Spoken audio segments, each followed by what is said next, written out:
Newfoundland and Labrador, a new party, a fourth party. Zach Gowdy will be with the NL Alliance later this evening. But right now, Zach Gowdy is at a polling station where many of you watching us today were casting your ballots. People still have 2 hours left yet to vote. You might be one of them. Don't leave the special for too long, but if you haven't voted, you still have time. Zach Gowdy's at that polling station. So, Zach, how's it going there?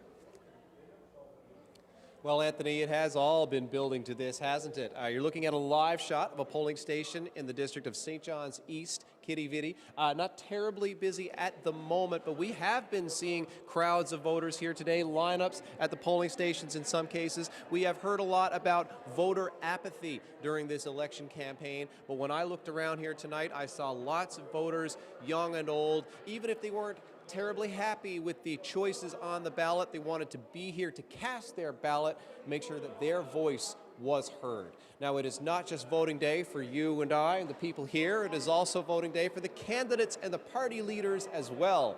This morning, Liberal leader Dwight Ball cast his ballot in his own riding of Humber-Gross-Mourne. Mr. Ball has represented that riding since 2011. Of course, he is hoping to be returned tonight, not just as the MHA for that district, but as the premier of the province. Mr. Ball spent the rest of his day campaigning with candidates in the Corner Brook area. Now, also running hard for that premier's job is PC leader Ches Crosby. This morning, Mr. Crosby cast his vote in his own district of Windsor Lake, a district he captured just last fall after landing the job of PC leader. It had started out as a rather staid election campaign until the last couple of weeks when the polls showed a real tightening of the race, particularly between the Liberals and the PCs, whether that represents voters warming to Mr. Crosby and the PC's message or expressing dissatisfaction with the incumbent governing party and the state of politics, only the voters know for sure.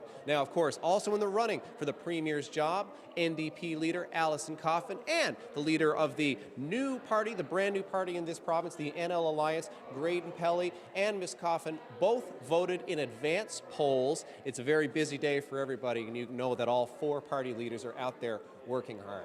Now, just briefly, as I've been chatting with people here, three big themes have emerged from me talking to voters.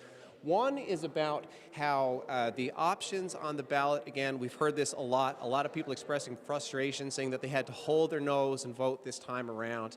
Another, though, very interesting point was that many people told me they actually changed their voting intentions through the course of the campaign, something that does cut against the narrative of voter apathy. You need to be paying attention, you know, to really hear what people have to say, to hear those conflicting messages and decide to move your vote from one column to another. And another really important point was that several people expressed to me that the highlight of this campaign for them was the moment when the candidate knocked on their door and they got to spend some time talking with the person for whom perhaps they will be supporting tonight. It just as a reminder that retail politics, those personal interactions really do matter, perhaps more so than all of the advertising and messaging and media reports put together. Now, we are explicitly not asking people here at these polling stations how they are voting, but we are talking with people about how they felt about the campaign, about the state of the election so far. Let's hear from voters Rosera Daw and Peter Scott about what they had to say.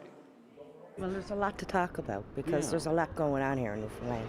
So we have to give our opinions on what's going on. Well, I'd like to see the best use made of our tax dollars, and in a way that's going to benefit everyone where the needs are. So we need to educate our youth because they are our future, and we need to take care of all the people, young and old, because they're our citizens. Now, just less than 2 hours until polls close in this province. Right now, you're seeing a little more of the after-work rush arriving here, expecting to see more people coming in as we tick down to the polls closing time. Don't go anywhere, folks. It's going to be a long night. But for now, we'll send things back to the studio. All right, Zach Gowdy, appreciate that. And Zach will be with Graydon Pelley and the NL Alliance later in our coverage tonight. Also, one of the interesting things about this election, of course, the whole issue as to whether or not the call that was made was early to get some sort of tactical advantage. One of the things that might play out tonight, I'm not trying to put a jinx on Elections NL tonight, But obviously, doing an election across 40 districts and the logistics, the votes, getting everybody in place, the people who operate the polls, some people getting training as late as last night. Be interesting to see if there are any issues getting those votes when 8 o'clock rolls around Island time. So that's one thing we'll consider. Were enough boxes marked with the right X's? Were there things we won't know about spoiled ballots? That'll come later. But logistics might enter into tonight. We don't want to be here till 1 o'clock in the morning, so let's hope not. Let's get into what this campaign is or should have been all about with two of my colleagues who are here to provide analysis tonight, Ariana Killen and Fred Hutton. Your thoughts? It's been quite the campaign, and here we are. There was a point several weeks ago I thought, wow, Election Day seemed far off, and here it is. So what are your major considerations as we wait less than 2 hours for the votes to start rolling in? Well, I think we need to think back just a month ago when this started. The Liberals really had the upper hand, right? They had a full slate of candidates, 40 candidates in place. No other party had that. They had the so-called early election call. They had that to their advantage. And also 27 incumbents. Now, in 4 short weeks, it looks like the tables might be turning if we're taking a look at the polls, and they are going to play out the way that it suggests. I mean, what went wrong in those 4 weeks? Is it a disappointment with the Liberal Party and Dwight Ball, or is it something that the PCs have promised and something that Ches Crosby has brought forward? And maybe you stay with the leader that you know, Fred. We saw 4 polls come out during this election campaign. The first one was, I think, what most people thought it was going to be, with the Liberals ahead by about 12 points. And then all of a sudden, the next 3 show either the Tories ahead or a virtual tie. The key today is going to be voter turnout, because people were kind of, it's bumped into the May 24th weekend. People are tired, of winter. They want to just get on with whatever. And I think the voter turnout is going to be key. I just got off the phone with somebody who waited 25 minutes in Pleasantville with 8 people ahead of him waiting to vote. These are some of the issues. These are some of the things that might keep people from voting, right? Okay, and we'll see how that works out as the evening progresses. Now, Katie Breen is the reporter who is tasked tonight with handling the Liberals and their headquarters in Corner Brook. Let's check in with her. Katie.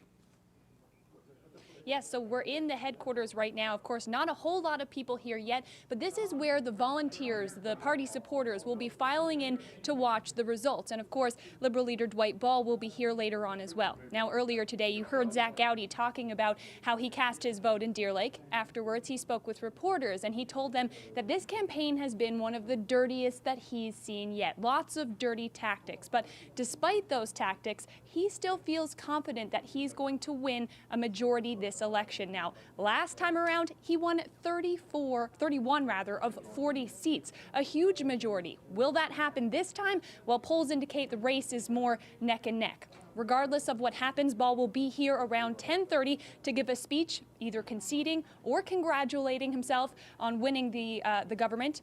And then he'll speak to reporters again, where we'll ask what happened, regardless of the outcome. Anthony?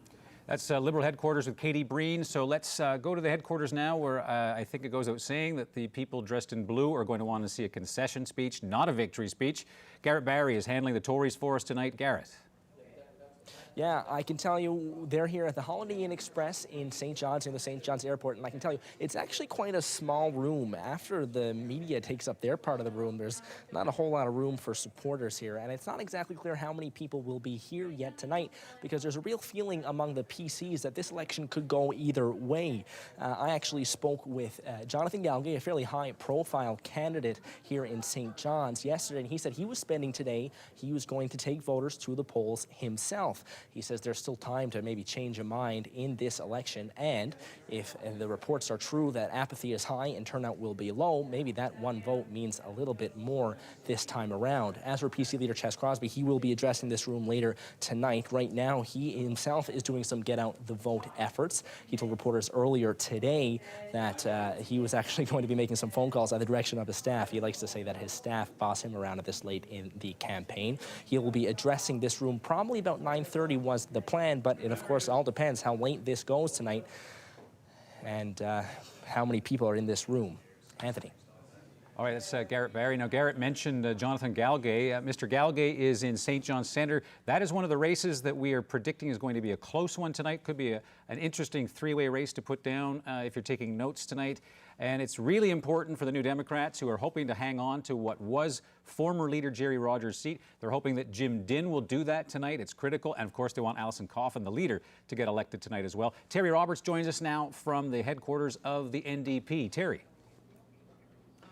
Yes, Anthony. Well, I'm at the Benevolent Irish Society building here on Harvey Road in St. John's, and this is where NDP supporters will be gathering this evening as the election results come in. And you got a sense, I think it's fair to say, that they'll be coming here wishing that they were in a little bit of a better situation than they are right now, because we all know they're represented in only 14 of 40 districts right now. No incumbents, which means no Jerry Rogers, which means no Lorraine Michael, and a freshly minted leader in Alison Coffin, who will be looking to win a seat in St. John's East Kitty Vitty. And of course, most observers believe, as you mentioned, that Jim Dinn is probably the best bet for a second seat for the NDP. So several scenarios we may be watching out for here tonight. The best case, I would say, is that the NDP can hold on to 2 seats in the legislature. Worst case scenario, they probably get evicted from the House of Assembly altogether. That will be the first time since 1990 that we haven't had an NDP MHA in the legislature. And as we all know, the polls are predicting a very close race. So perhaps a scenario where there's a minority government and maybe some party comes looking to the NDP for a member or two to possibly form a majority government. So those are all hypotheses right now, but it should be an interesting evening, and we expect to hear from Alison Coffin later on tonight. They haven't given us a time when she'll be here, but we didn't see her vote today because she already voted in the advance poll. So back to you, Anthony.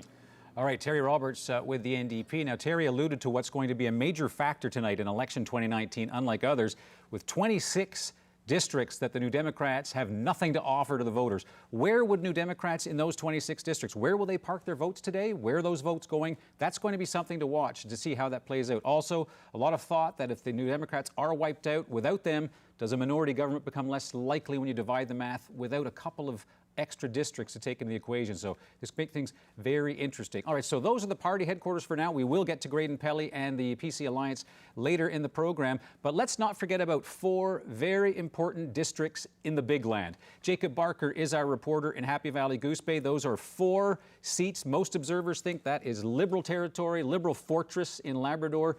Jacob, what's your sense of things heading into the election in Labrador tonight?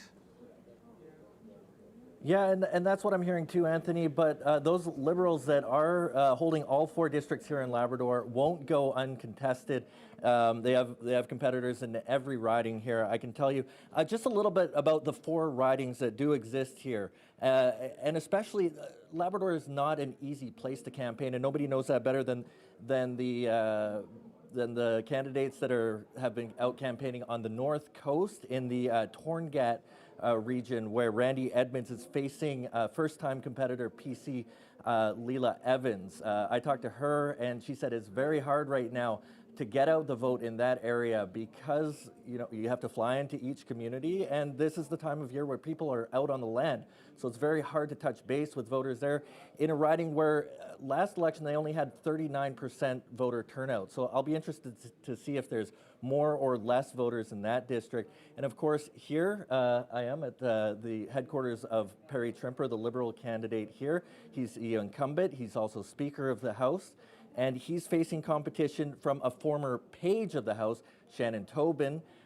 He has had a very aggressive, hard-fought campaign, and I'd be interested to see what happens between the two of them. And there's also a Liberal, independent candidate, Jim Learning, who was a big critic of the Muskrat Falls project. Of course, Perry Trimper was the Minister of Environment and Conservation while the protests were going on at the site in 2016. So it'll be interesting to see how this vote plays out and whether that affects the vote in any way.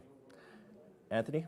All right, that's Jacob Barker, who'll be handling things in Labrador for us. I should also mention the NL Alliance. I think I said PC Alliance. Sometimes with separation, you take sides. Wasn't deliberate. We will be at Graydon Pelley's headquarters later in the program. But let's consider democracy from somebody else's point of view, somebody perhaps who had an election day that was unique. I'll hand things over to Carolyn Stokes. Thanks, Anthony. Well, this voting day is like no other for Odili Anya. He cast his first ballot as a Canadian citizen. Now, Anya is originally from Nigeria, where, as Cease Hare explains, Election Day is often a day of violence, even death.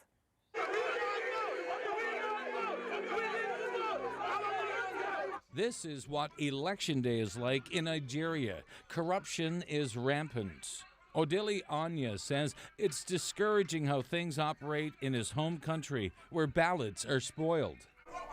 So those ballots, did they get counted? Or? No.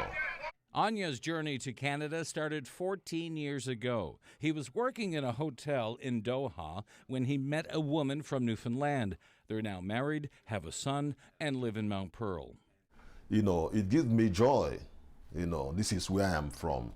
Old pictures from his native Africa bring joy, but election days back home, he says, were anything but joyful. Anya says elections in Nigeria are plagued with corruption. People die. There's violence, intimidation, ballot burning, all at the hands of government and the military. That's why he's excited about this general election, his first as a Canadian. Excited knowing his ballot won't be burned, that it will be counted, or that the winner won't be announced before recounts are completed. And it's great, he adds, not feeling intimidated walking into a polling station. Good for you. Sometimes people lose their life in polling booths or like go to cast votes and come home through hospital. So it's quite discouraging. But look at it here, no police, no military, nobody hanging around, nobody moving, looking behind. Anya says as a new Canadian, he feels it's his duty on Election Day to encourage his fellow Canadians to exercise their right and vote. Cease Hare, CBC News, Mount Pearl. Interesting that part of the context for our discussion election night 2019 is whether or not people are going to care enough to vote. That perspective, of course, something that basically says that maybe voting is something that none of us should really take for granted. Let's get some different perspectives on what this election is likely to mean. Bailey, I'll hand things over to you. Thanks. Well, yeah, we've heard a lot about voter apathy already tonight, and we're only a few minutes into our coverage. No voter apathy there, and when I go over to my panel, we are calling you guys the outsiders. Welcome inside. Thank you for coming. Melissa Royal, Mimi Sharif, and Terry Hussey. And we actually have a first-time Newfoundland and Labrador provincial election voter on our panel, right, Mimi? You sure do. How was your experience today? Congratulations. Thank you. Thank you. I was really excited to vote. I think I've gone through a decade of winters here, and I earned my vote. So, so I was really excited today. Were you the most excited person in the poll station, or was everybody feeling it? I would love to say that everybody was, but I think I was one of two. But I also went very early in the morning, so I'm hoping that's the reason why. Yeah. Terry, were you out to the polls today? I actually voted last week in the advance poll with my wife and voted in the Paradise by-election in the span of 30 minutes. It was fairly painless, in and out. Decent crowd. People were pretty upbeat, but it was the middle of the day, so I guess they had woken up. Yeah. And Melissa, what was your voting experience like? I voted today, and I can tell you I was very excited because I have voted in a number of provincial elections in this province, but this is the first one I felt like I was voting, and I really don't know how the election's going to go. I don't think we've had an election this competitive since I've started voting or even really paying attention to politics. So what do you think is driving that? And Melissa, talk me through when you say you don't know how things are going to go. What are some of the scenarios that you're thinking through? What do you think might happen? I think the election started seeming a little underwhelming. You know, we were definitely worried a lot about, we being engaged citizens like myself and me and Terry, I know, worried about turnout, which is definitely still going to be an issue. But it did seem to ramp up a bit over the campaign, and I think a lot of people would have thought that a Liberal win was a pretty sure thing towards the beginning, and now it's definitely in question. It could be either a Liberal majority, a PC majority, or it could be a minority. And of course, as was mentioned earlier, the fact that we don't really have a likelihood of a big third party here, that requires a very specific outcome, so it could happen. So very briefly to Terry and Mimi now, are you thinking voter apathy is still going to be a factor, Terry? I think turnout is still going to be low, but I think the last 2 weeks the narrative has shifted to being a close competitive election is going to drive more people to vote because they'll feel like their vote matters. So I think it has changed, but turnout is still going to be down. Mimi, what about you? I think so too. So, I'm hoping that it could be, more like PEI. We have 80% turnout, and I think we've, a girl can dream. A girl can dream. Yeah. Yeah. But and we've kind of reported quite a bit on voter apathy. So hopefully a lot more people realize that it's their responsibility to go out. I believe the number last time around was something like 55%. This is something that we will be tracking throughout the night as the polls start to report and we see those numbers. So we will be talking about this again, and we will be letting you know as well as those numbers come in, just how many people do turn up to vote. All right, and I think if 10 winters in Newfoundland was the actual cost for voting, we would have very few votes to count tonight. Of course, leadership is always important in any election campaign, and Carolyn Stokes has got something to tell you about that. Yes, Anthony. Well, in just a few hours, we'll know if Newfoundland and Labrador is in for another 4 years of Dwight Ball as Premier, or if someone else will take the reins. So what makes a good Premier? Well, during the campaign, CBC's Bailey White talked to voters about the issues that matter most to them. Here are some of what they want in a leader. So he or she should have a vision that is projected towards 10 or 20 years for Newfoundland. What's going to happen with the economy or the demographics, the immigration. All this, a person who understands all these things collectively and do something towards it during his or her term. My fantasy premier, I would have very good, strong economic ideas. With our natural resources as well, especially in Labrador. Fantasy premier.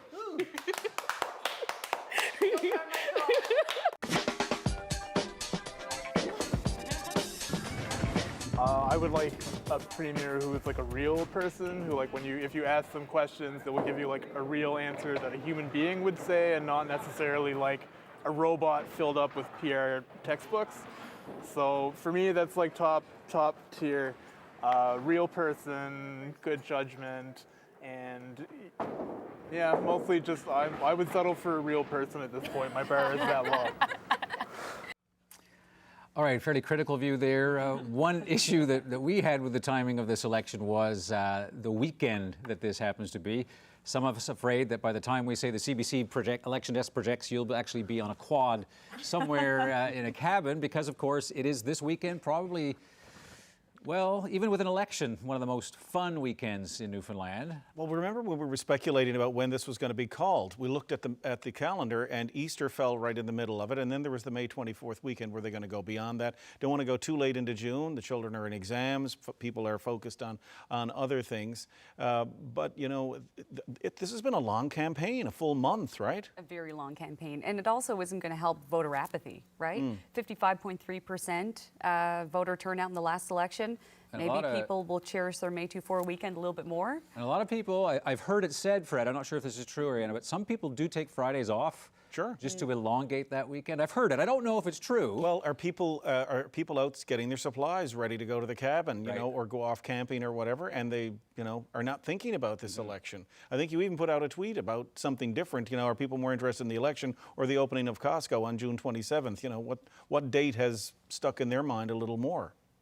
I won't let you know what the results were because they're a little bit depressing, to be honest. It's almost a toss-up for it. But May 24, obviously a very big weekend for a lot of people to go and relax. Hopefully people will vote before they head off to the quads and go trouting over the weekend. Obviously the weather's really important when it comes to that. Later I'll be talking to you about a mini bar, which will be a bar at the bottom of your screen showing you candidates. Different mini bar than you're used to on the May 24 weekend. The big question, of course, on a weekend like this is the weather. And Ashley Brawweiler has that for you. This weather update is brought to you by the Healthcare Foundation Home Lottery. Order your tickets now at hcfhomelottery.ca.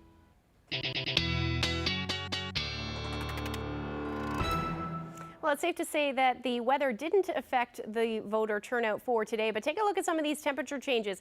24 hours ago, it was 11 degrees warmer in Happy Valley Goose Bay, and then quite different for parts of the Avalon as well. 9-degree difference on the plus side for St. John. So beautiful afternoon in some cases, and those temperatures are still sitting your afternoon highs 11 degrees in St. John's, single digits across most of the island, and then Happy Valley Goose Bay only reaching 7 degrees. But those temperatures still in the teens for Western Labrador, and it looks like that's going to continue over at least the next day or so, and that's because we've got a system that's in place, essentially stalled. It's going to stay pretty unsettled overnight tonight. We're looking at that risk of flurries again for parts of the interior and the west coast, and same for southeastern Labrador as well. So those temperatures will be hovering around 1 to 3 degrees for most of the island tonight, with southwesterlies and southeasterlies on the west coast. 1 degree for St. Anthony, again, with that potential for some showers and then some flurries as well. Otherwise, up through Labrador, we'll start to get into some messy weather for Happy Valley Goose Bay, hovering around 0 degrees tonight, but Lab City and Nain should stay clear, and your temperatures hovering between 0 and 1 degree. So as I mentioned, that low is going to stay pretty stalled, so still unsettled tomorrow. Best chance of seeing some sunshine will be for eastern Newfoundland and the Avalon, and then same for Lab City as well. Looks like it'll still stay quite warm tomorrow, with temperatures sitting in the teens. That's mainly where we're going to see most of that activity, or rather most of those temperatures. And then unsettled for southeastern Labrador, most of the island as well. 13 degrees for St. John's, that shower activity towards the evening hours as that next system makes its way in. Now, an early look at the forecast for the weekend. To be completely honest with you, don't have a ton of confidence in this forecast. That's because not one model is saying or agreeing on what's going to happen. So right now, this is an early look, somewhere between 10 to 12 degrees for parts of the interior, central, and the Avalon. South coast looking at some cooler temperatures between 5 and 8 degrees. We're going to see unsettled weather again for southeastern portions, and we can thank that low pressure system for that. Into Sunday, again, temperatures are going to drop into the single digits, it looks like. Best chance of seeing some sunshine right now will be Port aux Basques with 8-degree temperature. Happy Valley Goose Bay, slight chance of some flurries. That will be in the morning, and then some sunshine. So more than likely going to see that sunshine for Lab City as well, and 11 degrees. Now over the next, at least looking through towards Monday and Tuesday, clearing skies, it looks like on Monday. So we'll get rid of those showers, hopefully. See that sunshine should reach a high near 9 degrees, and it looks like that sunshine will continue into Tuesday. Again, an early look. This will likely change through the afternoon tomorrow as far as that forecast goes. For central Newfoundland, generally looking at the potential for flurries on Sunday morning, and then a few showers on Monday as well. 7 degrees will bump back up into those double digits by Tuesday, with some showers in the morning. For western Newfoundland, I have a little bit more sunshine in the forecast, but again, that potential for some showers in the first half of Sunday, and then clearing out nicely for Monday. It looks like 11, 13 degrees for Tuesday. And then for eastern Labrador, looking at that potential, I have it in there for Saturday and Sunday for flurries in the morning though, and then we'll get back into those double digits. And then for western Newfoundland, western Labrador rather, a few showers tomorrow, double digits more than likely for Saturday and Sunday. So that's a look at your weekend forecast. Well, everybody has a worse weather story than that for May 2-4 weekends. Appreciate that, Ashley. As for Election Day, beautiful in most places, so that's not an excuse to actually affect voter turnout. Stay tuned to our special coverage of Election 2019. We'll be back right after the break.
Welcome back. And if you haven't voted yet, there is still time. There's about 90 minutes left before the polls close. You can see our countdown clock right here. So if you haven't voted yet, you still have time to get out and vote. And soon we'll be getting those election results. So there has been a lot of talk through this election campaign about the lack of excitement among voters. People saying they don't want to vote or they don't know who to vote for. Well, voter turnout is an issue in this province and it's trending downward. You don't need to look far to find evidence of that. In the last election in 2015, this province saw a record low voter turnout. 55.29% of eligible voters showed up at the polls. Turnout has been declining steadily since 2003, when Danny Williams' PCs came to power. That year, 73% of eligible voters cast a ballot. Then, in 2007, turnout dipped to 61%. In 2011, another drop to 58%. And in 2015, the lowest number ever, 55%. Well, it's really because people don't care. They're not, they don't feel that they should be participating. They don't feel motivated to participate. And a lot of it has to do with, I think, the institutional deficiencies. We have, spectators as citizens, and government tends to treat us more like, spectators as opposed to engaged citizens. And so I think people are frustrated with that. They've lost interest.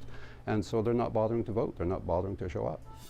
It hasn't always been that way. In the province's first election after joining Canada in 1949, a massive turnout. Nearly 96% of voters cast their ballot.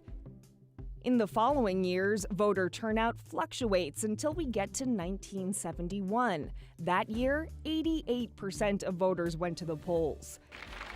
It was a high-stakes election that resulted in a near tie in which neither Joey Smallwood's Liberals nor Frank Moore's PCs won enough seats to form a government. Smallwood resigned as Liberal leader months later, marking the end of a 23-year reign as Premier.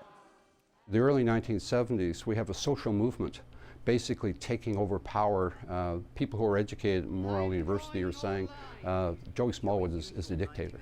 We won't allow this. So this whole kind of sense of this quiet revolution, and that quiet revolution, was really focusing on creating a bureaucracy which would work for Newfoundland and Labrador citizens, based more on merit as opposed to politics. So there's all kinds of changes in the modernization really of decision making, and that generated a lot of engagement, a lot of interest. Then in 1972, there was another election in which the PCs under Frank Moores won a clear majority. In the years following, voter turnout was mostly above 70% until we get to 1993, and another jump, this time to 84%. The 1990s was a period of crises and policy failure, the collapse of the cod fishery, the debt problem, the deficit problem, massive issue. National unity, the crises. Where will Newfoundland and Labrador be if Quebec quits and the country falls apart? So it would be difficult not for people to be engaged or concerned because it really mattered. 1993, Clyde Wells was Premier. 1 year after the cod moratorium began, the pain of severe cuts to the civil service still fresh. Unions launched the Clyde Lied campaign. Despite the backlash, Wells campaigned on a platform of fiscal austerity, won an increased majority with the third highest turnout in our history. Voters were engaged. 1993 would be the last election in which voter turnout cracked over 80%. It was mostly downhill from there. So what could that trend mean for this election? In many respects, people expressing the fact that they're angry or that they're undecided or that they're not going to vote speaks volumes in terms of the fact that they actually care. But they care about the need for a system where their voices are heard. So could a low turnout at the polls mean voters just don't care? Or is it that they care too much to cast a ballot for a party they don't believe in? Is it apathy or anger or both? One thing is for sure, though, whether voters show up or not, turnout is a big story in this election. And Bailey, that's certainly something that you've heard a lot about. Absolutely, and when we look at that steep trend only going downwards, Melissa Royal, you were saying earlier that this is one of the first elections where we don't know what the outcome will be. If that's not enough to get people out to the polls, by the looks of things, you need a bit of misery to get people out to the polls. What does it take to get people to vote, do you think? That's right. Well, I think even if you look outside this province, generally election turnout is much higher when it's a change election, when people are motivated to toss out the incumbents and they're excited to bring in somebody new in. Given kind of not a huge distinction between the two main parties in terms of policy or big charismatic leaders and in this election, I don't think that there's as much motivation to get people out to vote for or against something, really. And so that's why I do think that it's going to come a lot down to the get out the vote and actually how the party can mobilize the people they do have in their camps to get out tonight. Mimi, do you think there's anything that the parties could do to make it more exciting for people so that it's not just the stalwarts showing up? Sure. I think what could get some excitement is sometimes having different candidates who actually represent the diversity of the province. And so whether these are, young single mothers or, new immigrants, I get excited when I see, whether it's Gillian Pearson or Hassan Hai. I think that gets people excited because it doesn't matter how woke you are, you don't have other people's lived experiences. And so I think if people could relate, that might be something that gets people inspired. Terry, you're nodding along. What do you think? What would get people excited and inspired? Well, I just thought that the information in Carolyn's piece was remarkable because 1993 was a crisis, the Cod moratorium. Everybody understood that hard times were coming, and I think we're facing an equally severe fiscal crisis in the province, and we're looking at, somewhere in the 50s for voter turnout if we're lucky. And there hasn't been that same engagement. I mean, I remember the 93 election, people were up in arms, 84% turnout, that makes sense. And here it's almost as if people have given up. So people aren't up in arms about it? No, it's almost like it's been 25 years of people talking over them or talking to somebody else, and now they're not, they said, well, I guess you're not going to talk to me, so I'm not going to listen anymore. Right. So again, something for us to watch tonight. We will watch for that overall turnout and where the votes go and how it all shakes out and whether or not people are fired up. All right, Terry Hussey mentioned financial despair. Maybe one of the reasons people don't want to vote is because of that monster this province has to face, the debt. That's after the break.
of the biggest challenges facing Newfoundland and Labrador is its crushing debt.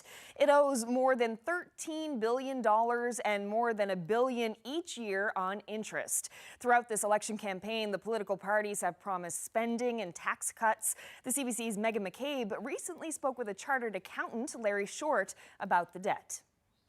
Mr. Short, how would you describe the province's debt? It's the worst in the country. It continues to be a problem, and it's something that hasn't been addressed by any of the provincial parties in this election. Primarily, what we're hearing about is spending and not programs to actually conquer the biggest single problem we have. Is this an accurate representation of what's happening with our debt? Is it just still piling up and up? It is continuing to pile up. It's been getting worse for many years. In this particular case, there is something constructive being built, but unfortunately, unless we find some way to address it, it's going to be to our detriment. Years and years, how far does this go back?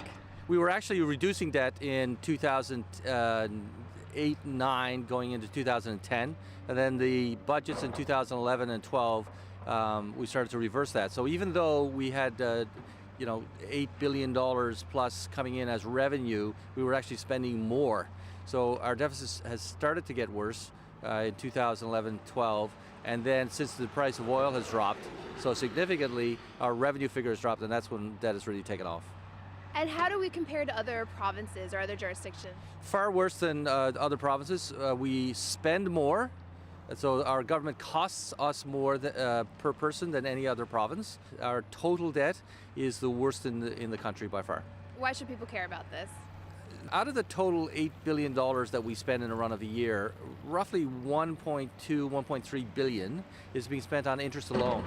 And as our debt continues to rise, that interest figure will continue to rise. I mean, there's lots we could be spending money on besides interest if we could. So what needs to happen? How do we get out of this? What should the people of the province be looking for in the next government? Yeah, we don't have to reinvent the wheel here. We just have to look at other jurisdictions around the world that have been faced with similar problems.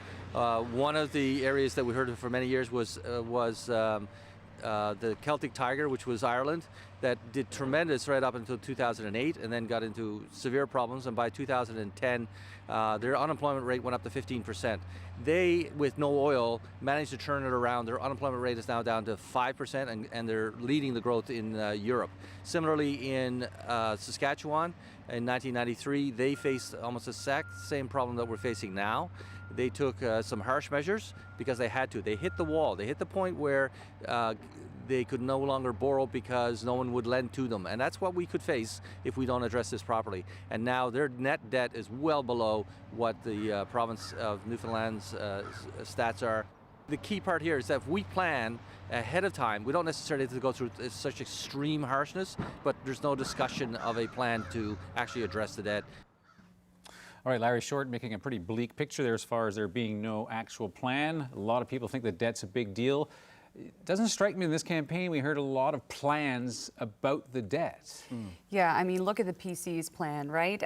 There's no real substantive restraint in any three of the plans, but the PCs are promising $25 a day childcare, which is a great initiative, and many other little promises, but no one has really been out talking about how to deal with the debt. Maybe that's not what gets votes. You know, people don't want to hear about tough choices, and maybe it's easier leading into the election to skip that conversation. And maybe that's why we're not seeing it, but... And Dwight Ball, before the Red Book, there was the way forward, Fred, and pointed out there was a recognition the government has a spending problem. That didn't seem to be addressed during the campaign. No, and in the lead up, in the several years lead up to the call of the election, there was all this doom and gloom and talk of the possibility of bankruptcy. And then all of a sudden, 2 weeks or a week before the election's called, there's all this flurry of announcements, hundreds of millions of dollars. The Atlantic Accord Hibernia dividend deal. But just to touch back on something that Terry talked about, when the voter turnout was the highest in this province in 1971 when they turfed Joey Smallwood, people were angry because they wanted him out. In 1993, when the COD moratorium was something, people were freaking out, 40,000 jobs lost overnight.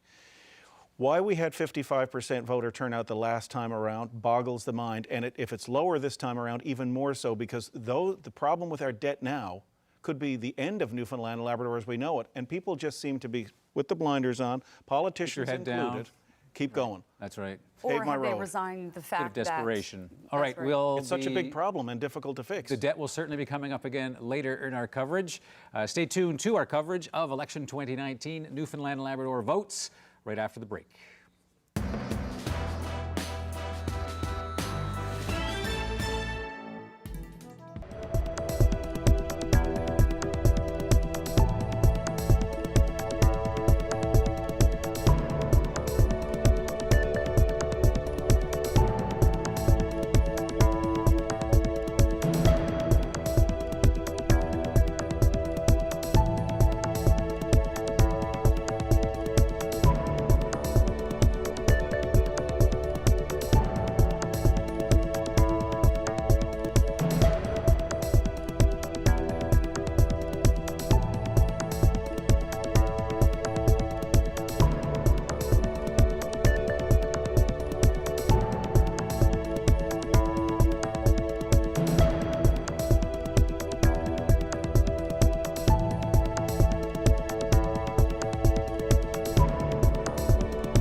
no matter who wins tonight, the next government will have to contend with an ongoing budget crunch. One way to cut costs, create regional governments so that small towns can share services like trash collection and snow clearing. It's not something we heard much about during this election campaign, and the idea is controversial, but that doesn't mean everyone disagrees with it.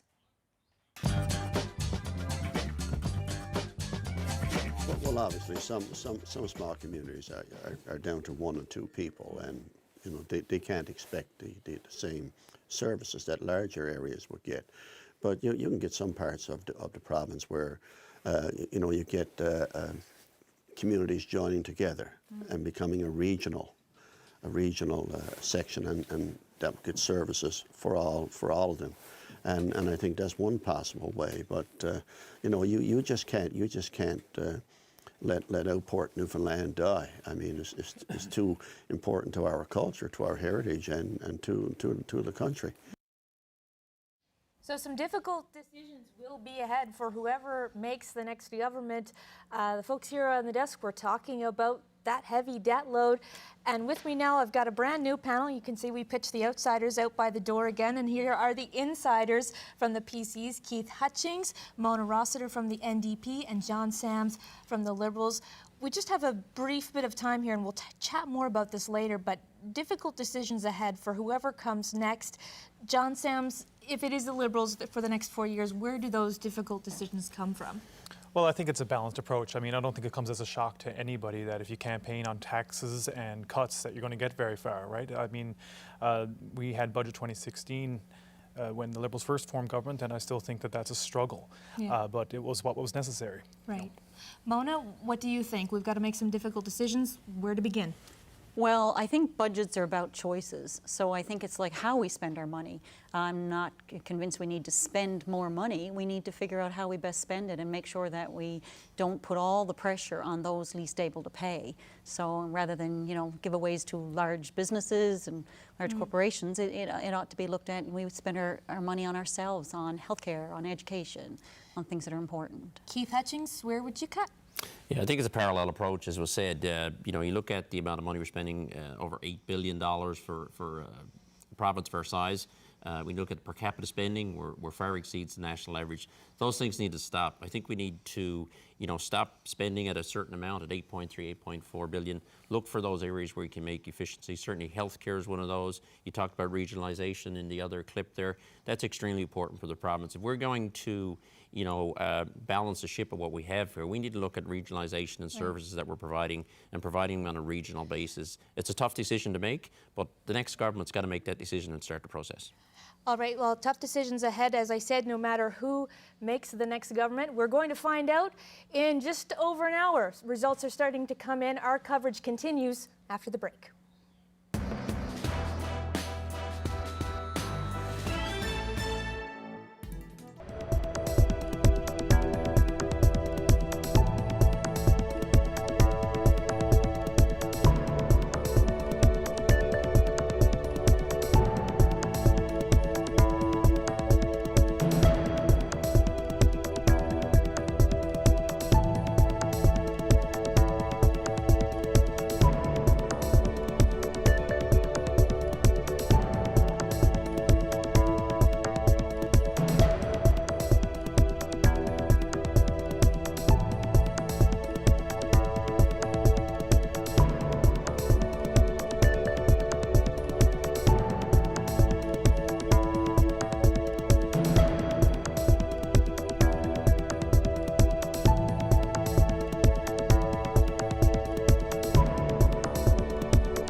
Well, tonight's election has some interesting wild cards. 2 independent candidates are hoping to win back their seats in the House.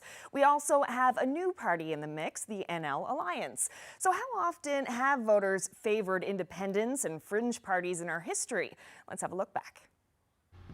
Independent candidates don't have a history of success. Between 1949 and 2015, 94 independent candidates ran in provincial elections. Of them, only 4, yes, 4, actually won a seat in the legislature. In 1949, it was Peter Cashin in Ferryland. 1962, Charles Devine in Labrador West. 1975, Steve Neary won as an independent Liberal in Lapoille. And in 1996, Yvonne Jones took Cartwright-Lanceclair. There are 2 independents looking to come back to the legislature. If they or 7 other hopeful independents win a seat, they will be entering a very exclusive club. Plenty of fringe parties have tried to make ground over the years, just like the NL Alliance is attempting to do in this election, but all of them have come and gone. In 1956, the Cooperative Commonwealth Federation ran 11 candidates but won no seats. In 1959, the Newfoundland Democratic Party had 18 candidates and 0 wins. Also that year, the United Newfoundland Party ran 8 candidates and won 2 seats. In the 1971 election, Tom Burgess of the New Labrador Party was the only one of 3 candidates to win a seat. In 1975, Joey Smallwood's attempt to win back power, he introduced 28 candidates in the Liberal Reform Party. He and 3 other members won seats. It wouldn't be until 1999 when the next upstart party would surface. The Newfoundland and Labrador Party ran 7 candidates but had no success. And finally, the Labrador Party ran 4 candidates in 2003, 1 in 2007, but never held a seat in the legislature. But sometimes the small can be mighty. When elections are tight, it's an independent or elected member of an upstart party that can be the kingmaker. That's what happened in 1971 when the PCs won 21 seats, the Liberals 20, and the elected member of the New Labrador Party, Tom Burgess, found himself holding the balance of power. He had a decision to make, and he made it. To support the Conservative Party in order to form a government for the province. The province needs a new direction. There were some other complications that triggered a new election, but in the end, the Conservatives came out on top and secured 33 of the 42 seats. And whether we'll see history repeat itself tonight is anyone's guess. But if the Liberals and PCs do find themselves tied, well, Anthony, it'll be whoever's left that holds the balance of power. All right, exactly whether history will be made today or not, that really depends on the voters. If you look at the clock in the bottom of the screen on your monitor, less than an hour to go now before we actually start counting votes and seeing where the election is headed tonight. So some excitement, an hour to go. So you still have time to vote also if you forgot about it, which I hope you didn't. But if you did, you still have a bit of time left. Zach Gowdy has been our eyes and ears at a polling station tonight. And Zach has been speaking to people, trying to get a sense of just how they're feeling as they head in to mark their X. Zach. Indeed, Anthony, it has been steady here at this polling station in the district of St. John's, East Quidi-Vidi. Steady for the last several hours. In fact, you can see a few lineups here right now as people leave work for the day, make sure they cast their ballot. I've spoke with several people who have expressed the sense of frustration with the political choices available in this election, and we've been hearing a lot about that throughout the campaign. And yet, people today still seem to be eager to cast their ballot. I have seen people arriving here on crutches, people who've gone up the steep stairs outside, in fact, using walkers. I spoke with a lady about an hour ago who said she just got off a plane from a lengthy European vacation and still made it out here today to cast her ballot. Now, this particular district happens to be one of the key battlegrounds in this election. This is St. John's East Quidi-Vidi, the district where NDP leader Alison Coffin is running. She is hoping to retain this seat in the New Democrat column. A failure to do so tonight would be devastating for that party. She is being challenged by Liberal George Murphy, attempting to mount a political comeback, and PC newcomer David Porter. So what happens here tonight will have big consequences in the makeup of the next provincial legislator. We are all waiting with bated breath. Don't go anywhere. But for right now, we'll send it back to the studio. All right, appreciate that, Zach. And Zach will be with Graydon Pelly later in the program, and hopefully describing people getting off planes using crutches has given you enough guilt, if you haven't voted already, to find the polling station where you're supposed to vote today. All right, one of the places we'll be going to several times tonight is out to Corner Brook at Liberal headquarters. Our reporter there is Katie Breen. Katie, just less than an hour to go. Obviously, not a lot going on just yet, but give us a sense of what's expected there tonight. Yeah, let's talk about what's at stake for the Liberals here tonight. You know, last time around they won with a huge majority, 31 out of 40 seats. But this time around, the polls show a much more even race. That despite the huge advantage the Liberals had going into this election. While they were in government, they started making spending announcements. A new HMP, a new Waterford. Then they released the budget, got the full publicity of that, so everybody knew what they would be campaigning on. Yet the next day, an election. The other parties scrambling to keep up. The NDP still getting used to their new leader. The NL Alliance, not yet a full party. The PCs were never able to fill a full slate of 40 candidates. Meanwhile, the Liberals had 27 incumbents and a bank account 12 times that of the PC government. Now, once the campaign started, you could see that the nerves were starting to show. They started making extra promises, announcing more money, things that weren't in the Liberal Red Book. This, of course, is really the election for the Liberals to lose, but the question is, will they? Anthony. All right, our Katie Breen in Corner Brook. Of course, we've also got a reporter who will be covering the Conservatives and Ches Crosby tonight at the Tories headquarters here in St. John's. Garrett Barry is there right now. Garrett, less than an hour to go for people to get out there to vote, and before we actually start counting votes, as they will come in quickly once the polls close. Your thoughts at PC headquarters? Yeah, you just heard my colleague Katie Breen there talk about some of the advantages that the Liberal Party had. It goes a little bit deeper than that. The Conservatives are fighting a little bit of, not only did they not have a full slate of candidates for Election Day, they also had a little bit of a scramble towards the end of the election to get those candidates in place. And when the election was called, they also had less money in the bank, as you heard. But there's also a little bit of a history that the PC Party is fighting here tonight. They're trying to do something unprecedented in this province, which is re-enter government after just one term in opposition. That's something that's never happened. But leader Ches Crosby says he is the one that can basically rewrite history. At the beginning of this campaign, he said he'd be able to inspire voters to make that change. And that's a kind of a comment that runs a little bit against the conventional wisdom that reporters heard about Mr. Crosby, especially reporters like me who traveled on the bus and heard from voters who said, look, he doesn't have that one-on-one charisma that you come to expect from politicians. But at the very same time, some of those voters, including one man that I spoke to in Clarenville, said maybe that one-on-one charisma, those politicians haven't gotten us very far. Maybe it's time for something different. And as Katie mentioned, the polls there show a very, very tight race. Maybe the PCs have the momentum coming into election night. Anthony? Lots of questions for each party to consider, and for people who are watching tonight, depending on how you vote and who you're cheering for and hoping to see form a government, whether it be a majority or a minority. Many issues to cover. One of them also being, if you're a supporter of the NDP and you live in one of many districts where you have nobody to vote for, how is that going to play out tonight? That's a key issue for everybody, regardless of who you think should form the next government. That will play out tonight one way or the other, and it could play out in many, many different ways. Terry Roberts is there, of course, the NDP also hoping to hang on. Terry. Yes, Anthony, I'm here at the Benevolent Irish Society building on Harvey Road in St. John's, where it's all on the line tonight for the NDP. We have, lots of signs right now that the NDP have come into this election in a bit of trouble. There's been some infighting, and only 14 candidates. And one of the signs that, this campaign hasn't been all that high-flying is that the NDP did not even travel to Labrador West, which, typically a very strong union area. Usually you would have your leader go there and at least show some presence, because we know that the United Steelworkers in Labrador West, I've heard from some members up there who weren't too happy about not seeing the NDP. So here we are at the Benevolent Irish Society. As I mentioned, it's pretty humdrum right here now. We got a few tunes playing. We expect to see leader Alison Coffin here 8:30 or a little bit later, and it's going to be interesting to see what other guests we see here tonight. Will we see Earl McCurdy, the former party leader? Jerry Rogers, she was campaigning hard to try and support Jim Dean in St. John's Centre. Lorraine Michael, we'll see some of those folks here later tonight, and we'll be talking to them as the results roll in. Back to you. All right, that's Terry Roberts, one of the few men I know who's brave enough to describe the Irish Benevolent Society's humdrum. Let's hope that doesn't come back to haunt him later in the evening. Now, he did mention that there was some disgruntled voters in Labrador because the NDP leader did not make it to a specific district. Our person who's covering Labrador, our reporter, is Jacob Barker in Happy Valley Goose Bay, and Jacob actually has a guest with him. Jacob.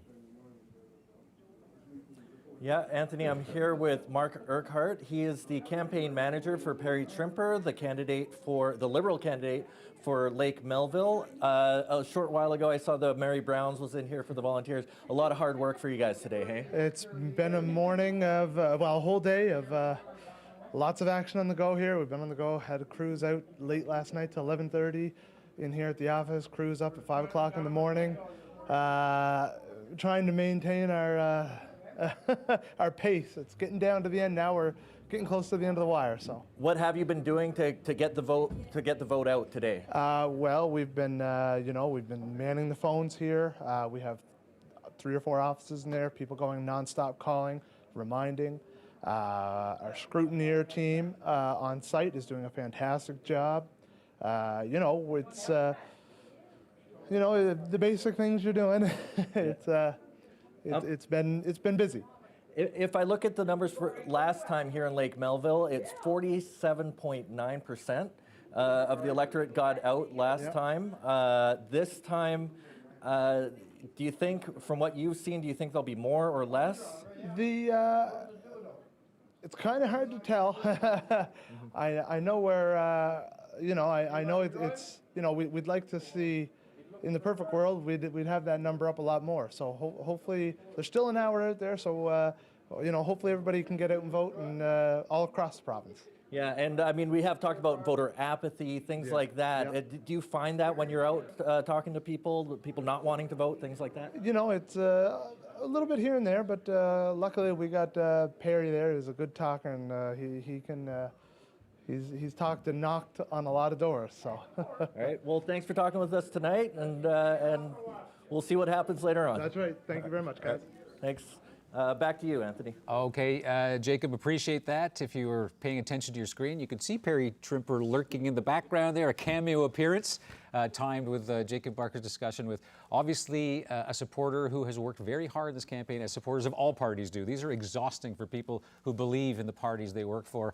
It's a very tiring night. A lot of people happy it's been here for a whole bunch of reasons, not least is just the sheer fatigue factor for dedicated people who have made politics a part of their life. All right, when it comes to politics, sometimes people think about the big picture. Often in other occasions, it's short term, but there's also the long term. Carolyn. That's right, Anthony. And politicians tend to think in 4-year cycles, the length of a regular term in office. But Newfoundland and Labrador's financial situation will take much longer than 4 years to fix. Throughout the election campaign, CBC's Bailey White has been talking to voters about the issues they think are most important. And long-term vision is one of them. Have a look. So I think we have seen in other jurisdictions that where you have a tech-savvy leader, that really drives the conversation around tech, where they're truly thinking about tech first, where they're thinking about digital by design. And so I think for us, we would really benefit from that. And we talked about talent shortage. Like, we have an aging demographic, and technology is a critical part of the solution for the future productivity and economic prosperity of the province. So I think really understanding that is critical to leadership. Yeah, I think taking someone that can get out, listen, learn to the ones that are working really well, and start to figure out how to replicate that at government level. It's hard. Like, the experience is not necessarily going to be there in this province, but there are people who get it here. And listening to those people who understand how it works is no different than myself as a founder, listening to mentors in the community who taught me how to do things. I think it's just being able to go out and take your guard down and say, okay, these kids need to learn how to do these things. These startups need this help. These traditional companies need this help. How do we actually do that and make it a priority? I think that's really the most you can ask for at this point. I don't want to pick on anybody, but do people get it? Do people understand what they're dealing with here, the potential? It's coming. It's coming. It's on the horizon. I think it starts every time you have one of these announcements or another event, it starts to become another piece. It's starting to get it. But it needs, like, to fix it long term, it needs to start at the younger ages. Like, everyone is starting to use their phone for everything now.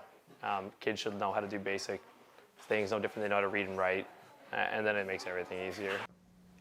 Some thoughts from Adam Keating and Kendra McDonald, who obviously think technology is the future of Newfoundland and Labrador. Really what they're getting at is that long-term vision, that idea of where do we go from here? And I want to bring our Insiders panel back into this. You know, throughout this pre-show, we have been talking about what the future holds, and we cannot forget about the debt and the deficits that we have to contend with. So I'll start down here at this time with the Keith Hutchings from the PC Party. Keith, when you look at the next 4 years, but forget the next 4 years, the next 10 years, the next 20 years, you know, what is the vision that gets us out of this debt hole and gets us prosperous again? I think it's a structural vision, because when you look at changing government and making enhancements or changes in regards to expenditures, it's often over beyond the 4-year period, because you're making structural changes in the process in the public service and how you're allocating resources throughout this vast province. And that takes often longer than 4 years. So vision really needs to, I think, extend beyond the 4-year into 8 or 10 years and how you're going to get there, especially with a resource-based economy, which we're so heavily dependent on. That has peaks and valleys along the way. So you need to try and create economic activity and new money into the economy to help compensate some of that as we go through a long-term period. Mona Rossiter with the NDP, what does the future of this province look like 10 years down the road? Well, I hope it looks better than it does right now, but I think we have to get away from partisanship in Newfoundland and Labrador. I really think, we're a province with about 500,000 people.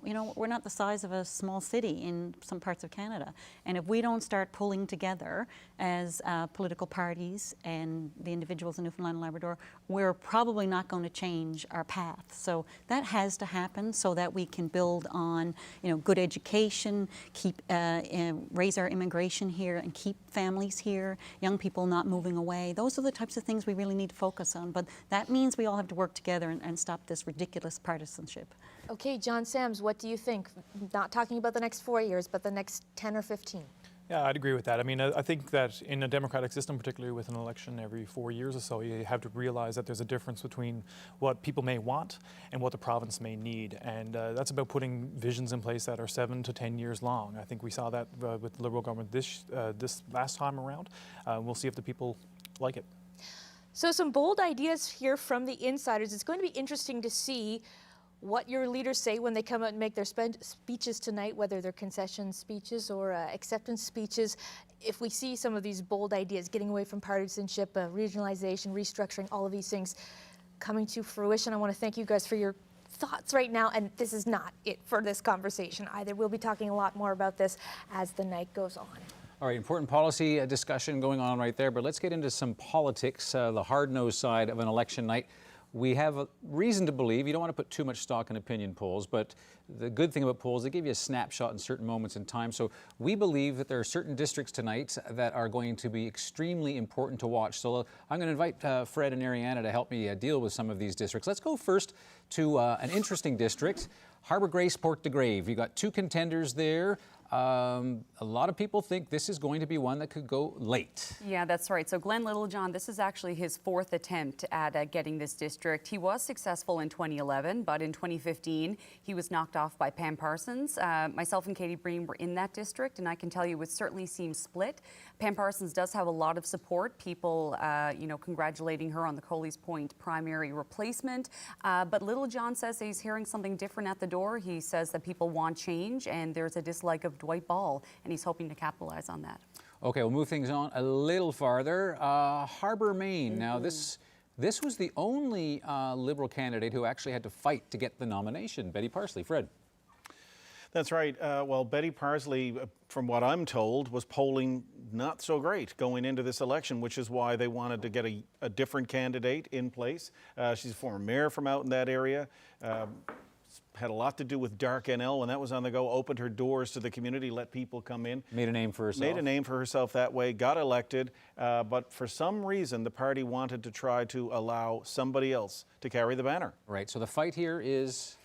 Well, Ottenheimer is obviously a big name. She has practiced law for many years, and this is actually one of the Tory areas where there were 4 people who wanted to run for the PC. So that goes to show you where the support is there. And you got Mike Coos with the NLA. Going to move things along, Ariana. Humber Bay of Islands. There you've got Brian Dix, and of course Eddie Joyce. All right, these are tight races, supposedly, but I think Eddie Joyce is going to make a little bit of history and become the 5th independent MHA elected in Newfoundland and Labrador. He is a fighter, and I was just looking at the research that we had on Eddie. In 1975, he won a bronze medal in boxing at the Canada Winter Games. He's in the corner, but he's going to come out swinging. Yeah, look out for the haymaker. Okay, so we'll see exactly what happens with that.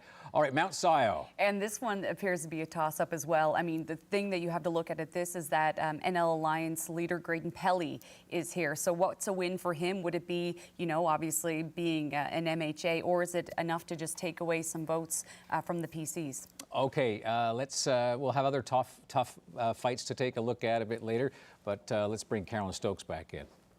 Thanks, Anthony. Well, lightening things up a little bit, comedian Vicky Maloney has some tough questions and sharp advice for the people looking for your vote today. So boys, the provincial election is coming up soon, and a lot of us are looking for some good changes and improvements. How are we going to make sure that happens? By making sure it's not a dumb-ocracy. Now to the crowd that's running, first of all, good on ya. I myself can't run for 30 seconds without getting winded. But seriously, what are you going to do to make sure that our concerns are heard? Because we got a few.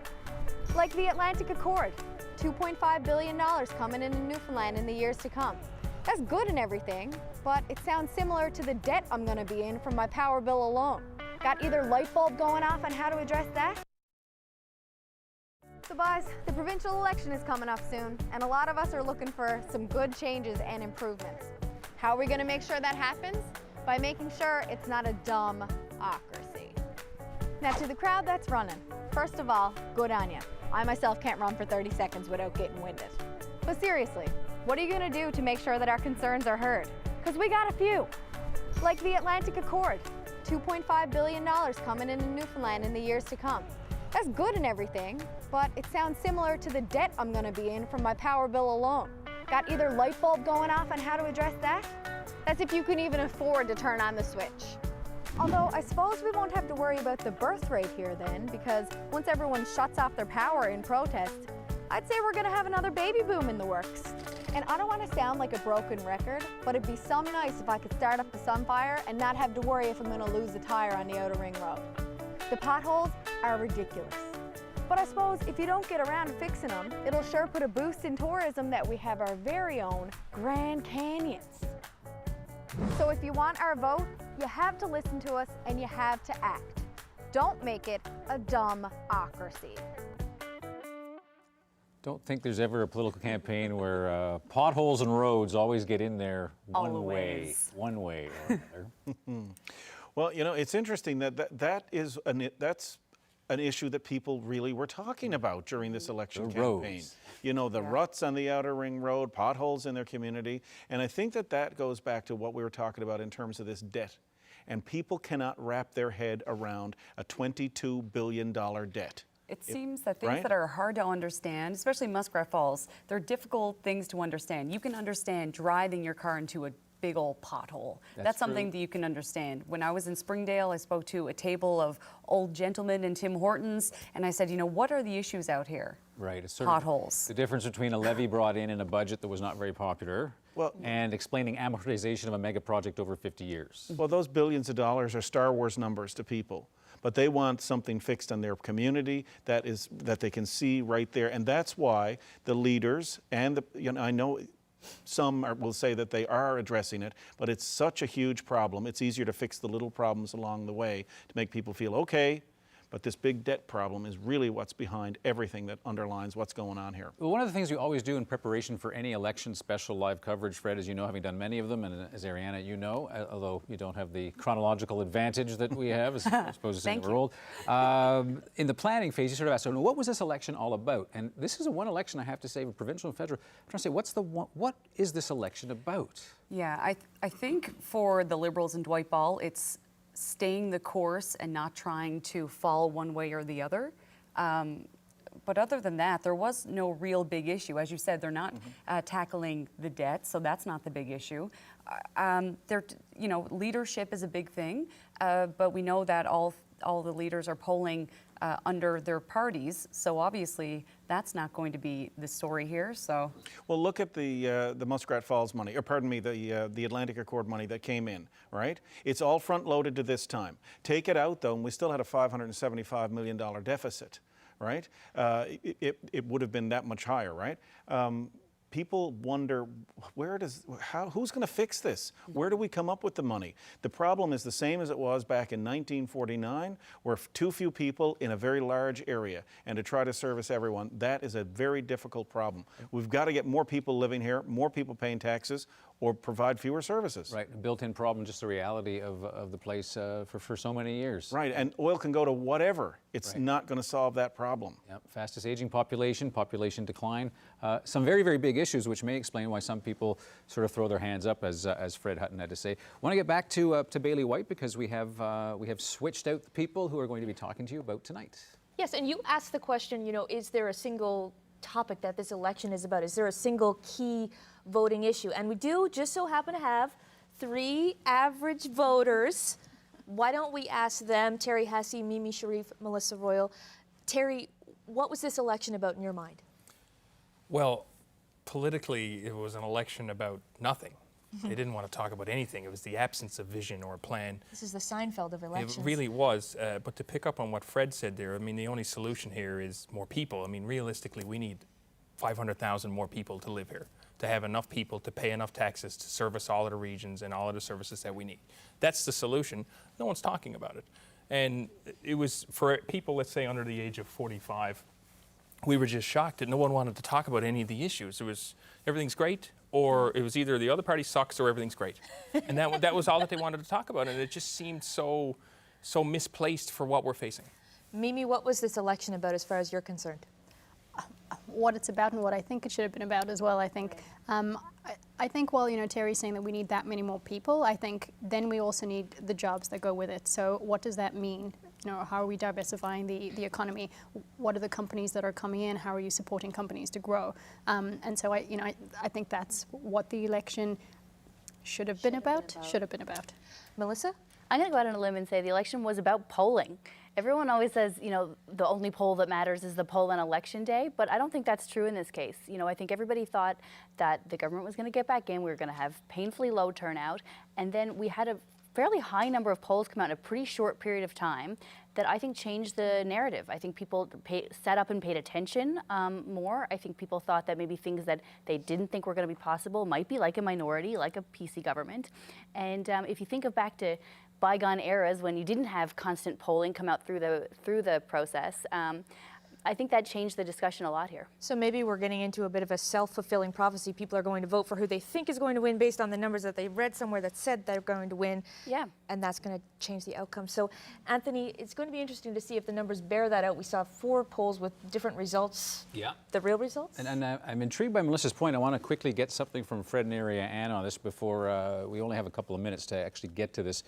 We've seen what's happened in the rest of the country in other provincial elections. The motif has been get rid of them. And there has been some angry vote, and we've actually seen an increase in those elections. Will Newfoundland and Labrador buck that national trend and stay low? Or maybe, as Melissa Royal mentioned, perhaps there's an engaged voter out there that's angry. I think with stronger leaders, we may have seen that. I think the issue is that people are weighing their options and they're saying, I don't really like that option, don't like that one, I don't like the person in the middle. So how that translates, I think this is really going to come down to the individual candidates and not necessarily the party. Look, Newfoundland and Labrador, we've always elected leaders who we are on a first name basis with. We've got Chess and Dwight, we've got Graydon, we've got Allison. You know, these are the 4 leaders who are running this time around. Nobody is really wowed by any of them. That's the impression that I got. That's not to say they're all nice people. Met them all. They're very nice. I'm not saying anything disparaging about them, but that's the impression I got from all the people I spoke with. Well, not entirely disparaging. Not entirely, but it's just that there's nothing there that really, you know, what is this election about? I don't think anybody really knows. And is it really about change? Is this about Dwight Ball just saying this is a good opportunity for me to not be in October, right, with Justin Trudeau, who's in trouble, get this done now, we'll put out our budget, but we won't pass it. Everybody seems to be really confused by all this. But this isn't, you know, in the tactical level, what's interesting is as politicians try to frame what an election is, what's that ballot box question? What do you want to plant in the minds of voters as they head in to make their X. There seemed to be at the onset, hey, this is going to be about your power bill.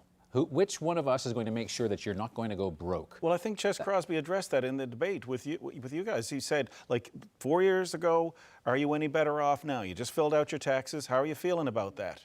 And for the Liberals, it is, we've made some headway. We had to make bad decisions. Let us keep going. Let us keep moving forward. For Crosby, it seems like, you know, I'm going to add in some added bonuses, including the $25 a day childcare, a little added extra incentive. And for the NDP, well, we haven't really received that much detail. Right? Ask Kim Campbell how it worked out for her when she said, yeah, we're going to have to cut taxes. 195 seats down to 2. In 1993. You just can't get in there and say what really needs to be done. And I mean, look at the debt. Something has to be done. You can't have complicated policy discussions in the duration of election campaign because that's hard to do over a course of just a month. If you haven't done it in 4 years, how are you going to do it in a month just because you're trying to get reelected? And it's also you're dealing with an electorate who are looking at 3.5 years of, oh my gosh, we're almost over the edge here. Wait a second, now all of a sudden we got $500 million. Ottawa just showed up with $2.5 billion. Everything's okay, vote for us. I mean, look at what Ches Crosby did at the beginning of this campaign. He came out and he said, healthcare spending is a problem, which, you know, we have acknowledged. We have the highest spending on healthcare per capita, right, in the country. And as soon as he said it, the Liberals jumped on him, the public jumped on him, and it didn't do him any favors, even though what he's saying is true. You do need to cut healthcare spending somewhere. Well, right, but the person who tries to get your vote saying, hey, I might have to close down your health clinic and reduce the number of doctors and nurses is not necessarily the best way to get elected. Some interesting issues to talk about tonight, and we'll continue talking about those issues. 30 minutes left before the polls close. Stay tuned.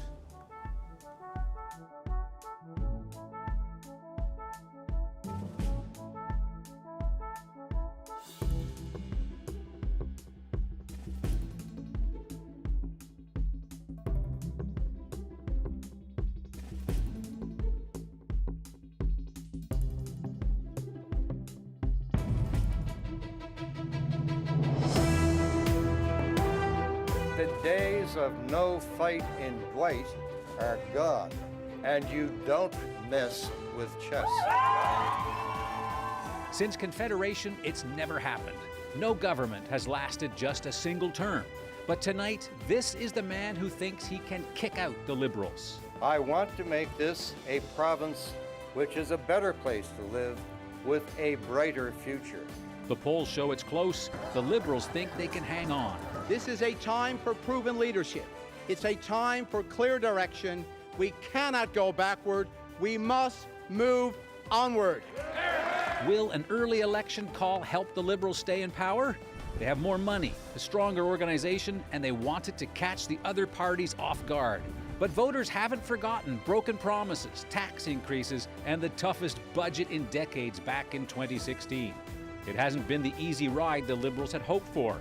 The campaign has had nasty moments. There you go, sir. Are you proud of that? Are you proud of that? Truth No, again. I'm telling the truth. You're not. We've seen poor decisions made by the other parties. Voters are angry with the two major parties' leaders, but in most districts, they can't even vote for the NDP. That party is in a fight for its very survival. Allison! Allison! And there's a new party, one that's all about not being a party. The reason I decided I could no longer be involved in the party system as it stands today is because it does not represent the people of Newfoundland and Labrador. The NL Alliance is trying to find a home in the legislature, but tonight will not be decided by politicians. What happens tonight is up to the voters.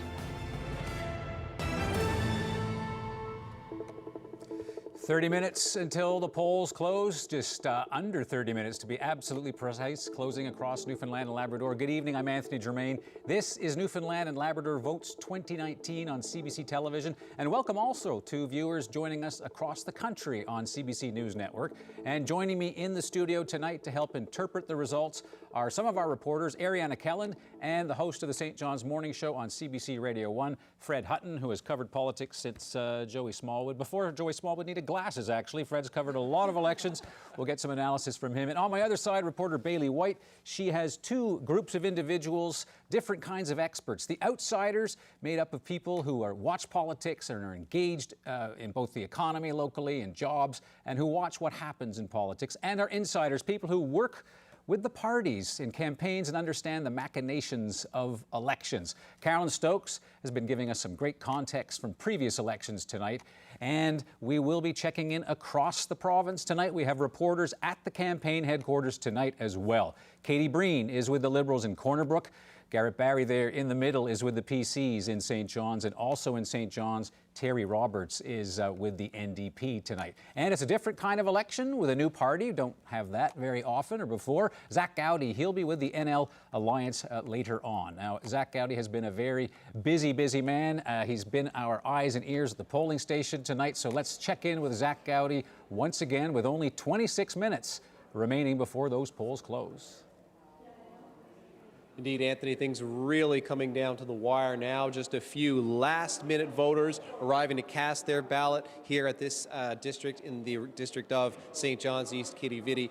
Things have really slowed down here, though, in the last hour or so as we tick down to the final few minutes of voting day. And speaking with some of the returning officers here, they have been telling me that their feeling is turnout is really low. In this particular district, they're telling me it's very likely less than 50% turnout, and of course they've got the sheets, the voter rolls, they know who to expect. They can do the quick math.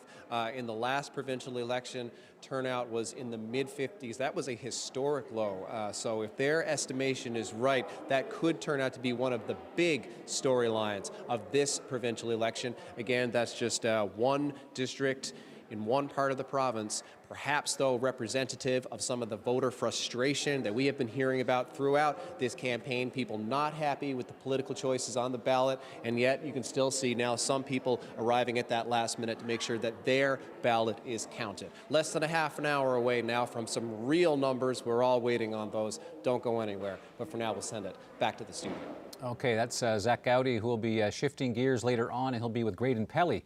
And we'll keep our eyes on what happens with that new party tonight. But let's go to the established parties, starting in order of the number of seats they held the last time they were elected. Of course, that starts with the Liberals. Katie Breen is there, and Katie is actually joined by somebody who is very important to Dwight Ball in this election campaign. Katie. That's right. I'm here with Peter Miles. I'll get you to step in here now. He's an advisor and campaign coordinator with the Liberals. So what are you expecting to happen tonight? Well, I'm expecting a Liberal majority, of course, but we'll see where it goes. I think the polls are closing in about a half hour, and I think if anyone has any last-minute time to get out and vote, I think now's the time to do it. We were just hearing from our colleague Zach Gowdy about apathy. What are you hearing in terms of getting out the vote? From what I'm hearing from our headquarters is that things are going pretty good. St. John's, they're seeing some apathy. The West Coast, it seems to be going really good. But our headquarters, it's going well. No hiccups from the campaigns yet, and so it's almost over, so no hiccups, so we're getting our vote out. And of course, you were on the bus, a long slog. How was that? It was a long slog, of course. You were there with us for a while. It's a long campaign. We went over 9,000 kilometers. We tried to go everywhere we could, try to engage with people in their own communities. That was a commitment the Premier made. The Premier has a lot of energy and long days, but really happy that we were able to get to as many places as we did. Any kind of momentum change? We saw polls come out, of course, that put the PCs neck and neck at times ahead of the Liberals. What change did you see in spirits on the bus?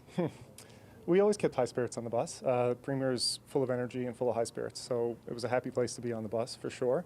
As far as momentum goes, you know, I think last week we started getting into like robocalls by our opponents. I think that was tough for a lot of people. You know, getting calls on their cell phones over the Mother's Day holiday and whatnot. But, you know, the Premier keeps it going. We had a great agenda this week. We went to economic, you know, just to highlight economic successes throughout the province. And it was really energizing and great to see. Great to see so much potential in the province, so much growth economically. And, yeah, we're feeling really optimistic about this evening. So you heard it from him. You've heard it from the Premier earlier today. They're expecting a Liberal majority, but will that happen? Anthony. All right, and listening to Peter Miles there, apparently some apathy in town, not so on the West Coast, or at least according to Mr. Miles, one of the brains behind the Dwight Ball campaign. Well, let's actually see what's happening with PC headquarters, where we actually have Mr. Miles' equivalent with Garrett Barry, and Robert Lundrigan. He is the PC campaign manager, and you see him there with Garrett. That's right. Mr. Lundgren tells me that he's been active in the PC party since 1968. That was the first time the Progressive Conservatives formed a government in this province. How are you guys feeling tonight? We're feeling, you know, really good about our position. We've done a lot of work. Nobody felt a couple of years ago that Mr. Crosby could be in this position. He's always been operating from a perspective of, I guess, low expectations and always exceeding them. And we think tonight could be a night we can exceed them again. We've been hearing tonight and throughout this campaign about voter apathy and low turnout. What are you hearing from your people at the polls today? Well, the voter turnout is not now in 2019 what it was 20 or 30 years ago. We're hearing that voter turnout on average is about the same as it was in some districts, but higher in many districts than it ordinarily would be. And you just spoke about Mr. Crosby and defying the expectations. How do you think he feels tonight? You know, I guess he feels a little nervous, but he's not the type to get particularly nervous or upset about anything. And I think he feels quite good. He's built a good team. He's done well himself. The people have responded to him. And I think he has great policies that he feels good about implementing. All right, well, we will watch the results tonight. Mr. Lonergan, thank you very much for being here. For now, we're going to go back to the studio. Anthony. Okay, so we've heard now from the Conservatives, before that the Liberals. Let's check out what's going on with the NDP with our very own Terry Roberts. A lot of people tonight thinking that this could be it for the NDP. They might be wiped out, or they might hang on, and if the truly unexpected happens, maybe they can make a gain. But a victory for the NDP tonight could be just hanging on to the 2 seats that they have. Terry. Well, Anthony, you summed it up perfectly right there. That's the party has 14 candidates running in 40 of the 40 districts, but they're really focusing on 2 St. John's seats, and that's St. John's East, Kitty Vidi, and that's St. John's Centre. They're really hoping that they can hold on to those 2 seats with leader Alison Coffin, newly minted leader Alison Coffin, looking to hold that seat in St. John's East, Kitty Vidi, and a really well-known candidate in Jim Dinn, the former president of the Provincial Teachers Association, once representing, you know, roughly 6,000 teachers in this province. So now what we've been hearing so far from the NDP through their campaign, really they've been focusing on healthcare, the environment, affordable living, and at one point saying they want to provide government services when and where they are needed. So you know, there's a lot on the line, as we mentioned. This could go really good for the NDP. Holding onto those seats would be a success, I would think, considering everything the party has gone through in recent years. But also, it could go very bad. They could, for the first time since 1990, be totally evicted from the House of Assembly. We'll know more in a few hours. Back to you, Anthony. All right, Terry Roberts at NDP headquarters. Now, Terry alluded to something that could come into play and will come into play. I don't think it's a matter that's up for dispute, and that is the fact that the NDP, caught off guard perhaps by an early election call in this province, unable to field so many candidates, Fred Hutton, Ariana Kelland.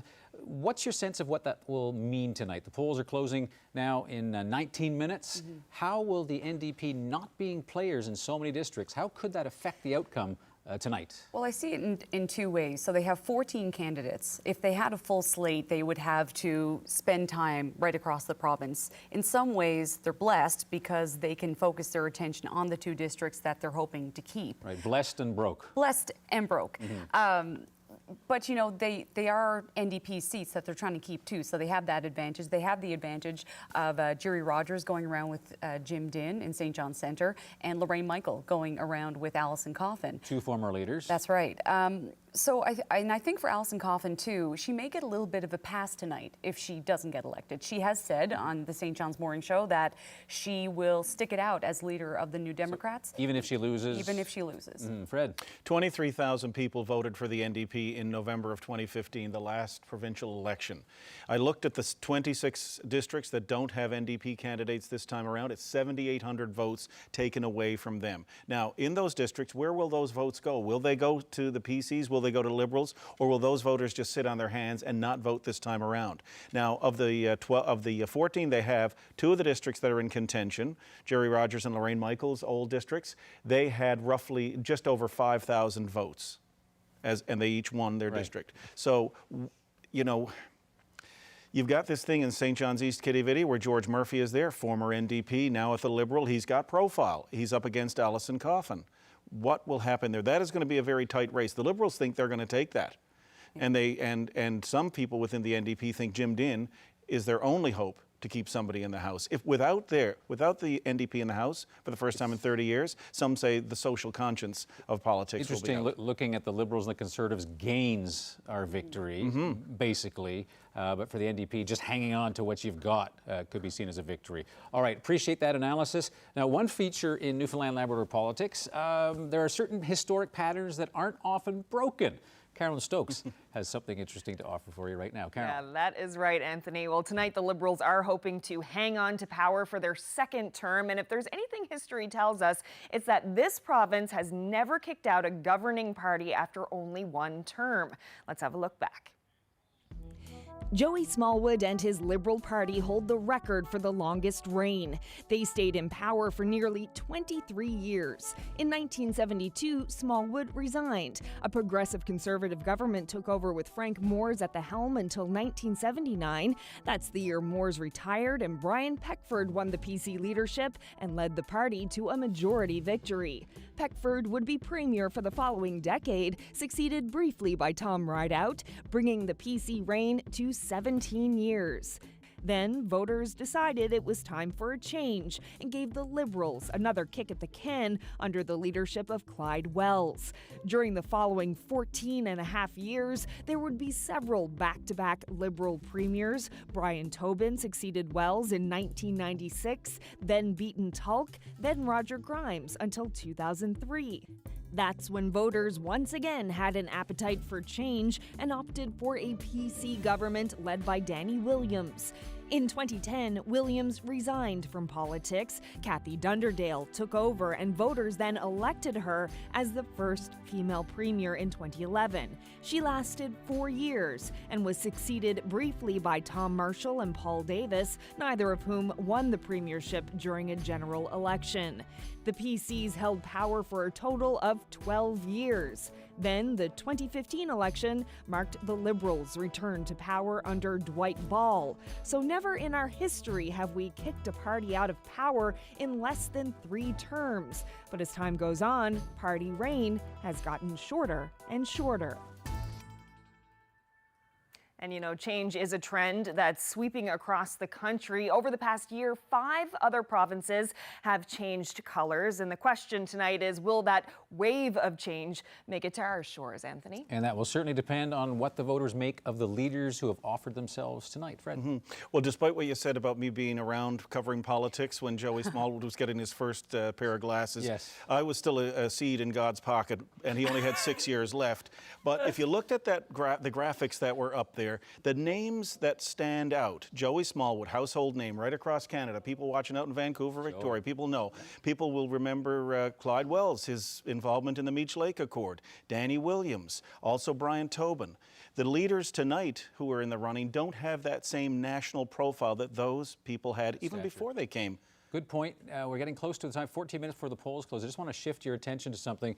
In 14 minutes, as our special live coverage continues, you're going to see some numbers come up of votes that will seem to come out of nowhere. These are special ballots, and they might shock you when they first come up because they're a different kind of ballot. Should we explain exactly how these work?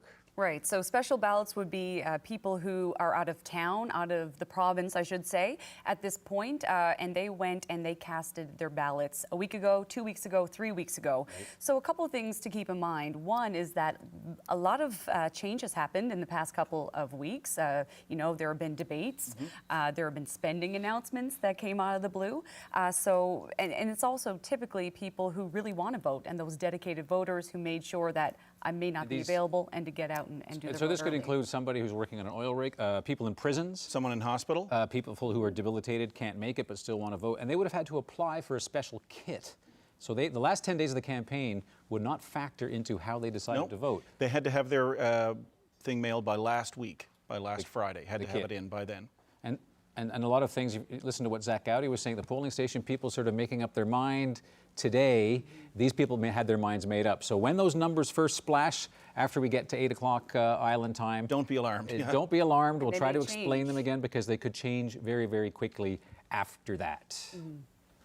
lots of interesting thoughts as we'll see that, because I know the reaction. People are going to look at it and go, how could this happen? We'll have to explain this again once those special ballots come in. All right, enough talking about the technicalities of special ballots. Let's talk about some more important issues about politics in our province with Bailey and her guests. Right, well, I want to pick up on some of the stats that Carolyn showed us just a few moments ago. I don't know how to square these few things. We've got fewer people coming out to vote each election, shorter terms for governments, you know, going down the line, and we're talking now about even seeing a one-term government tonight. Of course, nothing is decided yet, but the fact that we could even talk about that. So we've got fewer voters, but what, they're more contrary? Melissa, how do you square that? I don't know if people are contrary. I mean, I think the last time we did have a one-term government was probably Richard Squires, and people were angry then, way before Confederation. So I don't think we have that anger right now, which is, it kind of plays the other way, because without a high turnout, you know, small ground game battles are what's going to make the difference. And Terry, you talked about this earlier, you know, talking about why aren't we seeing more people out? We have a very serious debt problem. Why aren't people more angry about that? Yeah, I mean, it's remarkable to watch the sort of disenchantment of the younger generations with the political process, because it's kind of just ignored them for so long. And the parties have been able to get away with just using the same old messages over and over and over again, to the point where younger people have looked at the problems that we're facing and said, this is a mess, I don't want anything to do with this, and they just sort of throw their hands up and they don't pay any attention. So is that something that the parties are interested in getting people engaged with? I mean, Mimi, do you get the sense that parties are reaching out and trying to get more people engaged, or is this working just fine for them the way that it is right now? I don't know that there is an active reaching out to get more people necessarily engaged. I think it is very much, you know, kind of the status quo of what's working, and seeing if they can continue to, you know, to keep going the way that they are. And if we're talking about turnout and shaking up the status quo, I think it's going to be really interesting to watch how many voters vote in Eddie Joyce's district and Paul Lane's district, because that's two independent who, as we heard from Carolyn's great piece earlier, we don't have a great history of electing in a lot of independents, you know, without party affiliation. And so whether or not people in those districts come out to voice their support for somebody who's not with one of the traditional parties is going to be interesting. I mean, I suppose we could make that same case for the NL Alliance, Terry. Yeah, and the NL Alliance have come in basically criticizing the entire party structure, and to Melissa's point, which I think is great, the parties are very happy with the status quo. They don't want more engaged voters. They want more partisan voters. They want more voters to just support their side. They like this back and forth. You know, I'm in power now, so now it's time for me to take care of my friends, and vice versa. Whereas younger voters look at that and they say, this is crazy. This is no way to do anything, and they don't want to have anything to do with it. So the NL Alliance have come out and said we're the not a party. They've had kind of a rough campaign. But I think you might see a little bit more of alternative choices as we go into future elections. I don't know how successful they're going to be in this one. Well, it also depends on what happens. You know, where it is going to be potentially a close election, one or two NDP and one or two independents could hold the battles of power and could shape the government for the next 4 years even. And I don't think it's too editorial to say that would be pretty interesting. That would be something different altogether. Mimi, do you think that would get more people interested in watching? I think so. I think definitely. I think that, you know, that does definitely break the status quo, and it definitely makes it more interesting. Yeah. All right, well, we're going to watch as these polls come in, and who knows, maybe we've got some predictions going here. Hard to say just yet exactly how this is all going to shape up, but certainly lots to talk about for the rest of the night, and indeed for the next 4 years. All right, chit-chatting with my colleagues here about some of the things we have to get through before we actually get to 8 o'clock Island time, when the votes will start counting. So let's consider where things stand right now, because we're going to monitor to see if there is an appetite for change tonight. So we need to really take stock of where things stand tonight before we start counting those votes in about 8 minutes' time. So let's take a look at a map of our province. Obviously, in Labrador, you had 4 districts there. The Liberals took them easily last time, and as you see, most of the province really representing that big majority that Dwight Ball had last time. And you see that blue chunk down on the south coast, that may actually flip to red. The Liberals are hoping for a pickup there. That's Tracy Perry's former district. Elvis Lovelace, the executive assistant to Dwight Ball, he's running in that area, has a lot of support. And Central Newfoundland is an area that we should really keep our eyes on, because the PCs are gunning for the Central region, and they have some good candidates in place too. And keep in mind, if you look at the Avalon there, you'll see some blue there, not a lot of blue, and a couple specks of towny orange representing two New Democrats. So they are there. Of course, the two people vying for those seats tonight are different New Democrats, but they had two seats last time around. In the election 2015, 31 Liberal members. There were 7 Progressive Conservatives. There's been some changes, as you know. There have been some people across the floor. There have been 3 by-elections that helped the Tories sort of at least sustain themselves so that there are 8 PCs right now. But by and large, things are pretty close to where they were last time. But I think the beauty of the map, it really shows you the size of Dwight Ball's majority and what is at stake tonight. If the Liberals really want to hang on, they want that map not to look too different from what you were just looking at. Well, one of those districts on the southwest coast, or the west coast, is Eddie Joyce's. He's an independent now. I mean, there's been so much, when you look down through the list of what happened over the last couple of years, it's been very unusual. Now, that's not Eddie Joyce. Nope. That is Jim Dinn, who's hoping to keep that seat. We're going to look at some of the races that are really tight, because that's one of the things we're expecting could be a possibility tonight. Tight races. St. John's Centre. All right, they're really pinning their hopes on this. Jim Dinn, former head of the Teachers Union here in the province, running against 2 other very high-profile candidates, Seamus O'Keefe for the Liberals, Jonathan Galgay for the PCs, a former city councillor in St. John's. Both have connections to the George Street Association, but this is really the one that the NDP are really hopeful they can hold on to tonight. For the NDP tonight, they've already said 2 wins would be over. They'd be over the moon. All right, so I use the words towny orange and magic happens. We're in St. John's Centre. Let's take a look at St. John's East, Kitty Vidi, as you mentioned, Fred. And Ariana, your take on leader Alison Coffin tonight and the significance of the fight she has, particularly with George Murphy. This is going to be a tough race. The Liberals have put a lot in with Murphy. Of course, Murphy was sitting in the legislature before as a member of the New Democrats. So this is going to be an excellent matchup. Also, David Porter, he's a newcomer, but he has also been getting a lot of support. Maybe not enough to go up to where Coffin and Murphy will be tonight, but he's certainly a good candidate too. This is definitely going to be a race to watch. My understanding also the incumbent advantage for the Liberals here, of course, George Murphy, formerly an NDP MH8, now running for the Liberals. The Liberals with more money, more organization, they have experts, operators, advisors, call them what you will, from the mainland. Some of them have been brought to George Murphy's district, to the St. John's East Kitty Vidi, for the purpose of getting him elected tonight. So Alison Coffin is up against a formidable opponent. All right, let's move into a different part of the island in central near Terra Nova. Colin Holloway, he is the incumbent Liberal MHA. Why is this a close race? This is a close race. The last time around, Holloway beat the PC candidate there, Sandy Collins, by about 55 votes. This was a really tight race. Holloway was also a part of this bullying and harassment scandal, which was underway. He was the only male MHA to file complaints, of course, as you can remember. Mm-hmm. And his situation within the Liberal Party was sort of wrapped up with Dale Kirby, Pam Parsons wanting to become the Speaker. I mean, all these little stories that play out over the course of an administration, over 3.5 years or so. There seemed to be a lot of friction between Mr. Holloway and the Premier throughout all this. I distinctly remember him coming out to speak to reporters and not exactly giving Dwight Ball a ringing endorsement. And yet I think the Premier's been to Terra Nova 3 times. Yes, at least twice. Well, and that gives the indication, in fairness, it is along the way. So if the bus is going through, they're going to stop. It's not out of the way. The district is right along the highway. But when they show up, when the leaders show up at district several times, it's an indication there may be something going on there. All right, let's take a look at another race that we think is going to be one to keep on your radar tonight, a possible close race. And this one is interesting because I think that most people think of Labrador as a Liberal fortress, and particularly Perry Trimper, the Speaker. He's a high-profile person within the Liberal ranks. This race, explain this to me. Yeah, so as you said, Perry Trimper has a lot of support, but he also has a strong opponent in Shannon Tobin. It'll be interesting to see what effect, if any, Ches Crosby going to Labrador and making Indigenous issues a topic on the agenda, where this will play into things.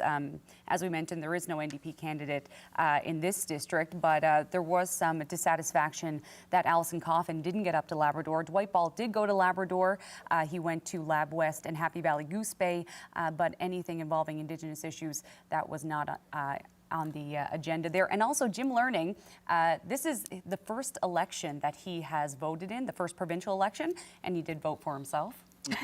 Well, he did say that. We didn't pry it out of him. He that's offered right. that up. Charity starts at home sometimes with politics. We're going to take a look at one more district. And this, of course, I think a lot of people might actually have May 2-4 libation wagers on this one. Humber Bay of Islands, of course, there's a soap opera behind this one with Eddie Joyce ejected from caucus and cabinet, an independent, and he's running as an independent. That's right. Brian Dix is running for the Liberals. He was the Corner Brook Ward councillor with the Halapu First Nation.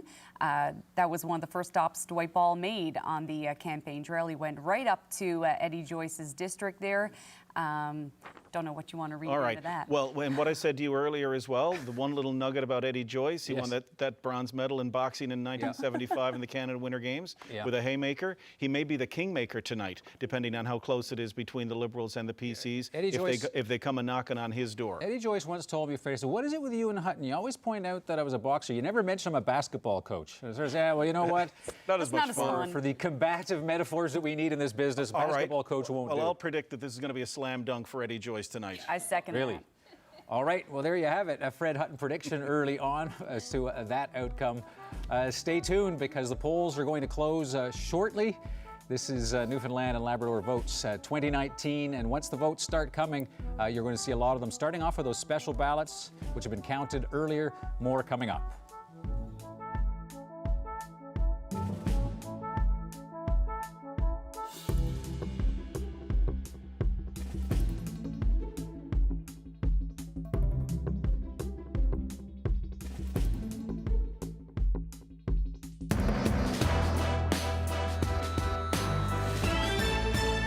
Canada's youngest province, the fastest aging population in the country, a major oil producer that is no longer a have-not, a multi-billion-dollar dam gone wrong, a sitting premier calls an early election.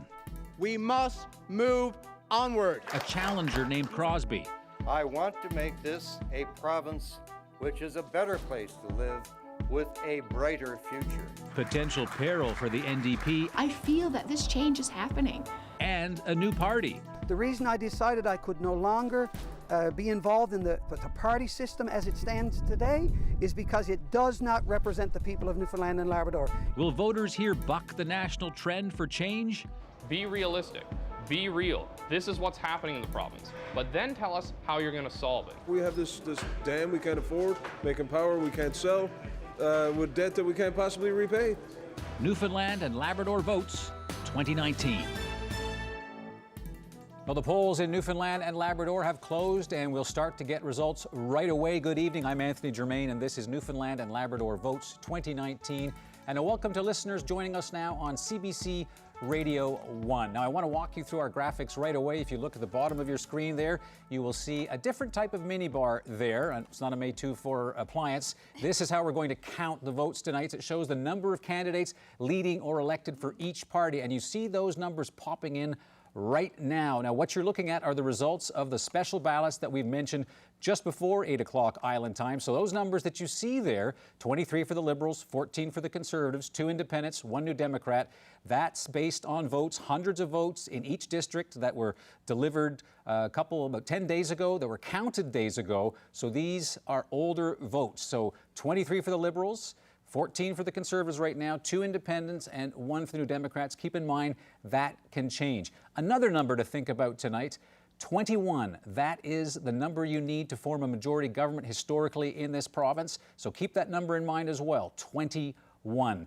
So let's actually start taking a look at some of these results as they come in. As I say, very early, but they are a starting point. So let's take a look at Bonavista, where you see Neil King right now, virtually, with a lead of 4 votes against Craig Party. That could be one of the close races to watch tonight. Exploits, let's see what's happening there. Some people think this might be a battleground. Pleamon Forsey with 99 votes, a 9-ballot lead over Jerry Dean. Of course, that's going to be an interesting district to talk about tonight. Many people think that one could be a district that we'll be counting to late. Let's come back to town now. St. John's West, Siobhan Cody, a cabinet minister. She has an 11-vote lead over Shane Skinner here in her district of St. John's West. Again, the Liberals with 23, the Tories 14, Independents with 2, and NDP 1. All right, staying with the NDP, let's go to where the leader there, Alison Coffin, is hoping to win. Right now, Liberal George Murphy with a lead on the basis of those special ballots, a lead of 58 votes. Of course, this would be a big win for the Liberals. It would be a gain.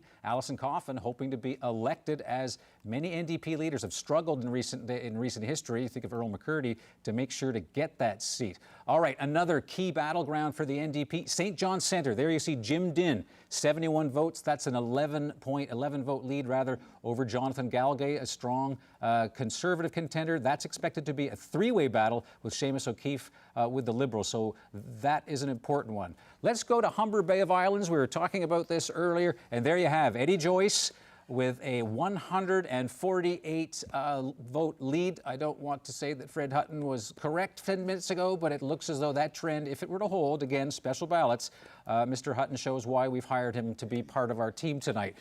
The Liberals, 23 votes, the Conservatives, 14, Independents 2, New Democrats 1. But as I mentioned, we're talking about votes that were counted a while ago. There's only a couple hundred for each of 40 districts. They all came piling in at once.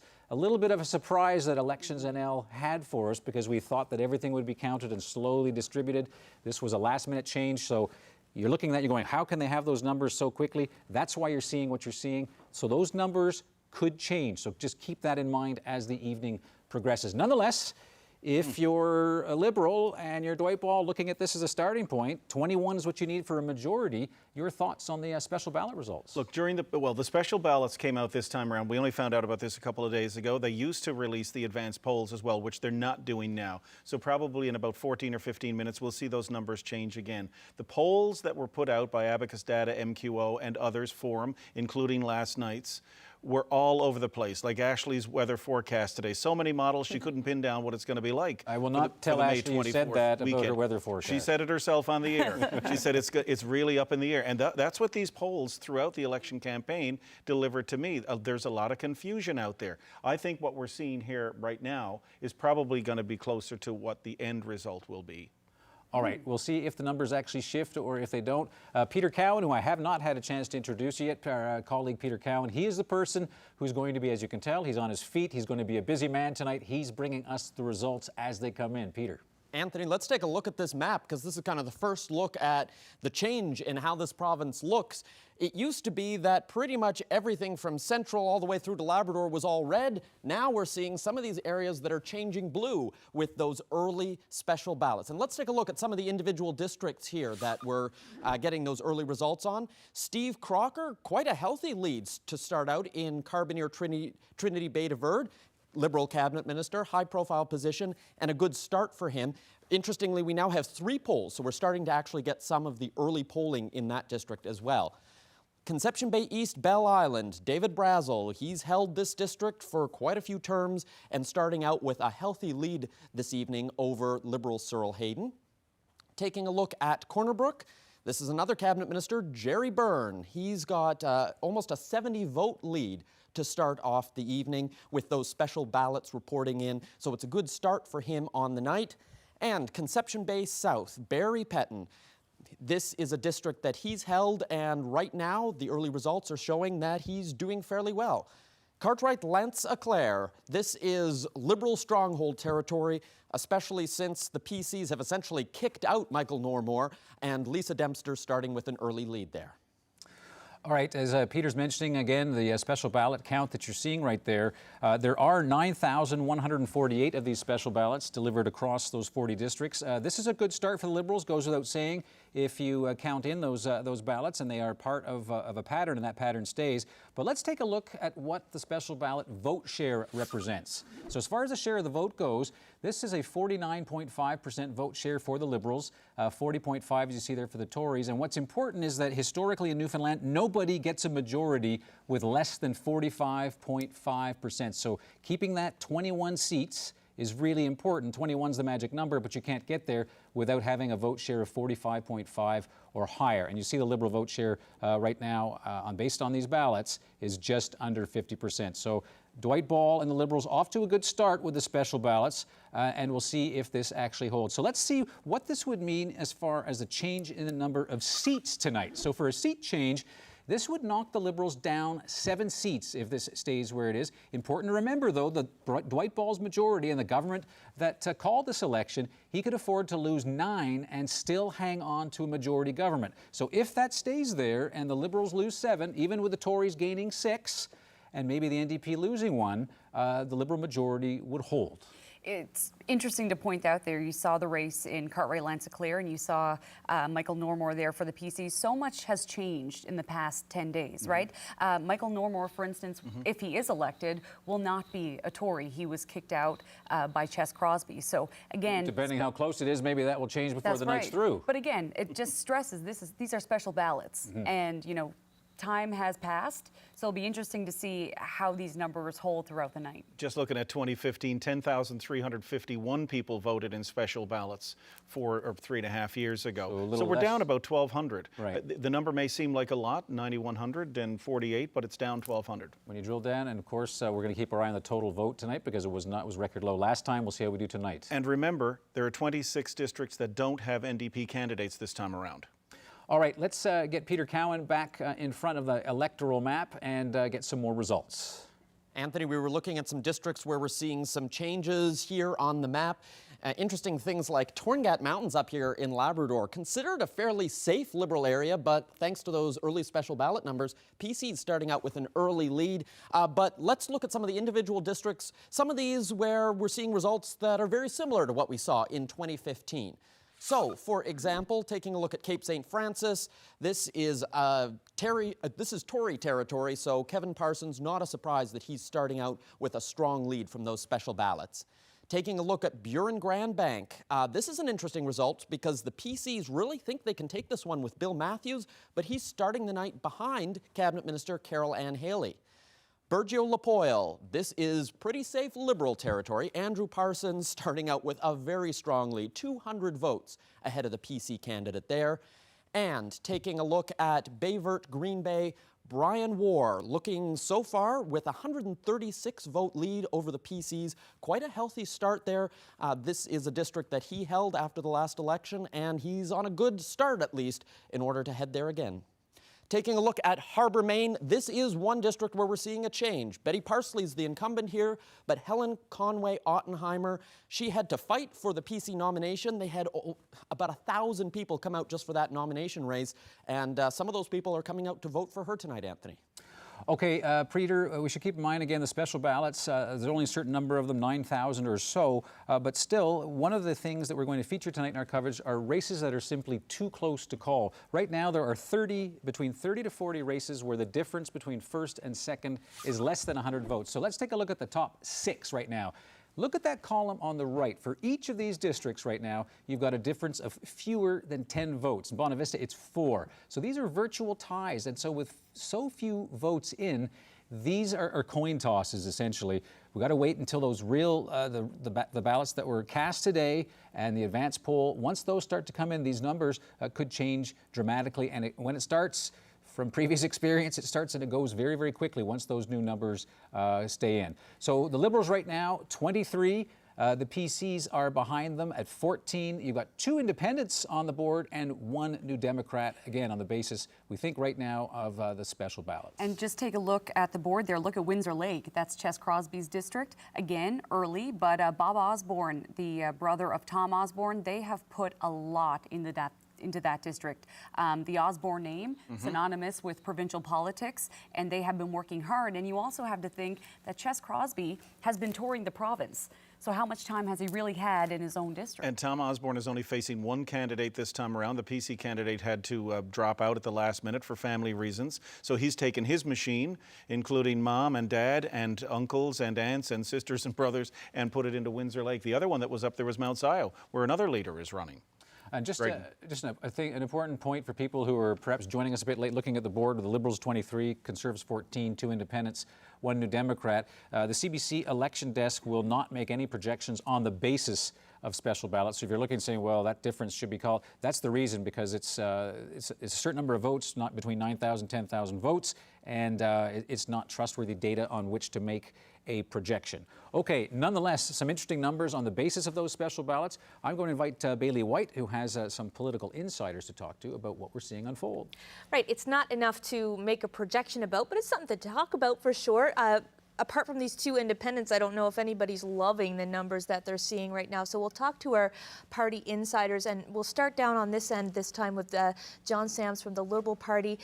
23 seats, if that number holds. John, what do you make of that? Well, obviously it's very early. One insight that I would look into these numbers, though, is that oftentimes special ballots is a recognition of organization. So I think that this bodes well for what we call GOTV, getting out the vote. I think that bodes well. The second insight that I put in here is something that we got to look at throughout the night. I think too much was made of polls over the campaign. A big thing you had to look at is the efficiency of the vote. You know, in Labrador, we just looked at, there's about 20,000 electors there. That's 4 seats. If you compare that to districts like Cape St. Francis and Fairland, you add those together, those are 20,000 electors. So votes, you know, some seats have a different allocation of actual electors in them. Mona Rossiter, the NDP faced some challenges going into this election, getting a full slate of candidates and a brand new leader virtually going in. So with 1 seat on the board, what would you consider a success tonight? Well, we'd like to hold our 2 traditional seats in St. John's. That would be a success, and certainly picking up any other seat would be great, you know. But, you know, you got to remember the special ballots are a slice of the electorate, and campaigns matter. Campaigns are important, and we've got a lot of time since those special ballots were cast and the campaigns that have unfolded in all the districts. So I'm really, you know, looking forward to seeing how this unfolds. All right, and so PC Keith Hutchings, what are you thinking? 15, that's up from what the PCs have right now, but not enough to form government. No, indeed, but it's great growth we've seen, and as we mentioned with the special ballots, a lot of those were cast maybe 7 to 10 days ago, and we've seen certainly a growth in our momentum over the past week and in the past number of days. Right. So I think it'll be still a very close race tonight. We envision somewhere between 18 and 24 seats. I think it's still obtainable with what we're seeing here. It'll be interesting. We have a lot of close races, and I think it's going to be a long night. But I think, you know, we've had a good start, and we're looking forward to what tonight brings. Right, so again, everybody would like to see just a little bit more, maybe as the night progresses, Anthony, and lots more to come, obviously. Well, it's going to start quickly, Bailey, because if you noticed, and Keith Hutchings pointed out, the numbers had changed. The Tories now at 14, the Liberals at 23. In the course of your conversation, that was it had switched with the PCs with 15. Now we're actually getting votes that were cast today. We've got at least 9 districts right now where those votes that were cast by voters across Newfoundland and Labrador today, they are starting to trickle into the system. So now is the key point to watch exactly what happens on that mini bar at the bottom of your screen with 23 Liberals, 14 Conservatives, 2 Independent, and 1 New Democrat. So as we're getting these results, let's once again head over and talk to Peter in front of our electoral map. Anthony, lots of people want to know about their individual districts, how those early numbers are shaping up. And interesting, we're seeing some areas, for example, on the Northern Peninsula, early votes were blue, but now it's gone back red. But let's take a look at some of those individual districts that we're watching here tonight. For example, Harbour Grace, Port de Grave, this is a rematch from 2015. Last time Glenn Littlejohn lost. Right now he's starting out with an early lead. Humber Gross Mourne, this is Dwight Ball, the Liberal leader. Not a surprise that he's starting out with a fairly decent lead over the PCs tonight. Grand Falls, Windsor Buckens, this is a cabinet minister, Al Hawkins. He's starting out with a good lead, and we've got 2 polls reporting, so we're starting to get some of those tonight results. Also getting tonight results from Gander, another cabinet minister. This is Health Minister John Haggie with a 100-vote comfortable lead, but it's still very early on. Fortune Bay, Cape Lahoon, this was a district that was held by the PCs, but incumbent decided not to run. Charlene Walsh is running this time and has a decent lead early on ahead of Elvis Lovelace. Close ties to the Premier. The Liberals were hoping they might be able to take this one. We'll have to see how those results move on as we get more and more of those polls reporting, Anthony. Okay, Peter, we're now getting results coming in from 20 of the 40 districts. So you're seeing those numbers change. The Liberals at 24, the PCs at 13, 2 Independents, and 1 New Democrat. Let's take a look at vote change by party. So for the Liberals, just hovering under 50%, they are down minus 6.5% from last time. The Conservatives up by almost 11%. The Independents vote obviously is up at 3.9, you see there, but there's a big story there with the NDP. That is a significant decline right now of just over 9%, so down 9.1 percentage points, I should emphasize. So that's significant, and if you take a look at where that vote is splitting, one of the big questions tonight, if you were an NDP voter and that party didn't offer you somebody to vote for, where would that go? So that 9% is flipped a little bit, but we'll have to break into that and sort of try to analyze where that vote went as we have more to talk about. Fred, Ariana, your thoughts, what we're seeing so far? Well, I just want to make a note of Fortune Bay Cape Lejeune, because the Liberals thought that they really had a chance to pick up that seat. Charlene Walsh, she's a brand new candidate. She's from St. Albans, but she hasn't lived in the district for 30 years. But Tracy Perry gave her blessing. Tracy Perry, of course, held that seat since 2007. And I mean, early numbers again, but it looks like she has a pretty substantial lead over Elvis Loveless. I think that the number we saw there with the popular vote is right in line with the Abacus data poll that we reported on, in so much as people wanted change, but they didn't think Dwight Ball and the Liberals would lose. Well, we'll see they're down a bit, but they're still holding on. That's right, and perhaps the message right now, if those numbers are to hold, which is with the Liberals at 24, which is 3 more than is required for a majority government, that would be a stable majority government to say the least. The Conservatives with 13 and 2 independent candidates and 1 New Democrat as things stand right now.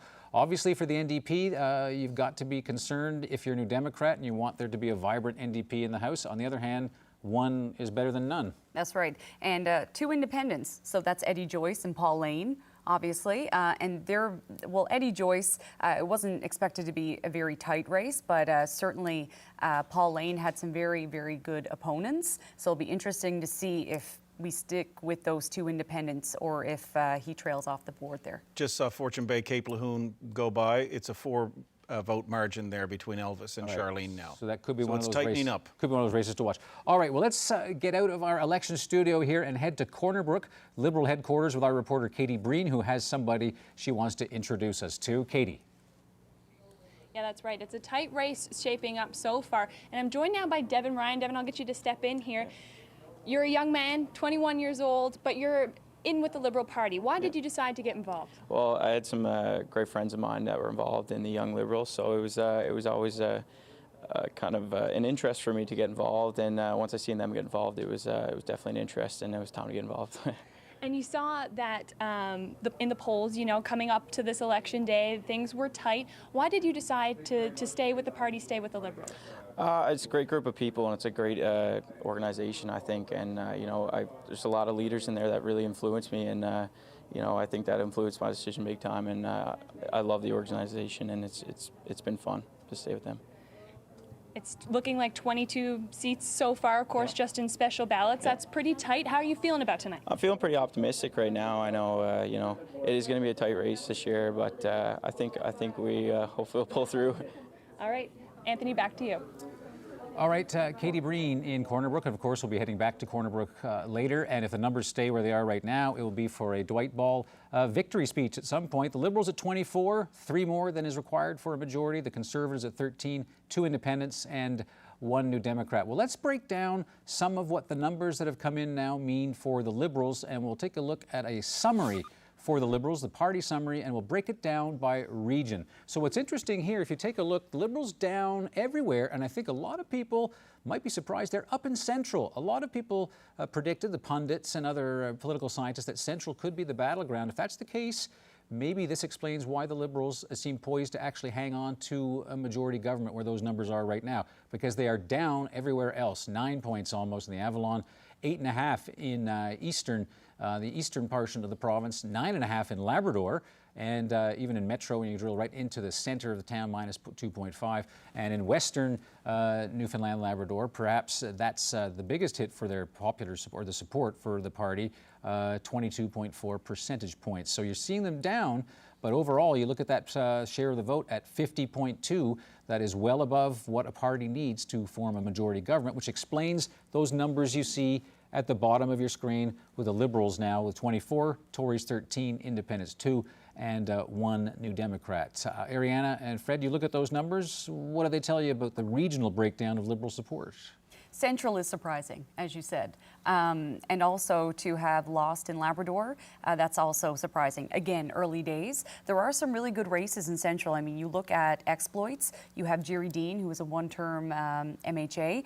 He was criticized for not being very vocal, and he's up against Pleeman Forsey, who's a new candidate, but he has the backing of his brother and longtime Tory Clayton Forsey, so that's going to be one to watch. Let's take a look at some of those races. We'll go back to Peter Cowan as he's breaking down those results as they come in.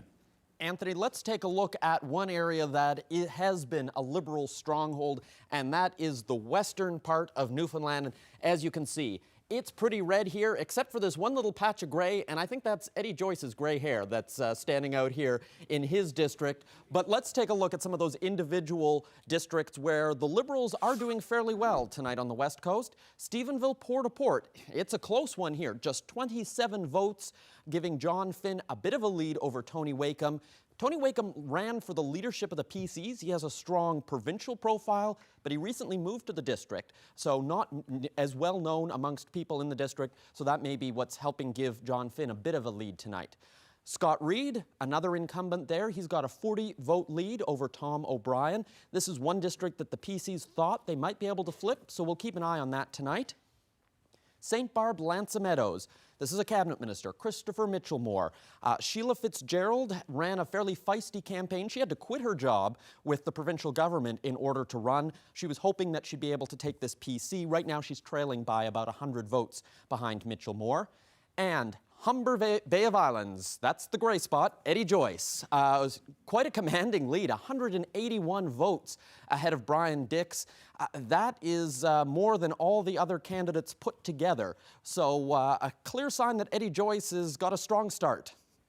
All right, so Eddie Joyce, Fred Hutton, what do you make of the fact that here's a person tossed out of caucus, former cabinet minister, friend of Dwight Ball, decided to run, send a message. What do you make of the fact? Is this news? No, not surprised at all. And actually, I knew that the writing was on the wall when Ariana broke the story that the 9 members of his Liberal District Association resigned en masse to support him as they moved forward through this election campaign. It was pretty messy and tangly for Eddie, and many people may have even thought that he wouldn't come back around this time and just walk away. He's had a 30-year political life. I mean, this is a guy who resigned his seat back in 1989 when the leader of the party, the Liberal Party, Clyde Wells, couldn't win his own seat, and he allowed the Premier, well, who turned out to be the Premier, to run in that seat. So this guy's got like heavily entrenched with the party, and then all of a sudden he's kicked not only out of cabinet but of caucus. That's a big part of his life. He'll be back. Right, part of his life. The numbers have changed again. The Liberals now 25. So they have a 13-seat lead over the Conservatives, the Independents, Category 2, one of them being Eddie Joyce,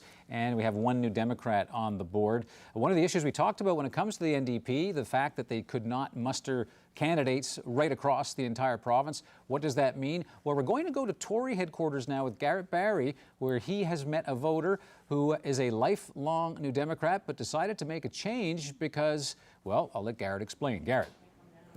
That's right. I'm here with Marianne Walsh. She's been a volunteer, in fact, with the NDP for 15 years, but tonight wearing Tory blue. Can you just tell us what happened?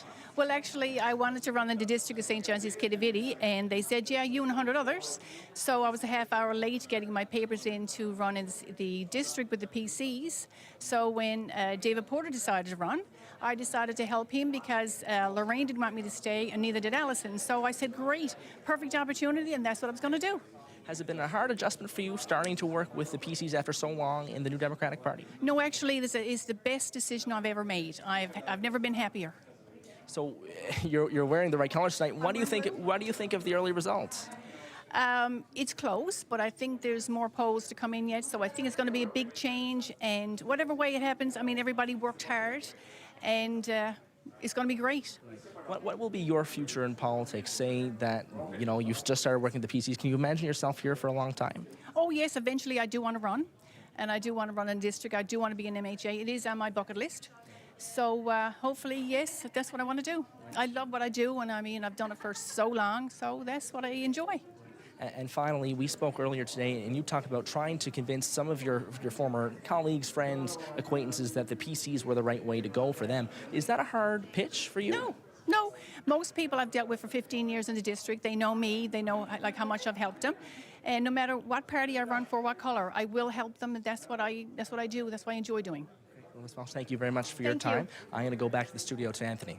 Thank you. All right, Garrett, appreciate that. Now, let's consider the numbers once again. The Liberals, the 24, the Tories down 11 with 13, Independents 2, New Democrats 1. But an important point to keep in mind again is, for instance, we have 12 districts where we have nothing except the special ballot. So nothing that was cast in 12 districts has actually been counted today. So that's one thing to consider. The other is that out of the 20 districts of the 40, the difference between first and second is less than 100 votes. That's why the CBC election desk thinks it's too close to call a government, let alone a majority government. But let's take a look at some of the top 6 close ones. Stephenville, Port-au-Port. You see the difference there is 4. Mount Scio, the Tories ahead of Liberals, but again by 6. Exploits, the difference 7. And then we flip it around. Ches Crosby down by 9 in Windsor Lake. And in St. John's Centre, Jim Dinn just ahead of John Galgay there with 15 votes. And in Harbour Grace, Port de Grave, which could go back and forth all night, you've got 29 votes. So that's one of the reasons, sort of being a little cautious until we get more votes in to make any kind of projection as to where this evening is going to go. But right now, you've got 24 Liberals, 13 Tories, 2 Independents, and 1 New Democrat. So let's get more details on those results with Peter. Anthony, everyone wants to know, how are the leaders doing tonight? How are they doing in their own districts? And so let's take a look at some of those leaders, and it's so far not a great start for some. The one who does have a great night so far is Dwight Ball. A healthy lead now with 8 polls reporting in Humber Gross Mourne ahead of the PCs. Not a big surprise that he's doing well in his own district tonight. Taking a look at Windsor Lake, this is a very close race. Look at that. Ches Crosby, just 16 votes ahead of Bob Osborne. The Liberals put a lot into this district. Bob's brother Tom Osborne was going door to door as the finance minister, a well-known name. You had Sheila Osborne, the mother of Bob Osborne. The whole political family was out in that district. So we'll keep an eye on that close race throughout the evening. St. John's East Kitty-Vitty, this is not a good start for Alison Coffin. This is still just the special ballots. We haven't gotten any of the polls from today yet, but she's in 3rd place, well behind both the PCs and George Murphy right now, who has a 58-vote lead. And finally, looking at the NL Alliance, Graydon Pelly right now in 3rd place in Mount Scio, behind the Liberals and the PCs, but at least ahead of the NDP. So we'll keep an eye on that tonight and see how well the NL Alliance is able to actually gain some support. It may not be seats, but at least, Anthony, we are expecting them to pick up some support as a brand new party. Okay, we'll keep our eyes on that, but we do have some breaking news. Part of our election special, there is one person who we can tell you we are projecting, the CBC desk has projected that Dwight Ball is going to hang on to his seat in Humber Gross Mourne. And the good news for Dwight Ball, apart from the numbers at the bottom of the screen, he is the first elected candidate in our election night coverage. So Dwight Ball will be heading back to the House of Assembly, and right now he's got 25 Liberals or 24 colleagues to consider. If you look at the numbers at the bottom, the Tories with 12, Independents 2, and New Democrats 1. Humber Gross Mourne, Deer Lake, I think most people assume, no matter what the results were like tonight, Dwight Ball a shoo-in that part of the province. No big surprise there. Of course, the Ball name is huge in that region of the province. His brother is also the mayor of Deer Lake. They own a number of businesses out in the region. They've been around for decades, obviously. And, you know, as a sitting premier, it's very unusual to lose your seat. Right. And Ches Crosby had to campaign all over the place. Dwight Ball, he's so comfortable in his district, he could travel all over the place, not worry about it, although it looks as though Ches Crosby might have a different situation on his hands than Dwight Ball does. Well, Crosby's also new to the political game, right? Whereas Dwight Ball has been around forever. They know his track record, so he has that advantage. Windsor Lake will be a race to watch because, you know, Bob Osborne is new to politics, but of course he's not a political novice. Nope. His mother was in the legislature, his brother was, and they have a well-oiled machine traveling around Windsor Lake, knocking on doors. His uncle as well was there, Bob Ridgely. That's right. At one point in time, the 3 members of the same family. So a lot of support in that area, and as you said, Ches Crosby has been focusing in other areas. He's trying to, you know, up the PC numbers tonight.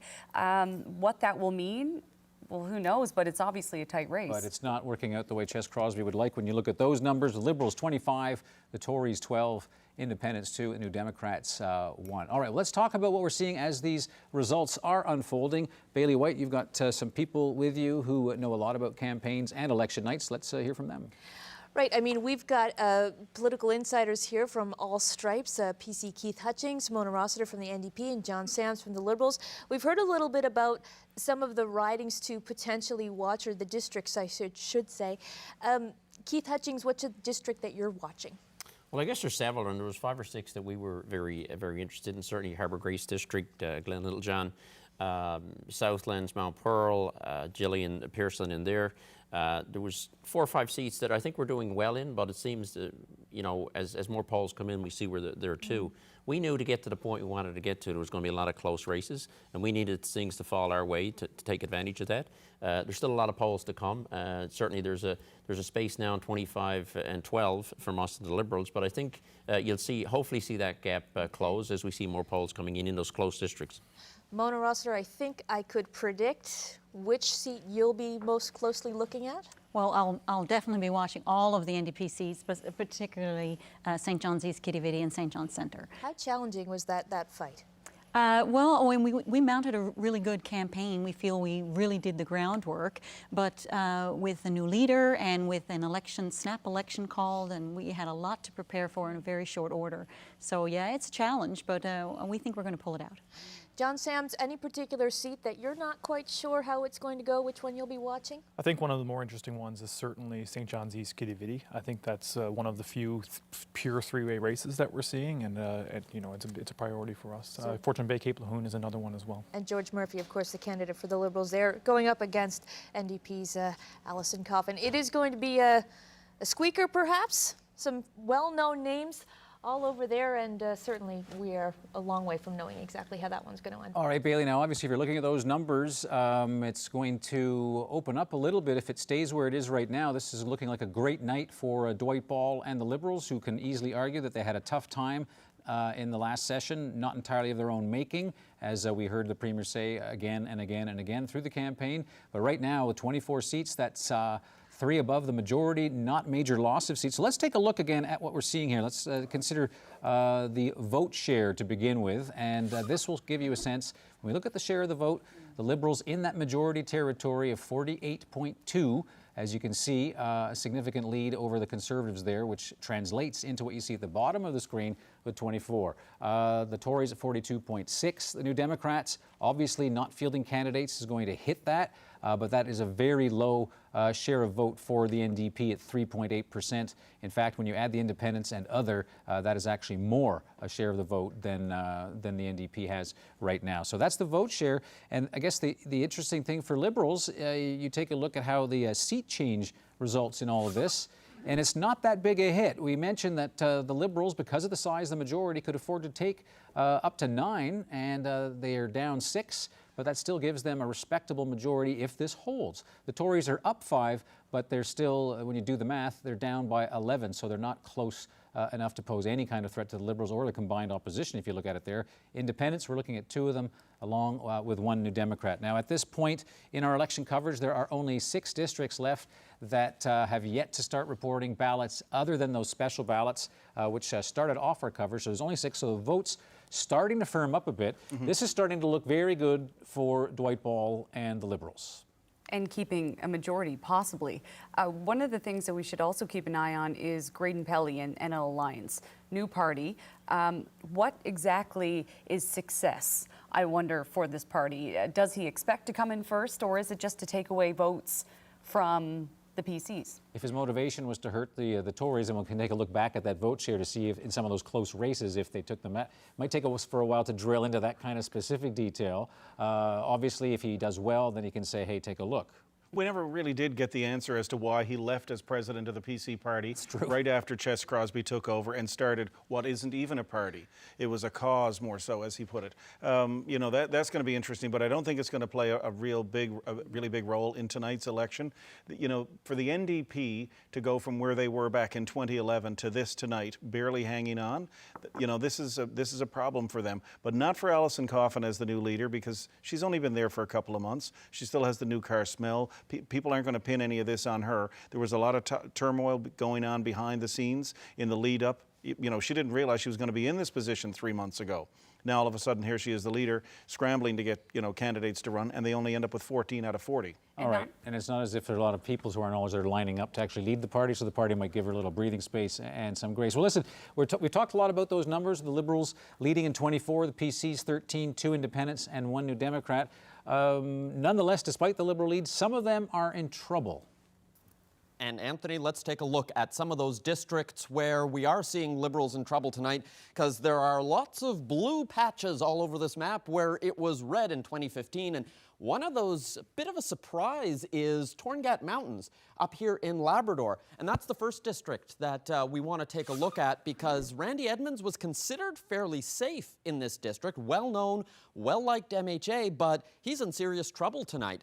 Layla Evans was traveling the district. She doesn't live there, but she promised to move there if she does win. And she's got a 140 vote lead right now with 4 of 10 polls reporting.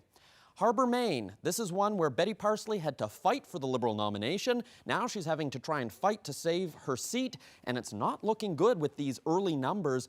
Helen Conway Ottenheimer with an almost 300 vote lead in that district. And St. George's Humber. This is the district that Scott Reid held as an MP, first one in a by-election, but it's a tight race tonight. There's just 10 votes right now that he's behind the PC candidate, Tom O'Brien, with only about a quarter of the polls reporting so far. St. John's West, this is one where it's a cabinet minister in trouble. Siobhan Cody, the Natural Resources Minister, just 15 votes right now ahead of Shane Skinner. And if the Skinner name sounds familiar, Anthony, that's the son of Sean Skinner, who was a former MHA.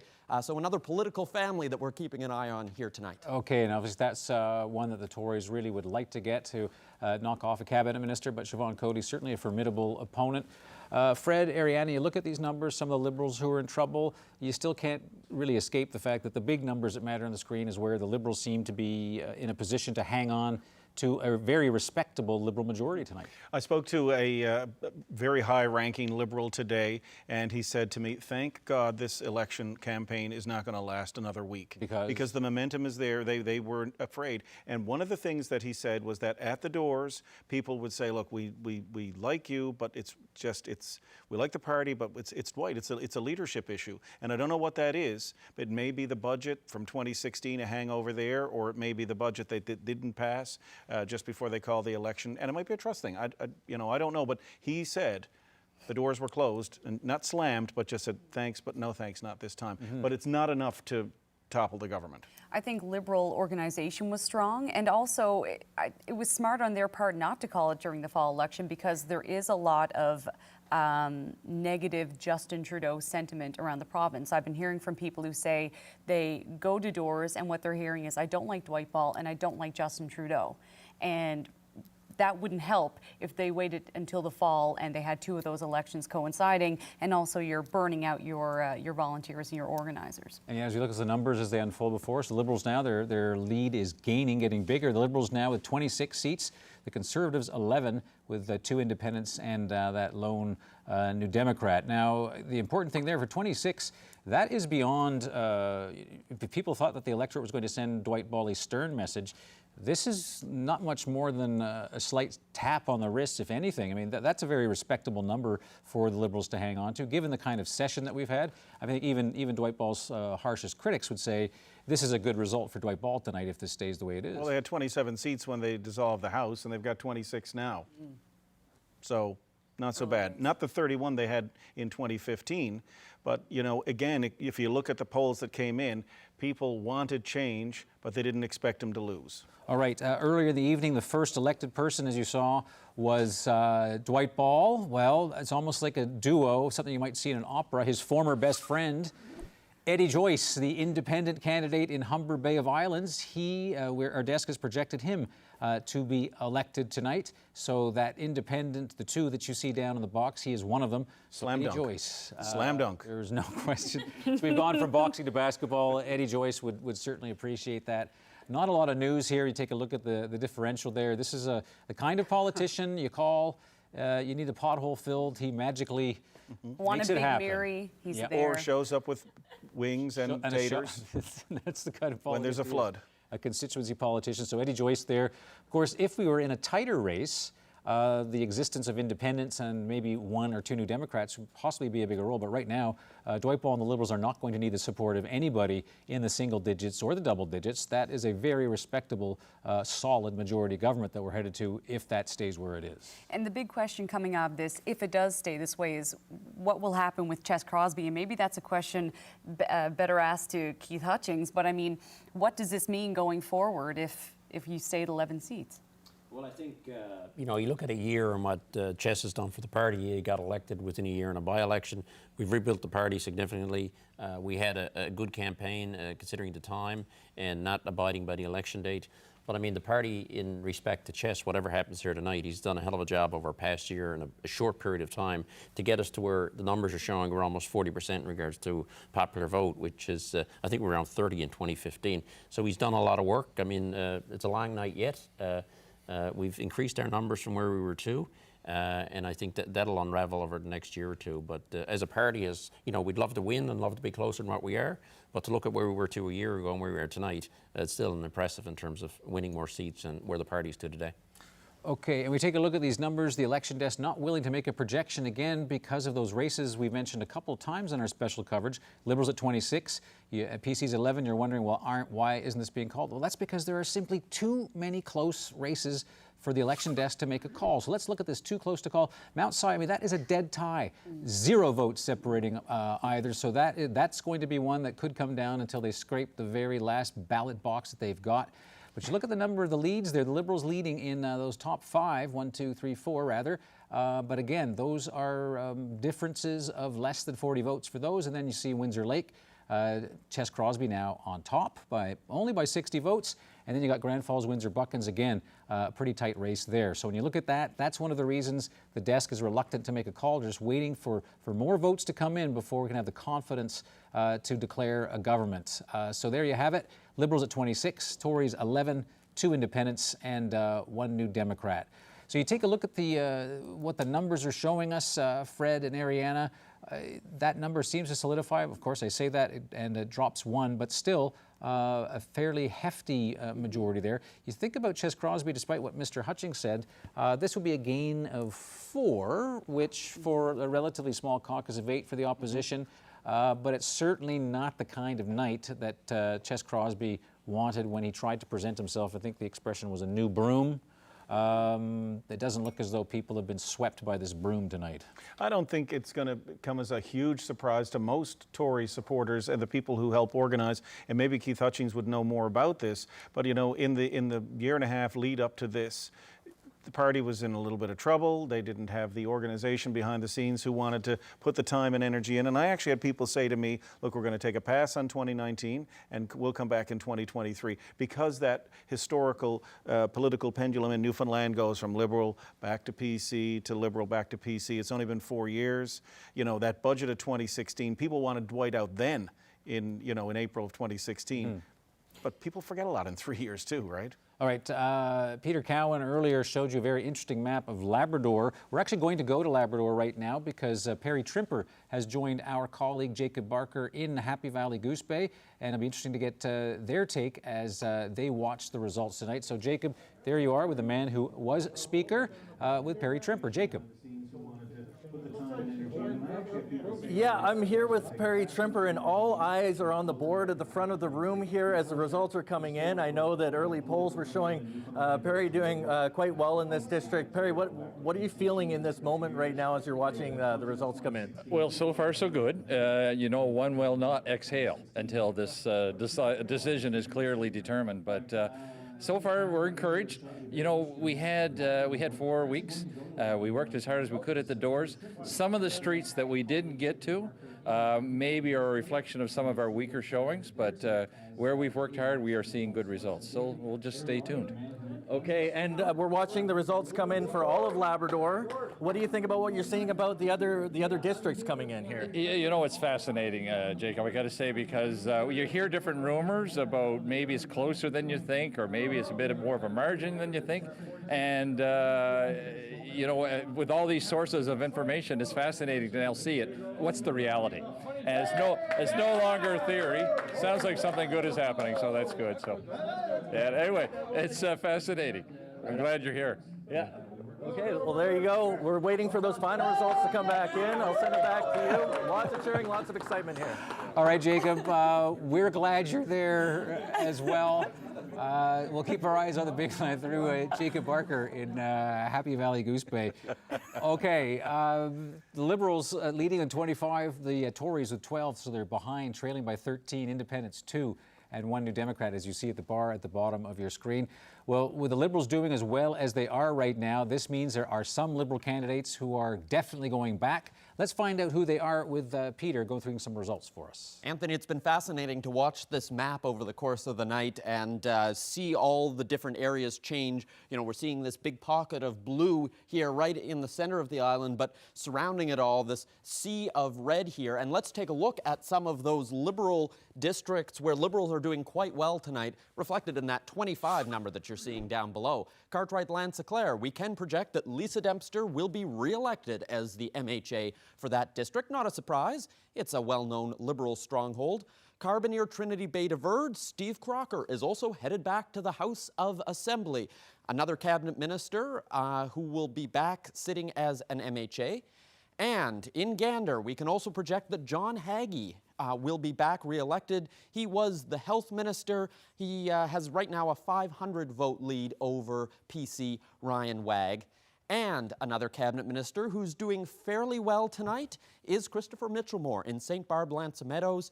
He has almost a 300-vote lead ahead of Sheila Fitzgerald and Burgeo Lapoile. Not a surprise that Andrew Parsons is holding on to that seat so far with quite a healthy lead, but we only have 4 of the 32 polls reporting, so that's one of the reasons that the decision desk hasn't declared him elected tonight.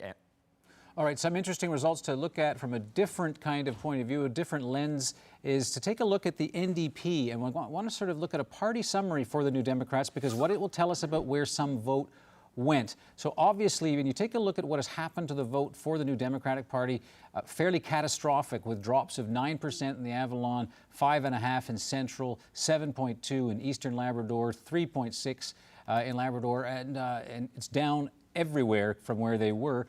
And it may be that one of the reasons you're seeing those Liberals as strong as they are tonight, perhaps it's because in the absence of a New Democratic candidate in so many districts, that they may be saving a Liberal majority tonight. Perhaps not in totality, but you think of the number of districts that the NDP could not field a candidate. You look at that vote drop and that vote change. Perhaps the NDP voter out there has come to help the Liberals tonight.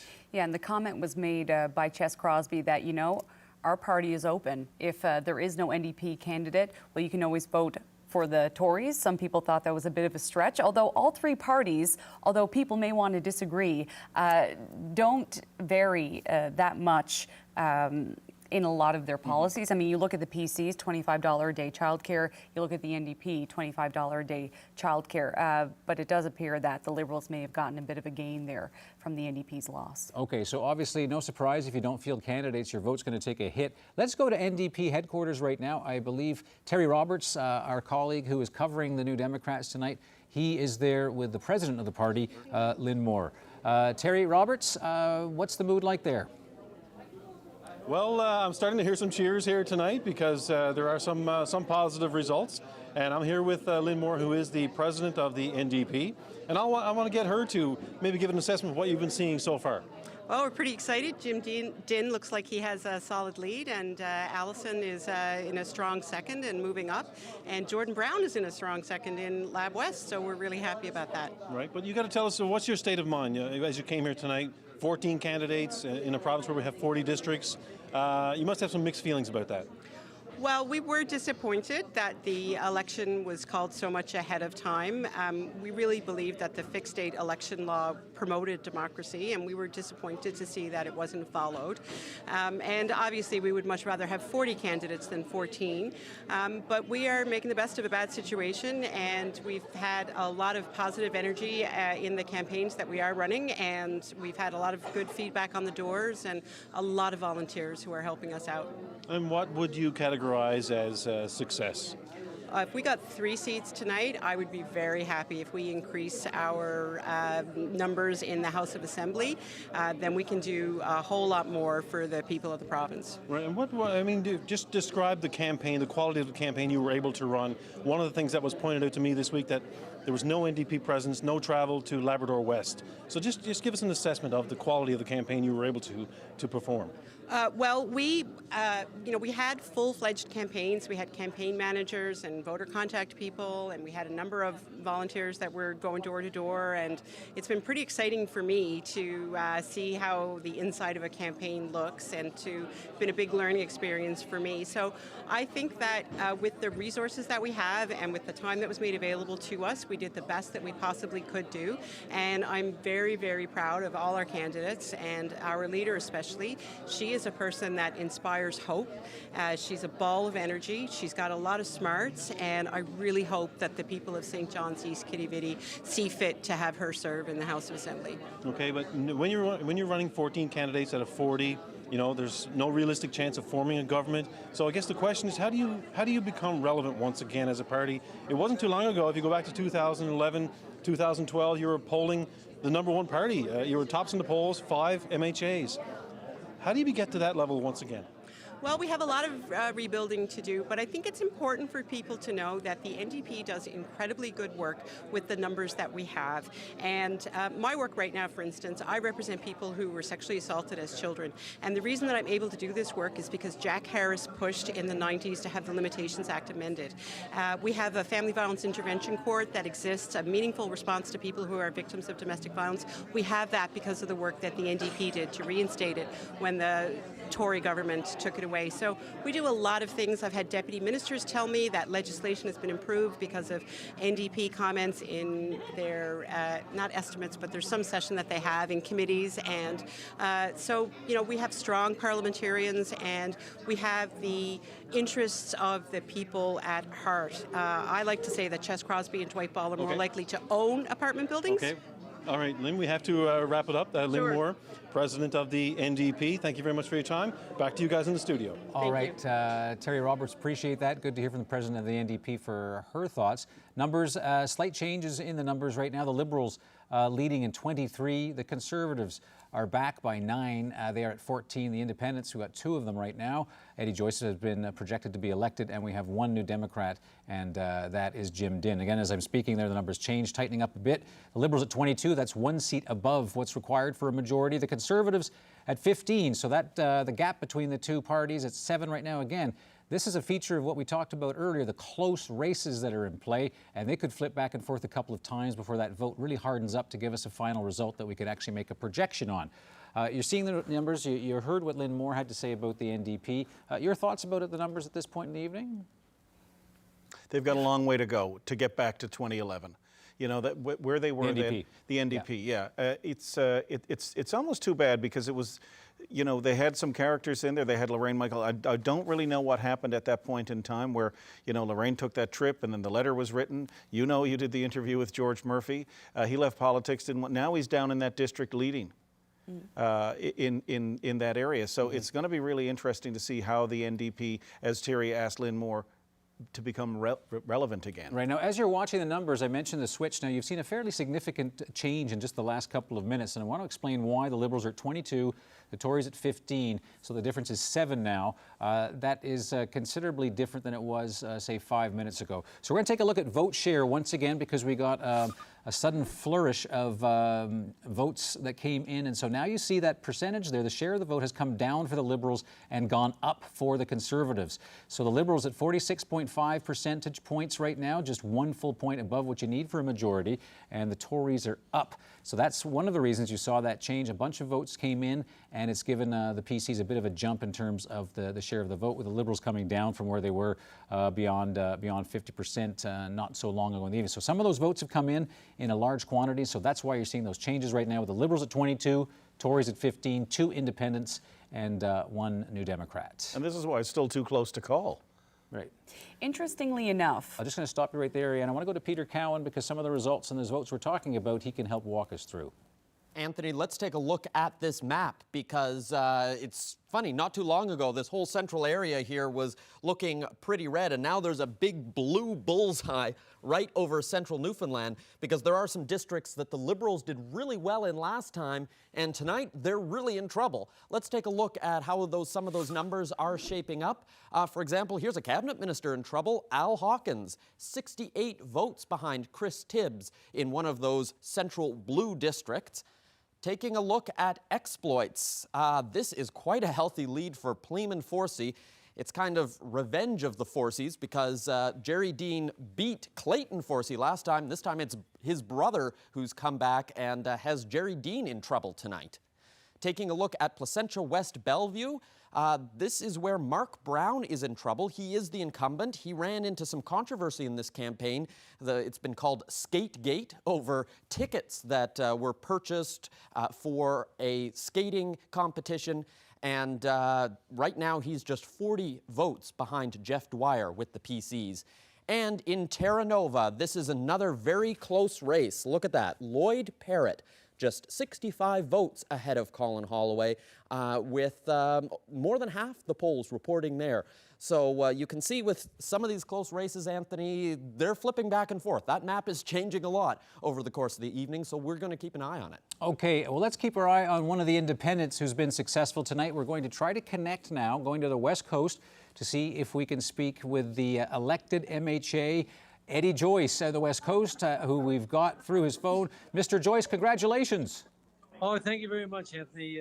It's been a great night, and it's a great night for myself and all the people of the Humber Bay Valence and all the election team that worked so hard to ensure that we got a victory here tonight. You know, given what happened in the last session with you being expelled from cabinet and caucus, a certain sense of anger with Dwight Ball, how does it feel to win tonight? Well, first of all, I left caucus on my own because I didn't want to put my fellow caucus members through a vote, which I probably would have won. Well, Anthony, and I said before, that was a bit of a tough time for me, mainly for my family. The truth is yet to be told, and it will be told. But once again, as I said before, the people that really count to me are the people in Humber Bay Valence, and the people in Humber Bay Valence expressed tonight the work that myself and Judy Bolt has been doing for the last 4 years. And they know I speak up for the people of Humber Bay Valence when need be. So they're speaking up for me tonight. And I'm so proud, and I'm so happy, and I'm so fortunate to be in such a great district with a great bunch of people. Well, congratulations once again. But just one more question for you. The Liberal Party has been such a part of your life. When you see the Liberals right now with 22 seats, that's one above a majority, the Tories with 15, what do you make of the message that the voters are sending to Dwight Ball and the Liberals?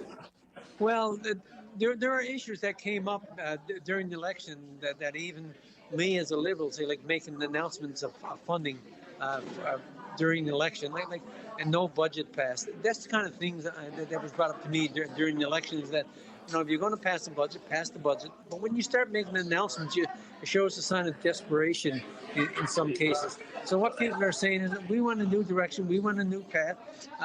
We want someone who's going to be there, that's going to be upfront, no matter what the issue is. Be upfront with the people, and I think the Liberals got this loud and clear tonight. And there's a lot of great Liberals in that caucus, a lot of great Liberals. But I mean, Dwight Ball was the front and center, so I think they're saying to Dwight Ball, we want a new direction, and you may win the government, but we want to be everything that's going to be done, be upfront, and let's be honest with the electorate.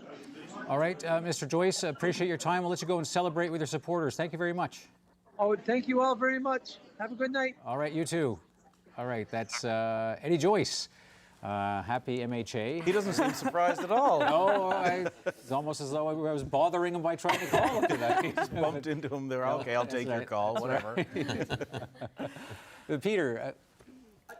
I just wanted to add something because it is a really significant milestone that we have an independent who has been projected elected. The last time that happened was 1996. It is so unusual for this to happen in politics in Newfoundland and Labrador. And that was Yvonne Jones. And again, she won because of her personality, how well known she was in her district.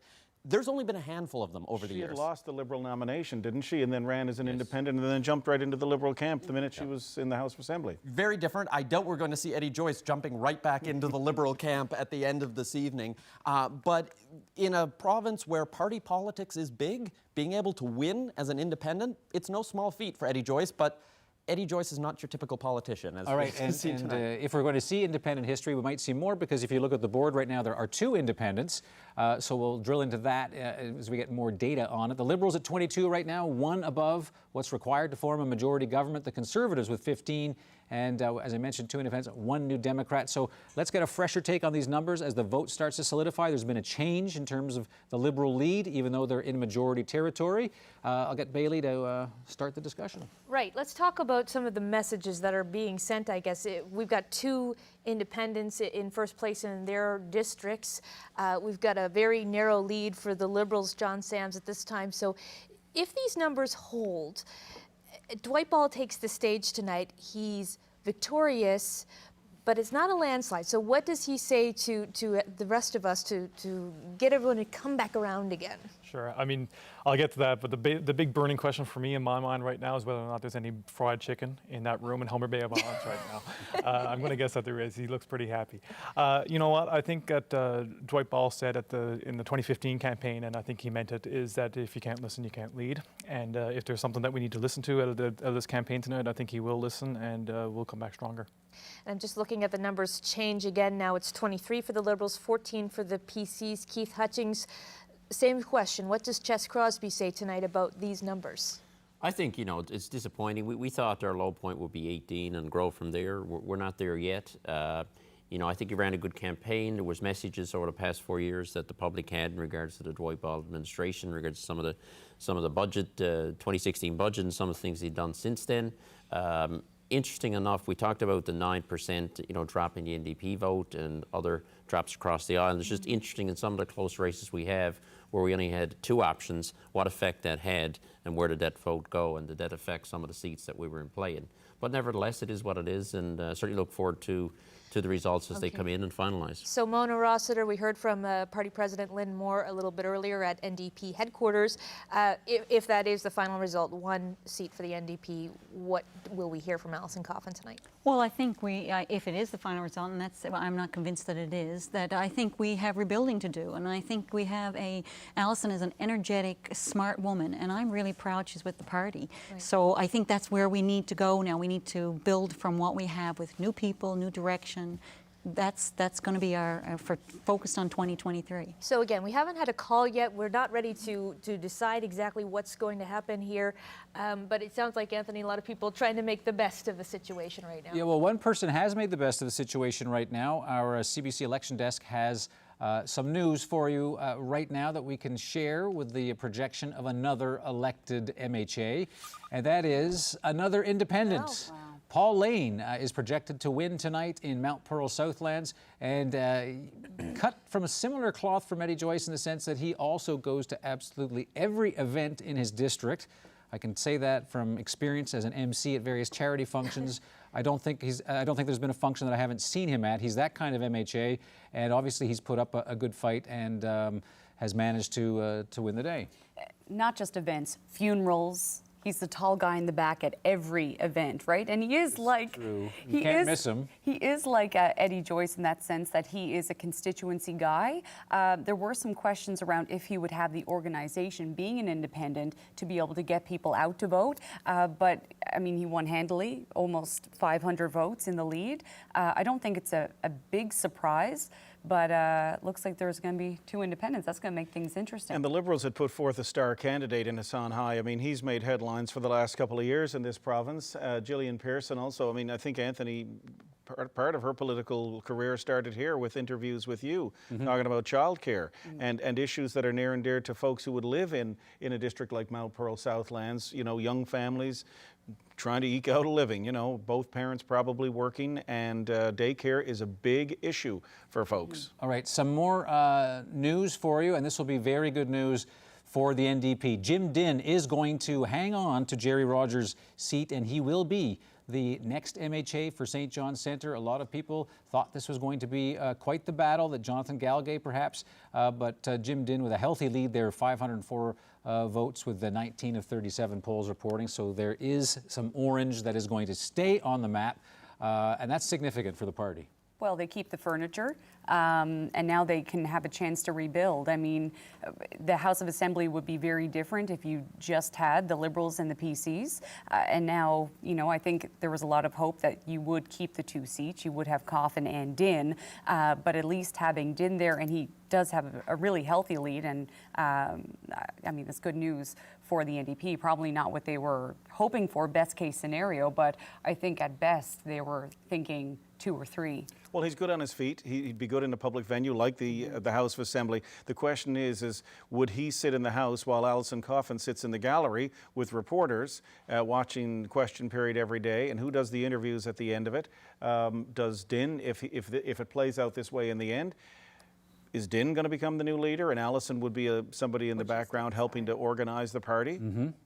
Or work with the party? And the other thing we know for certain, if he's sitting in the opposition, as it looks as he will, in these numbers, he'll be sitting likely with his brother. The 2 Dinns, I think, are in. Last time we checked in Topsail Paradise, I think that Jim Dinn's brother was also there. So we could have 2 brothers in opposition. Sibling rivalry on the other side of the House. The Liberals right now with 23, the Conservatives with 14, 2 independents, both of them elected, projected to be elected, Eddie Joyce and Paul Lane, and that one New Democrat, Jim Dinn. All right, let's look at some more of the results with Peter. Anthony, there's going to be some familiar faces, people you saw over the last 4 years, and you're going to be seeing a whole lot more of them because these are Liberals who have managed to hold on to their seats tonight, ones where we're projecting they are headed back to the House of Assembly. Let's take a look at some of those districts. For example, Bayvert Green Bay. Brian War has a healthy enough lead now that we're able to project that he is going to be the MHA for Bayvert Green Bay once again. Taking a look at Waterford Valley, this is not a surprise. Tom Osborne spent a lot of time trying to help out some of the other Liberals in the St. John's area because he knew he had quite a healthy lead, especially because there was no PC candidate running against him. So he's going to be back in the House of Assembly. Jerry Byrne, another one who's not a big surprise. He's won a lot of elections on the West Coast at the federal level, at the provincial level over the last couple of decades, and he's won another one here tonight. Taking a look at St. Barb L'Anse Meadows, this is one where some people were thinking that the PCs might be able to defeat a cabinet minister, but that didn't happen. Christopher Mitchell-Moore is going to be re-elected as the MHA for St. Barb L'Anse Meadows. All right, Peter, appreciate that. We take a look now. I want to bring something to your attention that is significant, and it was one of the reasons the election desk is holding off making a call at this point, and we're going to keep that share of vote along with the mini bar at the bottom, as you just saw flip there, Liberals at 22, Tories at 15, 2 independent and 1 NDP. With each additional batch of votes that were getting collected, the Liberal share of the vote is slowly going down. They're now at 45.9%. As we've said before, you need 45.5 to form a majority. And one of the things that has caused some trepidation with the people who do the numbers on these kinds of nights is that fact that that Liberal share of the vote is coming down. And the difference between the Liberal share of the vote and the Conservative share of the vote, a couple of percentage points right there. So that's one of the reasons there's caution. Again, the Liberals have a 7-seat lead on the Tories, who've got 15, and the Liberals are 1 seat above a majority government right now. One thing I want to point out, Anthony, is that in an hour and 7 minutes, the bottom 4 numbers, 22, 15, 2, and 1, have only swapped one number because it was 23, 14, 2, and 1 when those first numbers came up, the 9,148. You're talking about the special ballots? Special ballots. So it hasn't changed much since then. Those special ballots, almost as if it was a sample size of a sign of things to come. Well, it certainly appears. I mean, after an hour and 2 minutes, we're still seeing only basically half the polls. Like the one in Windsor Lake there right now, it's 20 of 34 polls, a little more than half. So, I mean, was that the telltale for what the night was going to bring us? So it certainly seemed to be close right now. The Liberals back up one, so it's 23 for the Liberals, 14 for the Conservatives, 2 independents, and 1 New Democrat. Ariana? Ironically enough, high school students, elementary school students, held their own election, by the way, over 13,000. And their votes were also tallied tonight. They had a Liberal majority with 25. I think they had 10 PCs, no independents, so sorry, Eddie Joyce, and 3 members of the NDP. So actually, it's not that far off Right, this from is a what program we're seeing right now. that the Elections NL runs with the schools so that That's right. kids will actually be part of the democratic process and get a chance to cast a ballot. They clearly have never met Eddie Joyce. No, or Pauline. All right, and as far as our special coverage goes, to recap those numbers, the Liberals with 23, the Tories with 14, and then independents have 2 that are projected to be elected, as well as Jim Dinn in St. John's Centre. So that vote should start to sort of get harder as they all get counted. Still waiting to see if we can get a projection, but right now it looks as though the Liberals are poised to have a respectable majority government. As you know, Jerry Byrne, Peter Cowan told us, is projected to win tonight, and he is with our reporter Katie Breen in Corner Brook. Katie. That's right. We're here now. Some of these races are pretty close. What do you make of that? Well, you know, that's called the Stanley Cup Game 7. It's part of politics. But, you know, I'm amazed at the caliber of candidates that came forward. I'm really, really pleased the fact that there was tight races in some areas, because it shows that politics is alive and well. People are expressing their points of view, and that cannot be anything but healthy. Where do you think the Liberals are going to land at the end of tonight? Oh, we'll see. I mean, the polls will come in short order, but I'm confident we're going to have a majority government. I'm confident that we will probably come in at the 25 to 26 seat mark. And with that, you know, I can only reach one conclusion, and that's the conclusion that will be reached by the voters. That is, a mandate will be given to the Dwight Ball government to carry on with the work that they started to do in very, very difficult times. You saw some of the polls, you know, leading up to tonight, closer than expected. Why do you think that was? Katie, we're going to have a discussion about this, not you and I, but just the province. And this is something that those that are interested in democratic reform and making sure that elections are run fairly and good information, solid information is available to them. Katie, listen, I've been in politics for 23 years. This is my 9th general election campaign. I have never seen this virus infect Newfoundland and Labrador. This thing that we call NL Strong, this push polling that has now come into our province is very unexpected. This is not a place that I ever would have anticipated that kind of political activity to occur. And let's call a spade a shovel here. Is that as of this morning, we had a poll that came out that suggested a majority Conservative government.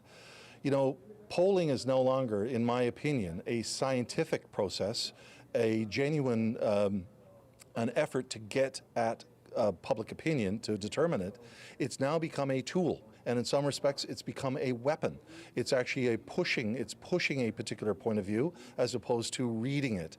And that's what we're seeing in a lot of these polls, in my opinion, that we have to be very careful of. There has to be some guidance to this, because it's done to influence voting behavior. And the fact that the last 4 polls that came out that, you know, supposedly meant to influence voter behavior, how far apart they came, I think it's very, very, it's concerning, and it should be concerning to us all. All right, thank you, Mr. Byrne, very much for your time. Thank you, Anthony. Katie. All right, so appreciate that, Katie. So there you have a treatise on the effect the polling has in modern politics. Mr. Byrne talking about a poll that we could not report for you today, that was not reported anywhere as far as I know, because that's against the regulations. A lot to chew over there, and I'm going to get things to hand it over to our panel in a moment. But interesting change during that exchange between Katie and Minister Jerry Byrne.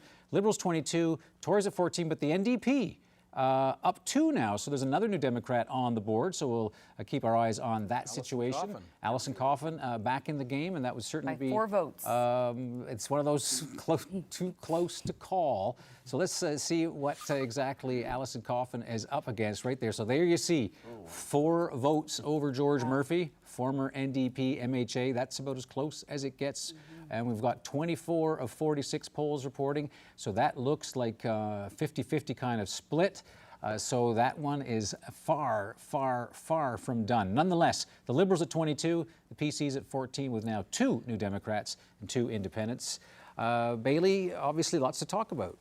Yeah, the numbers have changed since we last checked in with the insiders here. Keith Hutchings with the PCs, Mona Rossiter with the NDP, and John Sams on the end down here with the Liberal Party.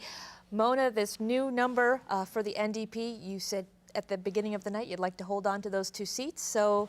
Well, I'm delighted to see 2 NDP on the board, and I think we're going to pull this out. I mean, we have a really strong base in St. John's East Kitty and we did our work, and we've got a fabulous leader, so I'm hoping we'll get elected, and we'll see. It's so important to have the NDP voice in the House of Assembly. So. And I'm just looking at Labrador West, where Jordan Brown of the NDP is trailing by just 52 votes to Graham Leto's lead for the Liberals. Yeah, and that's great news as well. You know, Jordan is a young, progressive, independent candidate for us, and we're so delighted that he joined with us and ran for us in Lab West. So it's looking good there too. So I mean, 3 would be really great. Right. So tight races, John, that the Liberals are still in with this 22-seat lead. What are you thinking? Well, I couldn't see a scenario where the NDP would be competing for 3 seats, to be honest with you. So that's a bit of a surprise for me. Beyond that, though, you know, the numbers are staying pretty steady. Just one note that I'd make, you know, here as we talk about the results as they're coming in, not to be a stickler about it, but there's no such thing as momentum anymore now. Right. Momentum stopped at 8 p.m. Now it's just a matter of counting the votes that are already in the ballot box. And one Liberal seat that has changed hands is Harbour Main. Betty Parsley has lost to Helen Conway Ottenheimer of the PCs. Keith Hutchings, what's your take on that? Yeah, Helen is a fantastic candidate, and traditionally, if you go back and look at Harbour Main, there's always been a strong progressive conservative vote there. The last election, 2015, was very close. We came very close to winning that seat. As I said, she's a fabulous candidate, and it bodes well to bring someone like that into our caucus as we move forward after tonight. But I will note it's interesting that we're up to 43% in popular vote, and there's a very small difference in both. And you know, there's 18 now for someone else other than the Liberals. Okay. So we're not that far off in regards to Right. getting very close if you get 1 or 2 more seats that would switch. So lots of moving and shaking going on there, and that popular vote is still quite close. Don't mean to cut you short, but we do have an important breaking news announcement for you to make from the CBC election desk. We can tell you, despite where the numbers have been, we now have a sense of what the result is. The desk projects there will be a Liberal government. Dwight Ball, as you know, earlier was elected in his own district, and he will lead that government right now with 22 seats. Enough of the vote, 70% of that vote is in, so the desk is confident that this is the result for tonight. Not yet calling it a majority, however, but it is a Liberal government right now with 22. That's 1 more seat than required for a majority. Conservatives at 14, and Democrats with 2, and those 2 independents as well. All right, so there we have it. This is the basic result of an election night. We'll take a look at Liberal headquarters, where people have yet to sort of file in, right, with the red and white balloons ready for the appropriate moment to be dropped. The media getting set up there, and as you can see, that's one of our colleagues from Radio-Canada who's getting ready to explain to French-speaking Canada what is happening in Newfoundland and Labrador right now. This was the same as 2015, because Dwight Ball is in Dare Lake with all his supporters, and the room was exactly like that, even though we knew he had won, for about 25 minutes or 30 minutes, and then all of a sudden 3 buses arrived, everybody piled in. Yvonne Jones gave her big speech, Goody Hutchings was there. It was quite a big speech, as I recall. Yes, it was a long speech, and then the Premier showed up, and you know, much fanfare, high-fiving and everything else. He got up, he spoke, and then they all left and went back to Dare Lake. Right. It was exactly, and we were all there in the media, like they all just blew into town and then left. My eyes are locked on the NDP right now. Jordan Brown in Labrador West, just at last count, and I'm sure Peter Cowan will have this, but I think it's something like he has 40% of the vote. Graham Leto has 42. I don't know if that's something that was expected, but that's a close race too, and 2 NDP right now. So good news for the New Democrats for sure. All right, and of course, we'll have to check on that. So let's take a look now at those district results. So there you go. Cabinet Minister in Labrador West, Graham Leto, and as Ariana was mentioning, Jordan Brown. That is an interesting fight, especially with 23 of 27 polls with only 52.5. Well, New Democrats certainly like suspense, because that's tight. That could go right down to the last ballot box as well. So we'll keep our eyes on that one. That was one that Alison Coffin said when I interviewed her to watch for. That was the one specific district, aside from with Jim Dinn, she said watch for that in Labrador West. He's a force to be reckoned with up there. Okay, we're going to head back to Liberal headquarters with Katie Breen, because now that we have projected that there will be a Liberal government tonight, Liberal headquarters seems to be a logical place to go. So, Katie, obviously you're going to be a busy person. You are with the winners tonight. What's happening? Well, not too many people here yet, no big eruption, but the Liberals that are here, the insiders, their noses are in the phones, keeping a close eye on this, because it really isn't a runaway. You've said this will be a Liberal government, but not a majority. Now, of course, Jerry Byrne was just here. He's expecting 26 seats, but that's no guarantee just yet. So once people start coming in, I'm sure they'll be happy to hear these results, because when this night started out, we really didn't know how it was going to go.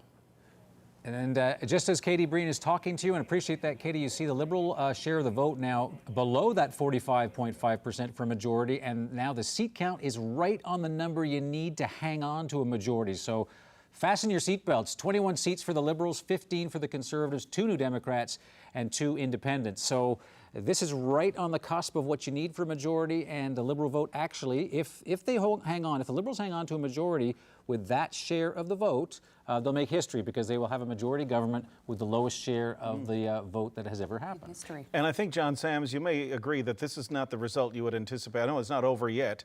We've got a ways to go, but when Dwight Ball called this election, did he really anticipate that this is what would happen? I mean, to lose 5 seats from when the House dissolved? No, I mean, I think that we were expecting to bring in a majority government, but at the same time, we were very eyes wide open with the fact of what's happening across the country and the tactics that we could potentially see in this campaign, which of course we did end up seeing. So there was some concern there. We're eyes wide open about it, but like I said, it's still early, and we still expect a majority. Well, we'll take a look at the seat change again, but first, let's get some more results. So head over to this side of our election set with Peter Cowan.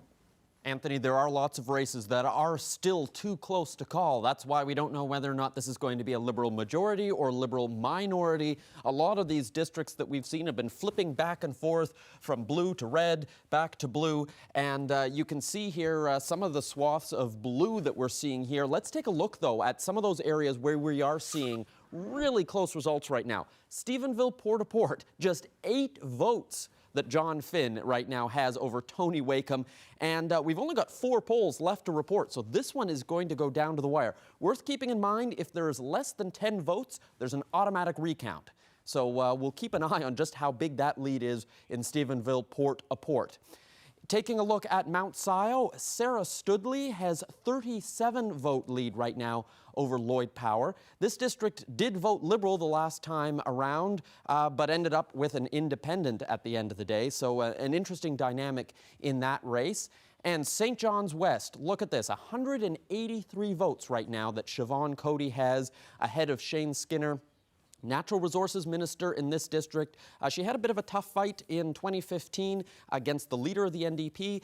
This time around, she's got a tough fight against Shane Skinner, and we only have 2 more polls reporting in that district. Taking a look at Bonavista, this is one where the PCs right now are leading ahead of a Liberal incumbent. Right now, Neil King is 50 votes behind Craig Party, who is a mayor in the area, fairly well known for that role, but we still have 8 polls that we still need to see from, so we'll see how those numbers change, Anthony. It's a nail-biter. It is for sure, with that sort of cusp of a 21-seat requirement for majority. The Liberals at 22, the PCs at 14, NDP with 2, and there are 2 independents as well. So tighten up. We did say that with all of the leadership issues, with so many indicators that people weren't happy with Ches Crosby, weren't happy with Dwight Ball, not necessarily thrilled with Alison Coffin, maybe not a lot of recognition for Graydon Pelly, that this would come down to an election where district-to-district fighting would actually determine a majority, but maybe even a government. Now, we know the government will be Liberal, but take a look. We're at 21, the bare minimum, and that Liberal share of the vote now down at 45. So that Liberal vote share keeps declining, and that's putting a lot of pressure on that majority government. So the Liberals at 21 now, leading the PCs by 6. Somebody from a Liberal insider just texted me and said, this is way closer than we thought. Dwight's going to have a decision to make. Whether or not I'm assuming, whether or not he stays on. I mean, if you only hang on with something this close, Is that a statement about leadership? And usually in Newfoundland and Labrador in elections, that's exactly what elections do. It states whether or not they like the leader or not. And there are people waiting in the wings that just a could few. step in. You know, Andrew Parsons, for one, his name has been tossed around. Jerry Byrne, who we heard from earlier.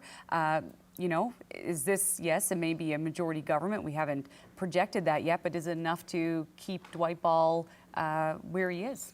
And we've heard names from outside like Andrew Furey, people like Paul Antle who have shown interest in things like this before. Dean McDonald's been on the sidelines from time to time. Now, one of the interesting features of this campaign, and there are many as you look at that, with the Liberals just with a majority of 21, the Tories with 15, NDP with 2, and 2 independents. There was a fourth party that was involved in tonight's contest, an officially recognized party.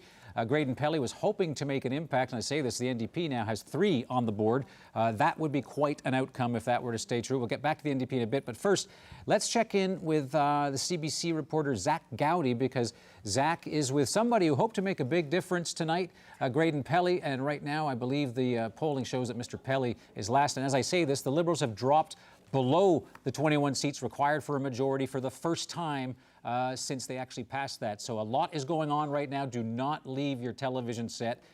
This is actually very interesting now. We're in a minority government scenario possibility. But Zach, let's hear from Mr. Pelley. Absolutely. We are standing by live at the NL Alliance Election Night HQ with leader Graydon Pelley. Mr. Pelley, congratulations to you and your fellow candidates on your first time facing the electorate under the banner of this new party. Yourself and other candidates trailing right now, but posting very respectable vote totals in many races. How do you feel about the results you're seeing tonight? Well, of course, we would like to see higher results like anyone that would run in this election. But just think about it. I said to someone a couple of days ago, we're going from the ground to the roof. And in order to get to the roof, you got to take the first step. And of course, we began, I just thought about it today, we began around our kitchen table in November. We announced on November the 14th. And April 12th, we were registered with Elections NL. And on the 25th, the deadline for us to get candidates, we had 9. And we said from the start that we weren't just going to put names on a ballot. We were going to have candidates that were there for the right reasons, and we are so proud of the team of candidates we had. And I would love to get seats in the House of Assembly. But listen, this is just the first step here. We're not going anywhere, and we're saying to the people of Newfoundland and Labrador that next time we will have a full slate of candidates running for Newfoundland-Labrador Alliance. And sir, as you say, this all did come together very quickly for the NL Alliance, but what happens tomorrow? If this night should end with no member from the NL Alliance being elected, how will you continue to grow this party, this movement from outside the House of Assembly? Well, we are going to keep our group together that we have now. All the people that have been involved, we've already talked to them, and they have said, well, this is not the end here. We're going to continue to build. We're going to follow the issues. We're going to speak to every issue that comes forward to the people of Newfoundland and Labrador, and we are just continuing to build the alliance. And where one day we are going to make a big statement in Newfoundland and Labrador that we are the change that people have been asking for, and we're looking forward to the day when NL Alliance will be in administration in the House of Assembly. And speaking of change, you know, we heard a lot throughout this election about the frustration among the electorate with the political choices, with the way the system works today. And yet, as things stand, they seem poised to return a government not terribly different, rather a constituency in the House of Assembly not terribly different from the one that just rose. So how will you continue to make this message that change is the way to go to an electorate that seems to be somewhat at least change averse? I think one of the things that we're going to have to look at after this day is over is look at the voter turnout across the province and see what numbers are showing there. Some of the districts are still showing pretty low turnout. And this election this time is totally about the timing of the election, the way it was called, the way things were done. And I mean, you talk to the people at the door, there's so much apathy. People are saying, look, we have to see change. But I believe that if Newfoundland Labrador Alliance had another month, to put more candidates in place and to put more of our policy and platforms in place, I believe that this would be a different election than what you see today. Well, sir, you got to make another speech to the people here in this room. So thank you so much for your time, and appreciate you joining us tonight. Glad to be here. Okay, well, we've got more news to report, so we'll send it back to the studio. And thank you very much, Zach. And we certainly do have more news. If you look at the bottom of your screen there, the orange box in particular now have 3 new Democrats on the board. This is significant, and not a lot of people would have foreseen this, but look at this. Elected in Labrador West, Jordan Brown defeats Cabinet Minister Graham Leto. So that is a Cabinet Minister at the defeat in the Big Land at the hands of the NDP. By 5 votes. By 5, so I think that triggers a recount, if I recall what Peter Automatic Cowan said. recount, yeah. So that'll be an automatic one. Fred Hutton, you mentioned that Alison Coffin told you that we should keep our eyes on this young candidate, and she was right. She did indeed. That was the one name she mentioned in addition to Jim Dinn. Of course, when we had her in, she was the leader. They didn't have all their candidates in place, but she specifically mentioned him that day. And we went and did a little bit of research on him. Of course, folks who've been up around there know him. And so this will come as no surprise to Alison Coffin. Well, if you remember that fight over the Labrador flag, you Right. know, at the border, that was spearheaded by Jordan Brown. And also he ran for city council in Lab West, or Labrador City, and I believe he lost municipally, but obviously he's just overtaken a cabinet minister. Okay, well, Peter Cowan, who's been handling our results, knows Labrador quite well. He was our correspondent there for quite some time. Peter. Anthony, let's take a look at the map because it is a very multicolored look over here in Labrador. It's kind of, there's something for everyone here.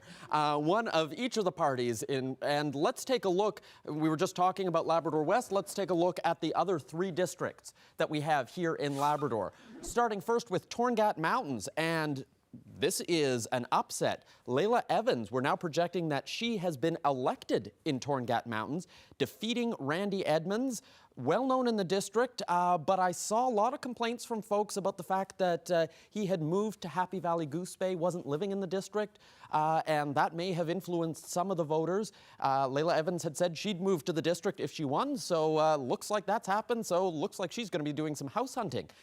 In Lake Melville, Perry Trimper, we're projecting he has been elected ahead of Shannon Tobin. He was the Speaker of the House. He also served as Minister of Environment, so we'll have to see what role he has within a Liberal government.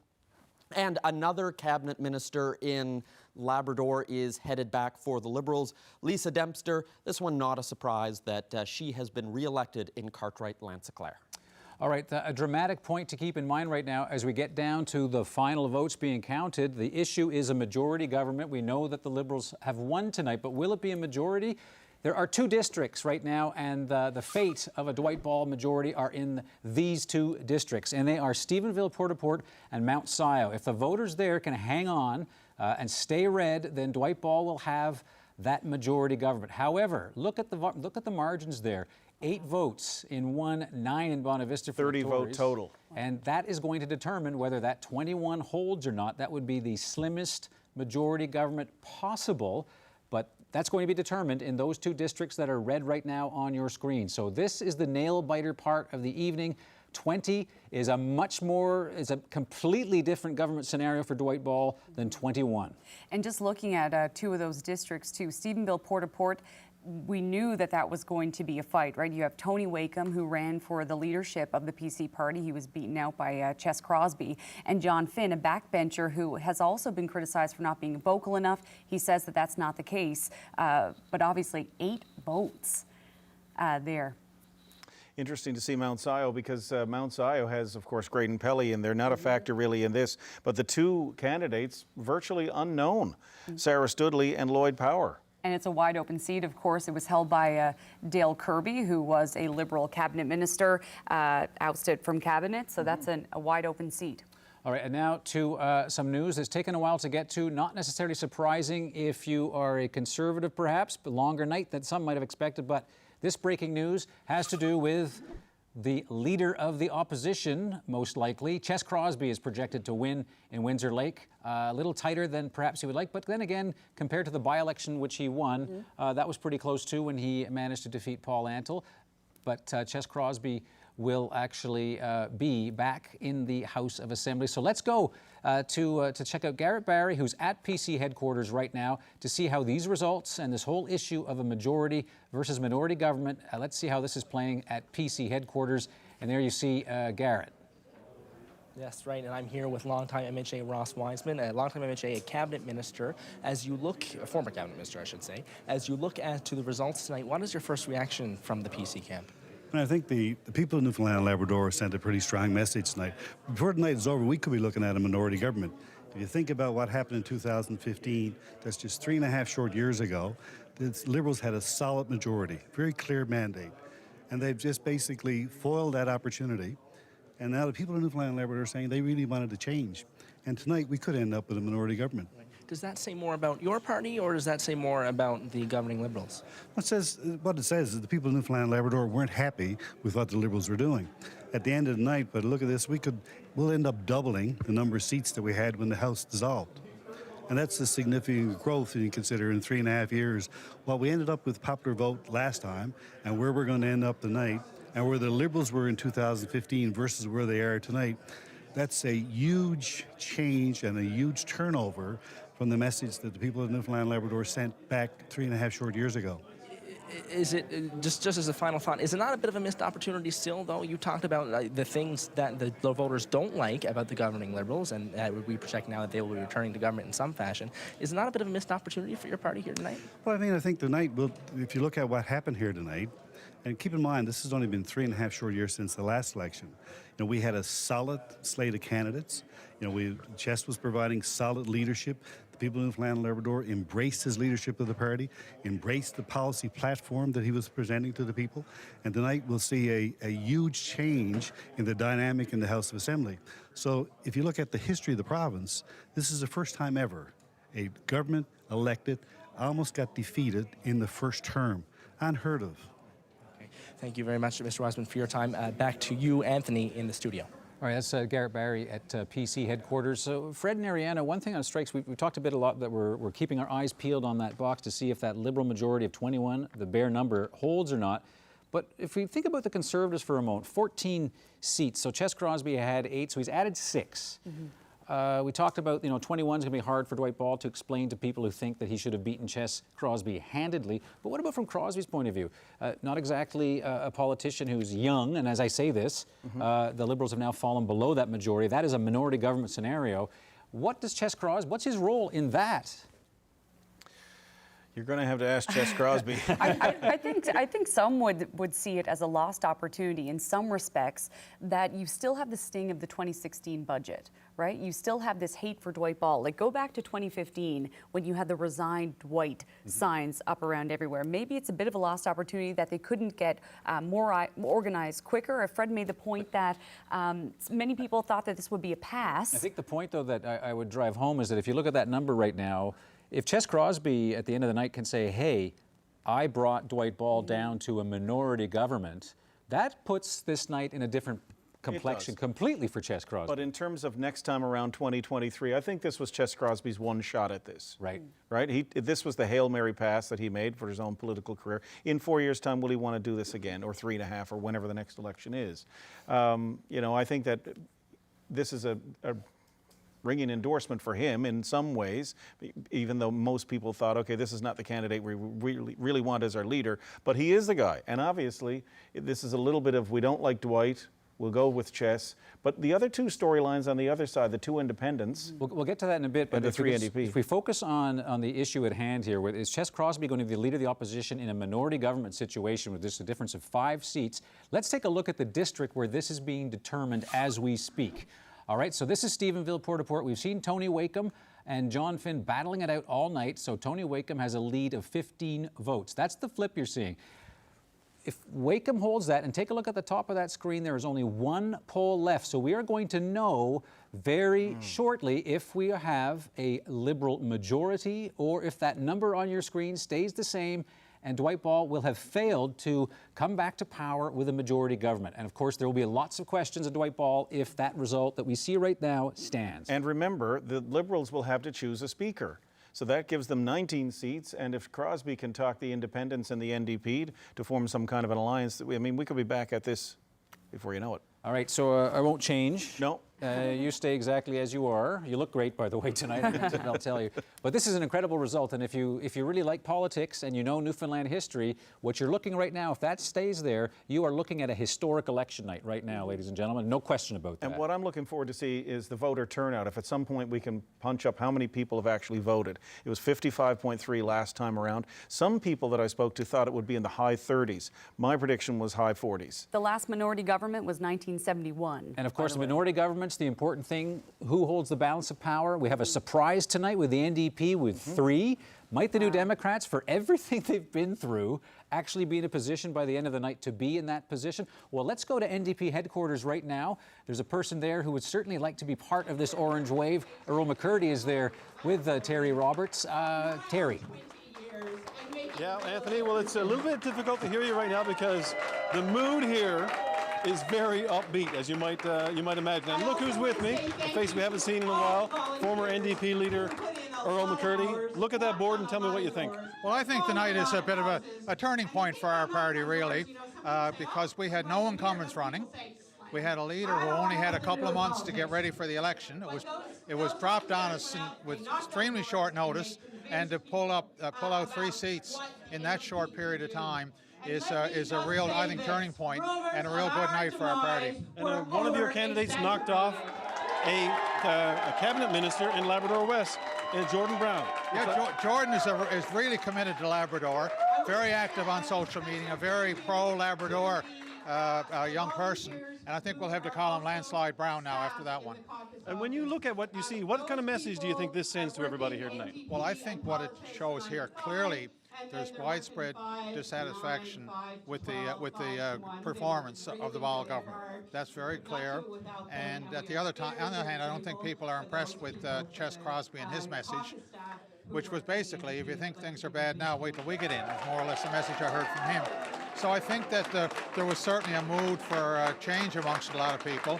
And I just think that our voices are so desperately needed in the House because there's not a lot to pick between the Liberals and the Conservatives on most issues.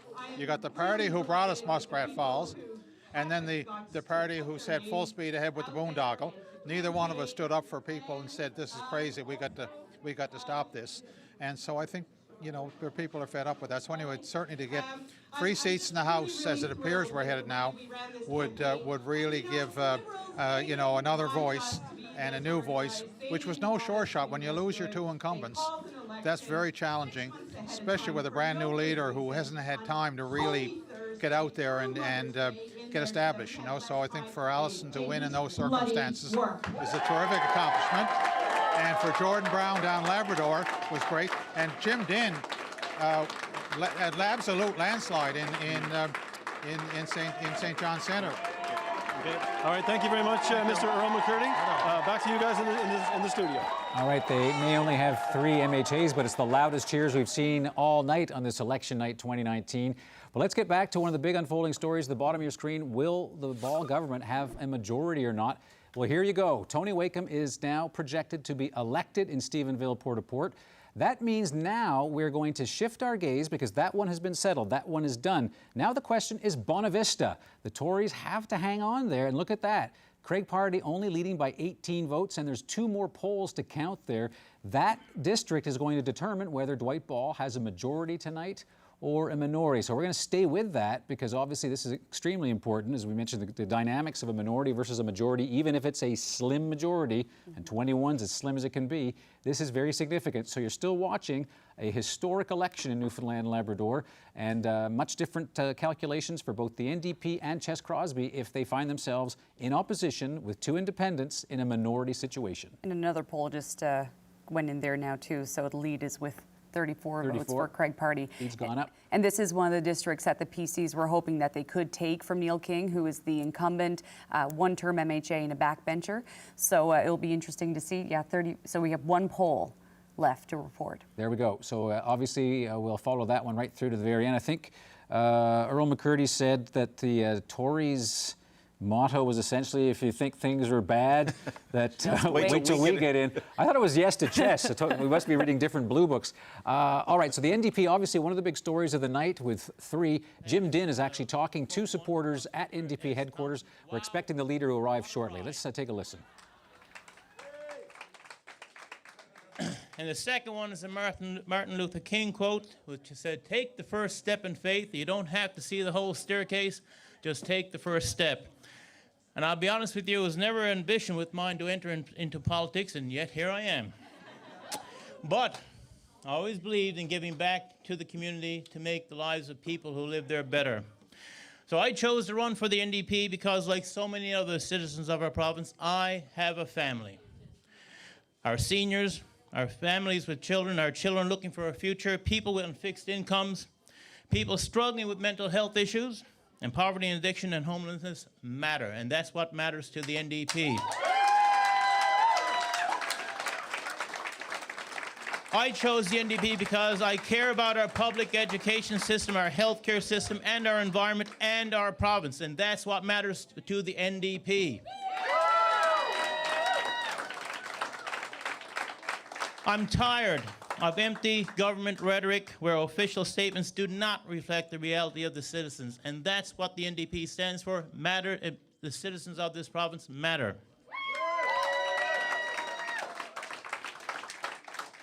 Now, I don't know what I expected when I announced that I would run over a month and a half ago, but it's been an education. It's been an opportunity to meet some incredible people, to get a deeper understanding of the challenges and that face St. John's Centre. But most of all, it's been an adventure, and I couldn't have done it without my many family, friends, volunteers, and people committed to the NDP values. And I have to say right now, from my point of view, a big thank you to all those people, those NDP supporters who did not give up on the New Democratic Party. So there you go, a message of hope from Jim Dinn and gratitude, thanking supporters for not giving up. A remarkable evening for a party that looked as if some people saying they'd be reduced to chemical traces tonight. That has not happened. They've actually gained an MHA, and in this scenario, 3 MHAs in a minority government situation like this, the NDP could be a factor now. It's a completely different dynamic, right? Every single MHA in a minority government matters. You know, everybody wanted this school. Oh no, I think I might go and have a chat with them if you don't mind. It's a completely different kind of dynamic. I was just taking a quick peek at the voter turnout, looking at the Elections Newfoundland and Labrador site. It looks like so far we got about 194,000 people who voted. Last time it was just over 200,000. That was a 55.3. So we're above the 50% mark, it looks as though, and probably a little closer than most people had thought to where we were last year. Some were projecting, you know, mid-40s, high 40s. Yeah. I think my phone is buzzing, actually, and I'm pretty sure it's Paul Dinn, and he wants equal time to his brother because Paul Dinn has been elected as a Conservative tonight, so the Dinn brothers will both find themselves, at least they can, you know, Mary Dinn is very excited tonight, right? Very excited. I was just looking at Bernard Davis. He's elected. Beth Crosby won't be joining her brother in the legislature this time around. Difficulties of politics. All right, so right now, again, the Liberals at 20. That is 1 seat below a majority government. We're still going to wait to see what happens in Bonavista to find out where this thing is going to settle. And we're probably going to get to the very last box. So 20 Liberals, 15 Conservatives, 3 New Democrats. They actually outnumber the number of independent candidates. So let's square things off here with the man who's been looking at numbers for us and results all night, Peter. Anthony, let's take a look at some of the Liberals who have been elected here tonight and some of these districts that we've seen on our map that are staying red. And some of the individual districts that we do want to have a look at, they include Buren-Grand Bank. Many people thought Bill Matthews would be able to make a comeback. He's well known. He was both a federal and a provincial politician. But Caroline Haley, a cabinet minister who was able to hang on to that seat, but only 177 vote lead. It was close, but she was still able to do it. Taking a look at St. John's West, Siobhan Cody, the Minister of Natural Resources, she was able to fend off Shane Skinner, but another really close race. Only 182 votes separating it, but all the polls have reported, and so she is headed back to the House of Assembly. Another decently close race here is Pam Parsons, elected in Harbour Grace, Port-de-Grave. One of the big projects in her area was a brand new school. That was one of the things she was mentioning door to door, and may have helped her get those couple hundred votes that she needed in order to beat Glenn Littlejohn. In Placentia St. Mary's, another cabinet minister who's headed back, Sherry Gambin-Walsh, 500 vote lead and over Hilda Whalen, and so she's going to be headed back. Finally, Lewisport Twillingate, Derek Bennett. 500 vote lead over Krista Freak with the PCs, so it's looking good for him. And Virginia Waters Pleasantville, Anthony, you were just talking about this, Bernard Davis with a 500 vote lead over Beth Crosby. So only one Crosby headed to the House of Assembly. All right, so Chess's sister will not be joining the Leader of the Opposition in a minority government situation. Again, the Liberals at 20, the PCs with 15, New Democrats 3, and 2 independents. We're getting down to the end of the actual votes to count, and there are still some races that are too close to call. There's 4 of them I want to draw your attention to right now. In Bonavista, where each one of these matters in a big way, particularly the blue and the red ones you see there. So Bonavista, PC's on top by 34 votes. Mount Scio, the Liberals hanging on with 122. And then you've got Grand Falls, Windsor, Buchan. So once we get finals on these, then we'll know if we're looking at a majority or a minority government. This makes things very, very interesting to wind down at least the vote count part of our evening here at the CBC. Bailey White, we're going to take a look now in a conversation with some people who were with us a bit earlier about what all this means. Right, a lot has changed since we last spoke to our political outsiders, as we're calling them. These are regular voters who are politically savvy. Terry Hussey, Mimi Sharif, Melissa Royal. You've all got your notes here with some predictions. So I want to ask how this result squares with your predictions. Melissa, what do you make of these numbers? I think that the Liberals managed to pull off a little bit more, or actually maybe it was more that the PCs pulled off a little bit less than the polling suggested, which I would say reflects their lack of ground game and organization. Going into the election, the Liberals certainly had an advantage in that regard, so I think we're seeing that being played out. So even if there was some momentum from voters, from preference for the PCs, it didn't play out as well as they were hoping in the polls. Also, the NDP is a big surprise. Right. And the extra seat in Labrador for the PCs that I don't think a lot of people come in. A couple of big surprises in the big land. But it's that's the thing that's, I think, is jumping out, is that the PCs didn't quite capture the vote, and the NDP, they picked up a few seats that weren't expected. Mimi, what's going through your mind with these numbers? Exactly that. I think the NDP is extremely exciting. It's completely unexpected, and I think it gives, I think it kind of explains that the people are impatient and weren't necessarily ready to see what the Liberals were going to be doing, but it didn't necessarily mean that they believed what the PCs were offering either. And I think that's what brought in, I think, the surprise three places with the NDP. Well, you're talking about, I guess, the message that voters are sending. Terry, what message does this send? Well, I mean, Labrador is reminding everybody that, hey, we're up here and we're not going to do what you expect us to do just because you expect it. It's just tremendous. It speaks to the ground game in each individual riding, because Jordan Brown's victory in Lab West is not because of money, because that wasn't a well-funded campaign. The NDP doesn't have any money. The PC campaign, on the whole, does not have a lot of money. All of the corporate donations went to the Liberal Party because they were expected to win a majority government. So they probably had $1 million for this campaign. I doubt the Tories had 200 grand. So this is something, to Fred's point about Chess's, referendum on his leadership. I mean, they did this with way less money than the Liberals, and so I think there's going to be some debts to pay tomorrow if this is the final result, when it comes to people evaluating how the Liberals did or how the PCs did. It was an uphill climb for anybody.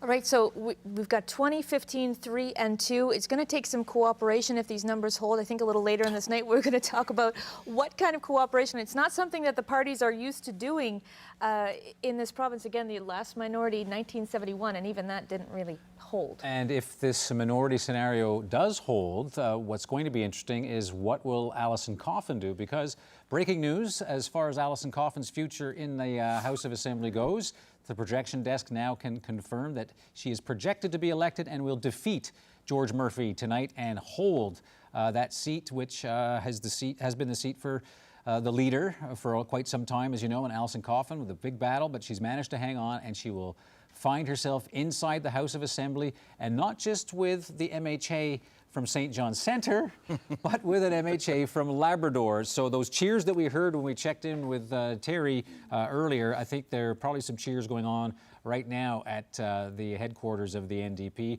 Obviously a good night, better than I think even they predicted. Mona Roster was on the special earlier, an activist with the party. She said, we'd love to see 3.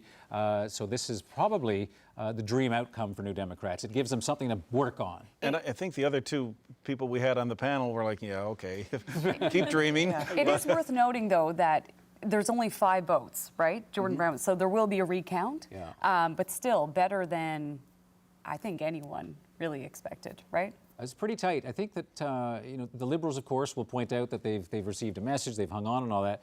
But part of the result that I'm seeing here, Fred and Ariana, I don't know if you agree with me, but the whole decision of an early call. To me, if an early call ends up with a result where the NDP is wiped out and Chess and the Tories don't make that many gains, then the gamble of going early, taking a bit of heat for going early, not letting them get prepared, it pays off. This result, one could interpret as, where was the plan B? When it wasn't obvious that the Conservatives were going to be hurt hard and the NDP was going to be in complete difficulty, what next? Plan B was throwing $5 million at the arts midway through the campaign in St. John's East, Kitty Vitty. And reopening 24-hour service in Botwood. That was an act of desperation. And at that point in time, I think that's when the polls started to shift a little bit. People didn't really buy into this. I didn't think it would be quite like this either. But, I mean, obviously, I'm one person. And people were frustrated, I think, too, with the fact that they tabled this budget and it was never passed. The simple thing of going to renew your auto insurance and being told, oh no, that headline you read, not yet. Right. You will get a rebate maybe if they're reelected. There's also the message there's no money, our situation. Oh, wait a second, we found some more money here mid-campaign. And I think that may be one of the factors that did not go so well. All right. Obviously, every vote now at this point of the evening when we're talking minority versus majority counts. Peter Cowan, let's see what you've got. Anthony, let's talk about a couple of districts that we haven't visited yet tonight. We've got 40, and we've touched on most of them, but I know everyone wants to know about their own district, and of course, they are cycling through on the bottom of your screen, but let's take a look in detail in a couple of the places that we haven't visited yet. Ferryland, Loyola O'Driscoll. This will be a new face for the House of Assembly, and not a surprise, though, that the PCs were able to hang on to it. This has long been a PC stronghold. Taking a look at Fogo Island, Cape Friels, this is a re-election for Derek Bragg in that district. And taking a look at Mount Pearl North, another re-election there, Jim Lester, able to hold off Nicole Kiley for the Liberals, and he'll be back in the House of Assembly. All right, if you're trying to find... one more. Oh, go ahead, There's Peter. one more I want to squeeze in there. There you Topsail go. Paradise, I Paul told Dinn. you you wanted equal time. Yes. Paul Dinn, we were talking about, so the brothers Dinn, this is the other one. He is going to be re-elected there as the MHA for Topsail Paradise. The brothers Dinn. I think you're going to hear that phrase used quite a bit, and it was coined by Peter, so make sure to send him the royalty checks. Now, if you're trying to find your specific district, if you haven't been able to watch the full coverage, please go to our website, cbc.ca/NLvotes, and you can actually drill down into which part of the province you actually want to investigate for more information about the results that you're looking for. Now, we do know that Alison Coffin, who the desk has projected was going to be elected, there you see her right now, the fist pump. Of course, known as a shrinking violet in this campaign. Happiest person in the province right now. Yeah, and there you go. Jordan Brown. She's making her way to the front.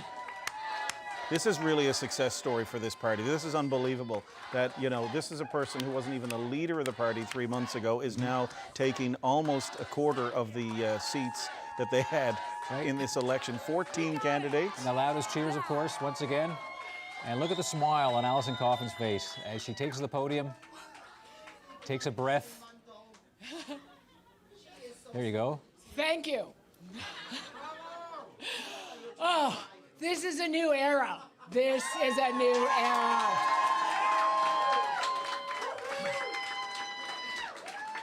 Wow. There are a lot of people to whom I am very grateful for what we have achieved tonight. First and foremost, I want to place the responsibility for my election squarely on the shoulders of those who deserve the most thanks. The voters of St. John's East, Kitty Vitty.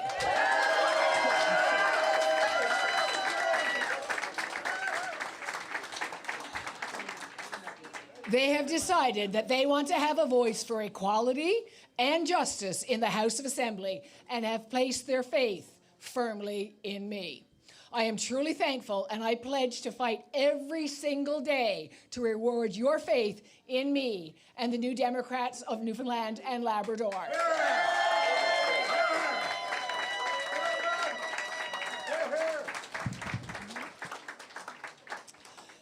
Thank you. Thank you to the voters of St. John's Centre for electing Jim Dinn to be your NDP voice in the House of Assembly. Jim Dinn. Jim is the real deal, and I am so proud to have him with me as a member of the New Democratic Party of Newfoundland and Labrador. Extra special shout out to Jordan Brown. Yeah, Lab West. Thank you to all of the voters in the province who turned out and voted for the NDP.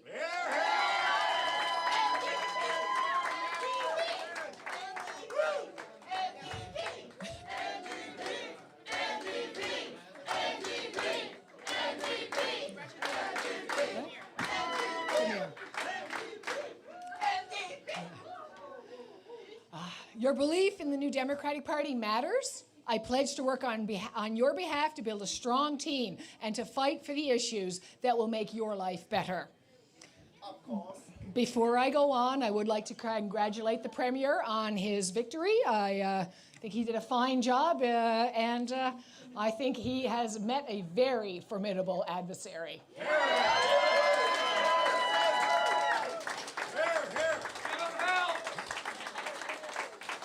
I want to thank Lorraine Michael. She is the reason I am here. Jerry Rogers, Earl McCurdy, Jack Harris.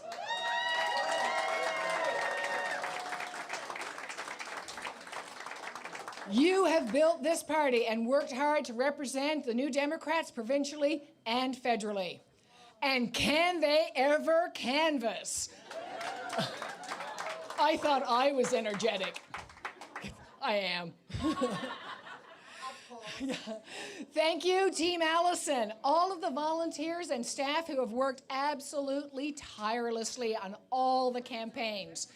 You are the heart and soul of a campaign, are the volunteers and staff who've spent hours and hours. You've been behind the scenes, you've been making signs, answering phones, knocking on doors, and bringing us food. So much, so very good food. Thank you. No election would be fought, let alone won, if it was not for the people in this room and all the people working behind the scenes. Thank you, thank you, thank you.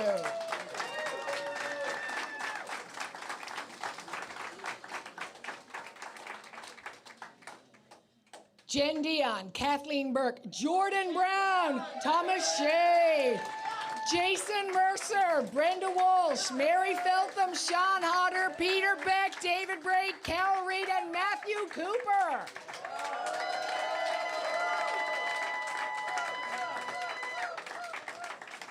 Stellar New Democratic candidates. You did an excellent job of representing our party in this election, and I hope you are going to be by my side for the next one, because we are a force. To you candidates, I intend to meet with each of you in the coming weeks to thank you personally and learn how we can work together for the people of Newfoundland and Labrador. You have stepped up, you have put your lives on hold, and you jumped into a snap election to represent the party that you believe in. Offering to serve the people of our province is commendable. For many of you, this was your very first foray into provincial politics. I would love for you to continue to be involved and active in your communities. Together, we will build a formidable party in 2023.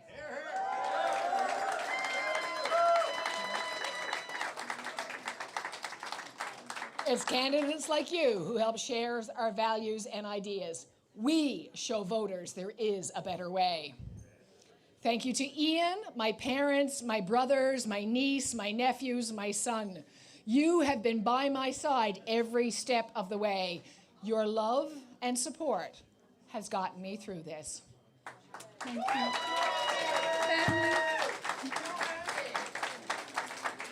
So many friends in there too, an extended family. I decided to be the leader of our New Democratic Party because I know we can create a better, fairer Newfoundland and Labrador.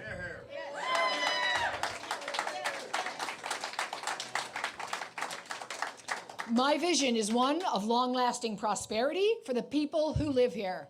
I promise to keep the people of this province at the center of every government decision.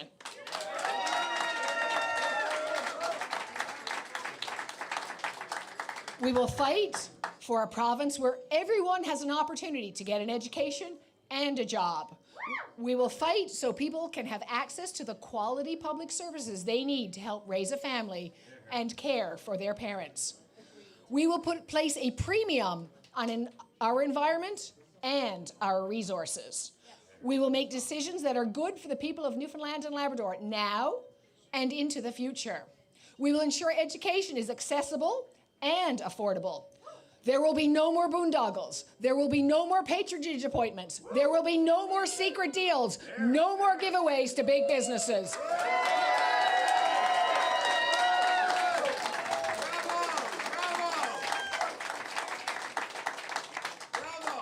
New Democrats know there is a better way to govern. There is a better way to manage our economy. There is a better way to help our communities thrive. We will ensure that your tax dollars are spent on you. A sustainable, healthy economy works for everyone, not just big business and wealthy people. We have the resources, we have the talent. What we need is the political will, and you have that in our New Democrats right here. New Democrats will bring these values to the House of Assembly. As I head to the House of Assembly on your behalf, I will be guided by the words of Tommy Douglas. Courage, my friend. It is not too late to build a better world. Thank you.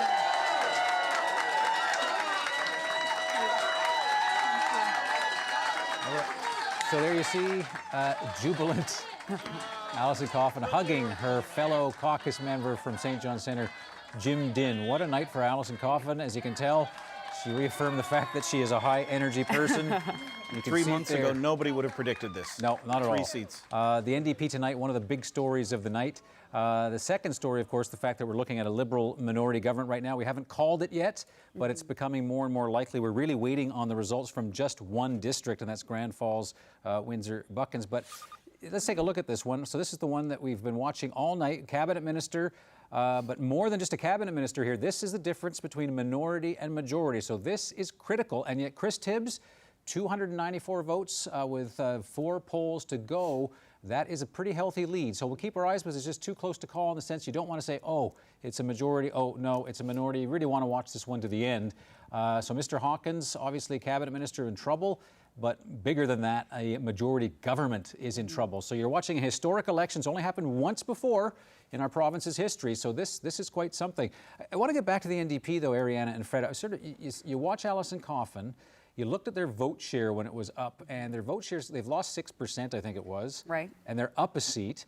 And you're thinking, okay, so who, Jordan Brown in Labrador, who's Jordan Brown? And wait a second, maybe there were other Jordan Browns. What if? Right. And this will agonize, and I'm not trying to do anything to sort of upset the NDP celebration, but what if they'd actually been able to field candidates in all the districts? They only had 14. 14, even if they had 20 or half, would have been a different situation. And I'm not even speaking necessarily of NDP gains, but what would the complexion of this minority government, if it stays that way, what would it be? Would it have resulted in some Tory gains?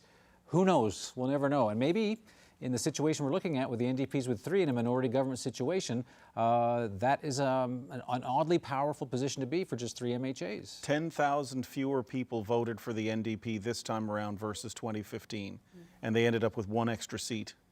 Yeah.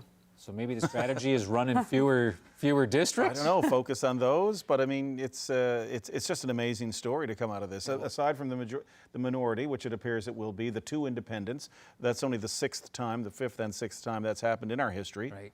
And the 2nd time for minority government, which it obviously looks like it's going to be. There is that one district that we're still waiting for. Mm-hmm. It is incredible, though, just a couple of days before the election, seeing Alison Coffin at a news conference, how are you feeling? Great. I'm so full of energy. I'm so excited. And it seems like she never lost that. And I think people said, okay, are you sure you're that optimistic? And I've spoken with sitting happened. premiers who knew that they were about to lose, or they were, their government was going to go out. And, on the surface, talking in interviews, they'd say, oh, yes, no, we're going to do it. We're going to pull it through. And then behind the scenes, they off camera would go, yeah, we're done. Yeah. But she never did that at all. No, her energy she never and wavered. her presence, if you will, was the same. Go back the entire there. time.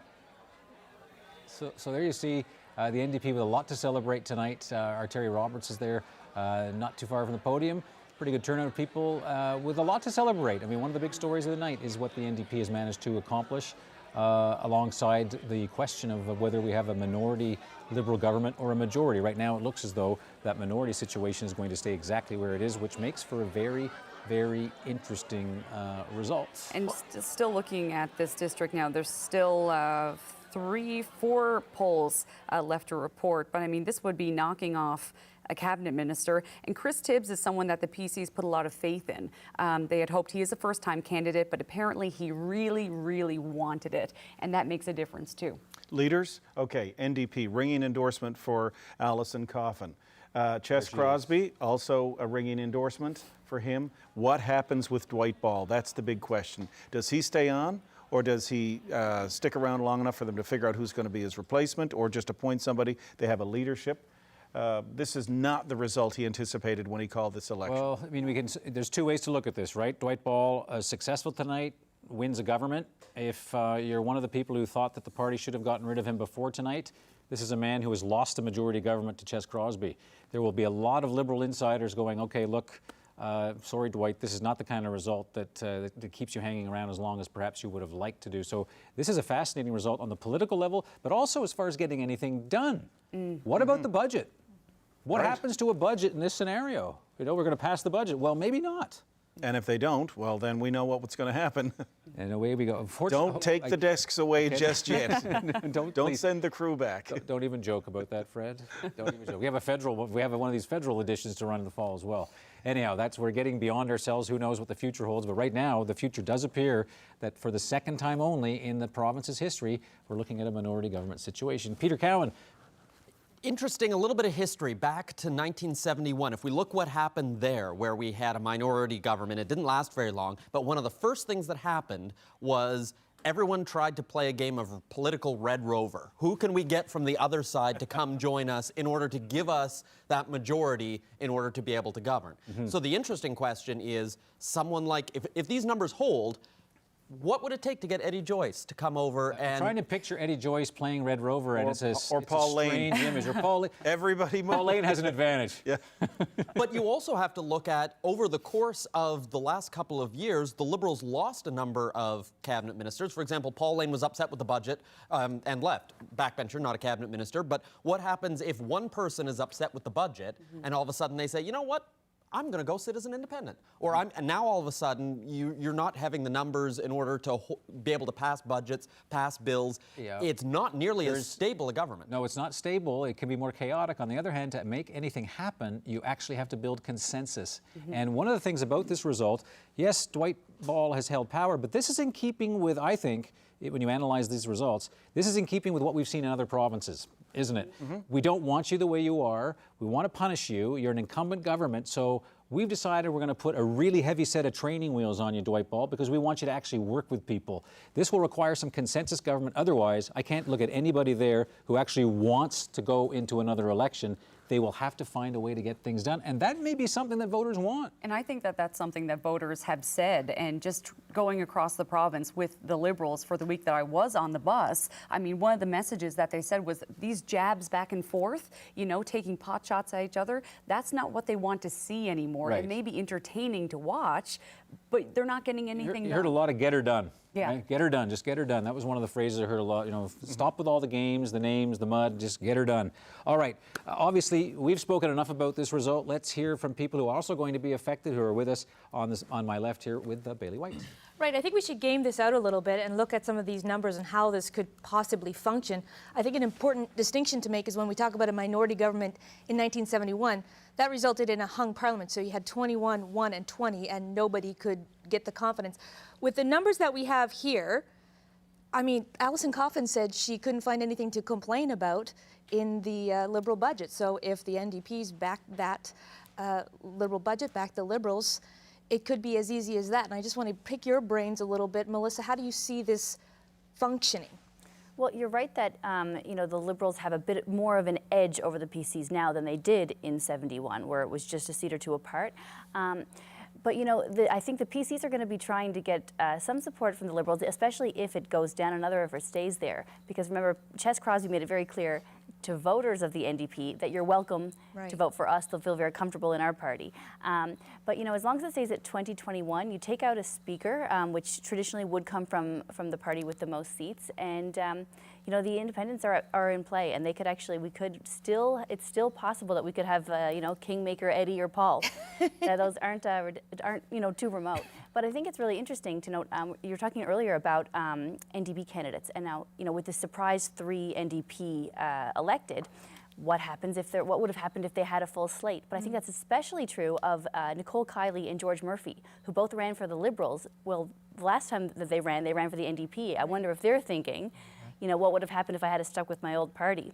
Right. But yeah, it's going to be interesting seeing the next little while. And the last thing I want to say is that in 72, Peter Cowan is exactly right. It was negotiations between the parties, switching back and forth, but there were also recounts. And that's the infamous part where Sally's Cove burned the ballot boxes.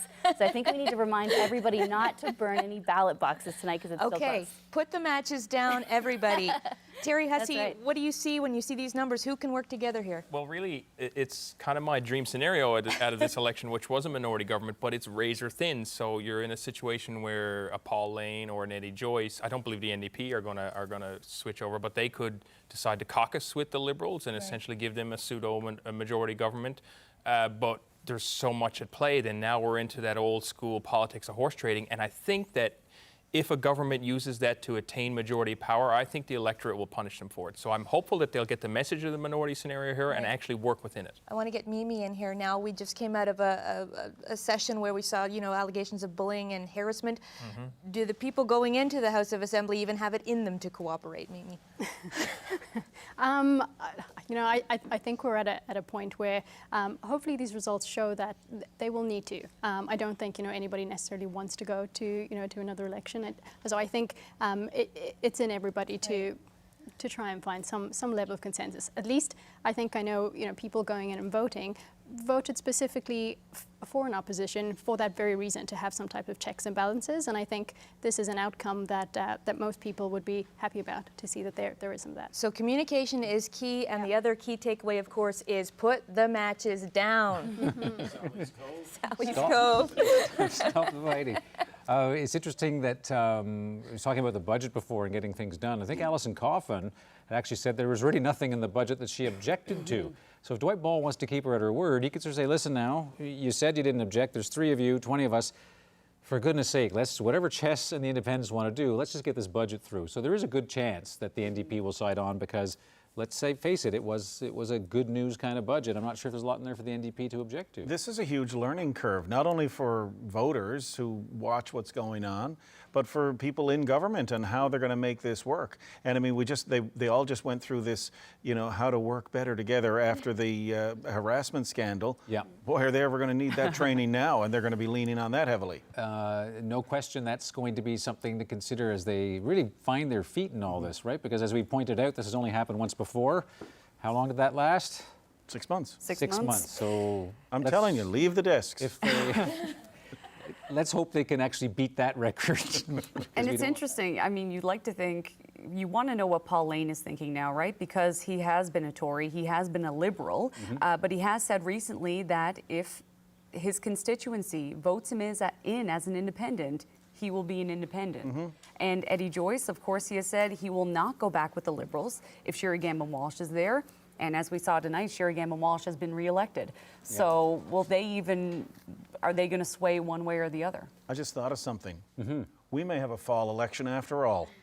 If you add 5 or 6 months up, you never know. Why are you smiling at me like this? It's quite possible. Oh, yeah, I think it's with this scenario that your mini bar is really strange outcome there. You know, there's a mixture of everything. Yeah, no, there is, and it shows on the map that was behind Peter Cowan, which we'll probably get a look at again a bit later in the broadcast as we try to wind down to that last district. But it is interesting when Peter was saying there is something for everybody. It is that kind of Neapolitan outcome that we're taking a look at here, with 20 Liberals again. and 15 Conservatives. So you just look at that map.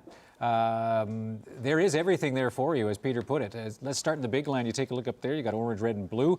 A lot of people thought that Labrador was unassailable for the Liberals. That did not turn out to be true. The typical Liberal strength in the west, even though they took a hit in some of the votes, and then a lot of blue in the middle, and then in the northeastern part of the Avalon. So a much different map than when we started tonight. Looks like Chris Tibbs. Yeah. All right, we are at the point of the evening. We've been waiting for the numbers to show it. And so important news and a bit of history in the making. For only the second time, the CBC election desk has this news. Dwight Ball will have a minority government for only the second time in this province's history. A premier with a second, coming back to power, not with a majority, but with a minority. So those numbers are going to stay where they are. Let's take a look now. District 16, the one that we're talking about, I believe that's still in the numbers, is Bonavista. Grand Falls, Windsor-Buchan, sorry, we're looking at so many close races, getting confused a bit. But there you go, Al Hawkins, cabinet minister, defeated, as is a majority government. So Chris Tibbs wins, and the people of Grand Falls, Windsor-Buchan's kept us up late to see what the result of this would be. And there you have a Liberal minority government. The Liberals have 20, Conservatives 5, just 5 back, the NDP 3, and the Independents 2. So 20 in government, 20 in opposition. My, oh my, what a different result from where we started tonight. My, oh my, what a different House of Assembly we'll have. It's going to be very interesting to see how they can actually manage this. Yeah, and again, the learning curve is going to be huge for everybody, as reporters, you know, the electorate, but most of all, for Dwight Ball. And the question mark around his leadership. Will he be the person who's going to determine how this minority government will move forward? Yeah, and there's so many different perspectives and so many different stories that come out of the numbers of this result. With the voters in Newfoundland and Labrador have decided tonight to re-elect the Premier, but put a very tight leash on the Liberals. And I think a point that we've made several times in the last several minutes. It's the kind of government that you have to compromise, or we end up in an election situation once again. And this is an important issue for the NDP and the Independents, though, as well, right? Because they're the 5 that give the Tory 15 the 20 altogether. So the math is really important. Well, yes, and the Liberals have to appoint a speaker. Right? That's right. So this is going to be very interesting. Paul Lane for speaker. Imagine how much, well, hey, or Eddie Joyce. Or somebody from the NDP. Who knows? Stranger things have happened. They'd rather Not rest like on the this, convention that the speaker votes with the government in the event of a tie. They might just go that route. But anyhow, we're waiting now. We've heard from Alison Coffin, and shortly we'll be hearing from Ches Crosby, who didn't do exactly what he wanted to do. He didn't win, but he finds himself potentially as leader of the opposition in a minority situation, which is much different than being the leader of the opposition when you're facing a majority government. So try to make sense of this. And one has to wonder, is this, you know, because of Ches Crosby's leadership, or is it just because people don't like Dwight Ball? Let's take a look now. There's the brothers Din. And their mom. And their mother, Mary. Now, that's a nice family picture. And there she is, sort of, she doesn't like the media, I can tell you that, having sat down with Mrs. Din. Mary Din had 2 boys. She told them both, don't go into politics. And there they are, a Conservative and a New Democrat. The strange thing is, I'm not telling tales at a school, she resides in Tom Osborne's district. And when I asked her who she was voting for, she said, fortunately, not for either of my sons, but she wouldn't tell me she's voting Liberal or not. And there's a possibility, looking at how Mr. Osborne won tonight, who knows? You know, you got to teach your sons to be fair. They may need to get her to move. One for you. There you go. But Paul and Jim Din, obviously celebrating the fact, the brothers Din, as Peter coined it, there they are celebrating with their mom. That's a nice human moment in the sort of difficult elbows up kind of moments in politics. And so there they are celebrating at the NDP headquarters. Now I'm assuming that this means Paul is going to have to bring Din over to the Tory headquarters to be fair with the whole thing. And I like that great line from Mary Din, and she says, I couldn't tell them what to do. They're in their 50s. They're still young. Yes. Yeah. They're young men. I can't tell them what to do. It was my favorite part of the interview, to be honest. Is it? But, young? But anyhow, a nice moment. Now, we're still waiting for Ches Crosby, who we believe is getting close to talking to his supporters. Sort of wondering what Ches Crosby makes of this result. Looking at it, you know, he basically asked voters to say yes to Ches. They didn't. It's kind of like. But he put up a good fight for maybe to Dwight. Chess. Yeah, maybe Chess, not the yes that he was looking for. But nonetheless, he increases the size of the caucus by 7 MHAs. For even Tories who sat this one out, they'll have to give Chess Crosby his due, even though the chances that Mr. Crosby hangs around to run again, how old would he be come the next election? 71, but that's probably a question better put to Keith Hutchings, who what do you think the people who sat this one out are saying now? This is the woulda, coulda, shoulda.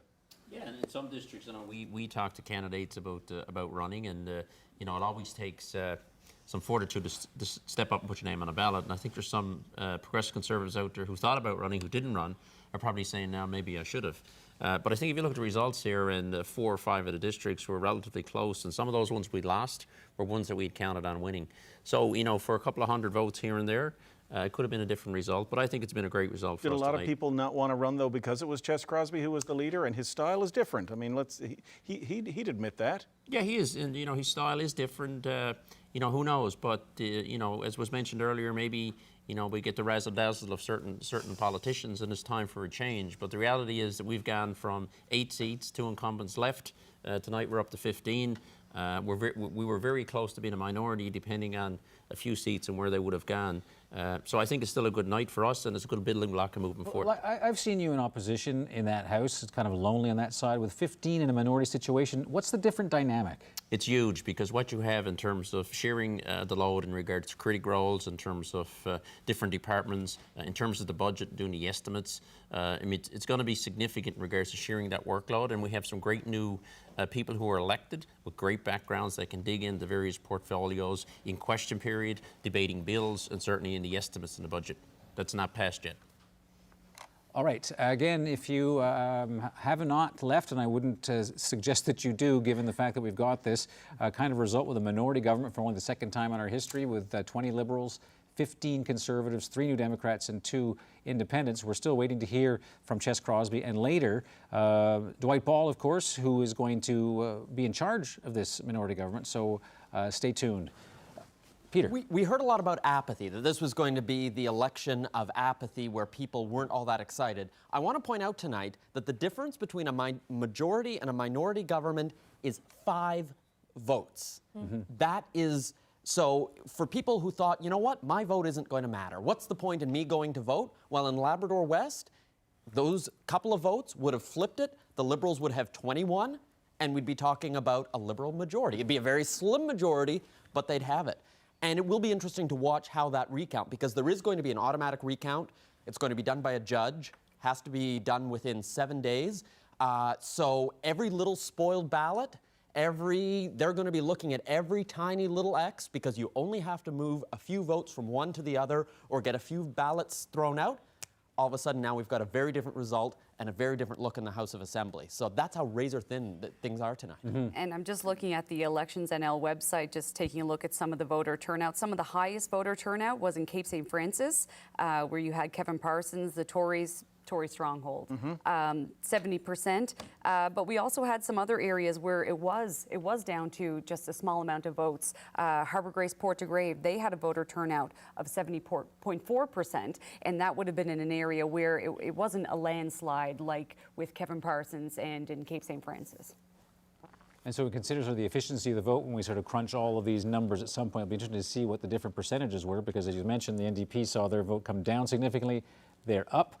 The Conservatives had a very respectable amount of the share of the vote, and yet they find themselves 5 seats short of government. The thing that I found amazing is I heard more and more ordinary voters saying, you know what, I'd like a minority government. That was a message I hadn't heard a lot in previous elections. Well, guess what?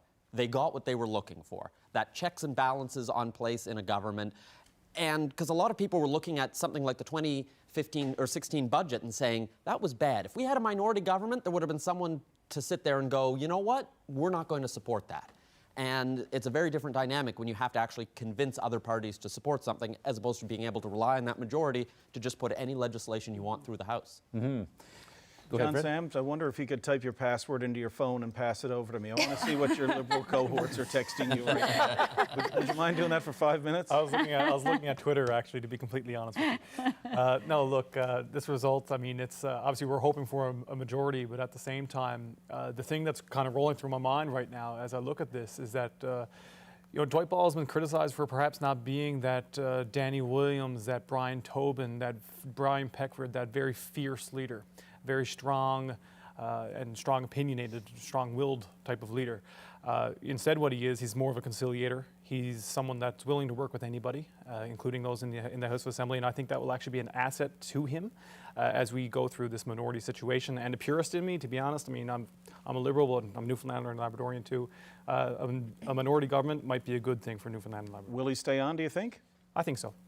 And what are the chances that Eddie Joyce, you think, will come back into the Liberal fold? You know what? That ultimately depends. I think that it depends on the tack that Eddie takes. I mean, if there's still an ultimatum, I would say he'll be sitting as an independent. Yeah, the ultimatum about whether he can actually work with a cabinet minister who was re-elected tonight, Sherry Gammon-Walsh. Well, we're getting into the kind of detail. These will be Dwight Ball's problems, not yours, and not yours. But we can certainly get into that kind of detail as our coverage is going to continue. But I do want to sort of reiterate right now that we're looking at a minority Dwight Ball government as projected by our election desk, with 20 seats for the Liberals, 15 for the Conservatives, 3 New Democrats, and 2 independents. I want to say goodbye now to our national audience, but for those of you who are still here in the province, you want to continue watching our coverage, don't go away, but thanks for watching.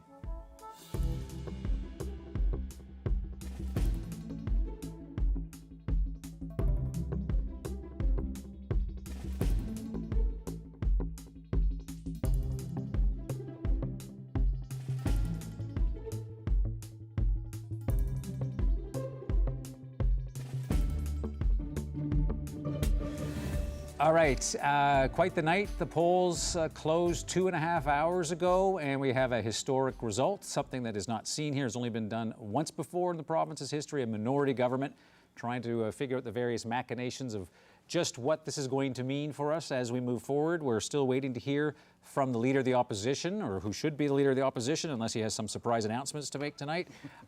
Ches Crosby, we believe that he will shortly be talking to his supporters and offering perhaps his take on the result. And I think it's interesting to look at things from his point of view, because again, there's so many ways to perceive the results tonight. I didn't win, but I held Dwight down. And I wonder what kind of credit he'll be given that by Conservatives. I assume they're going to say, thanks, Ches.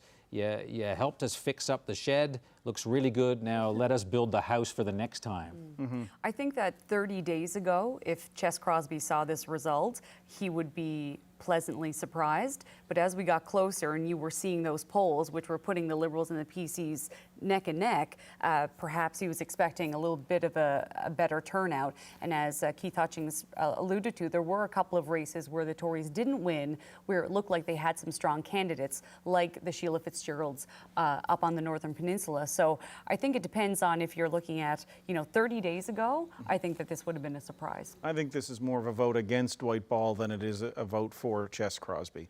Judging by just people that you talk to over like a year or so, in terms of, you spoke about the leadership earlier. You've all mentioned it.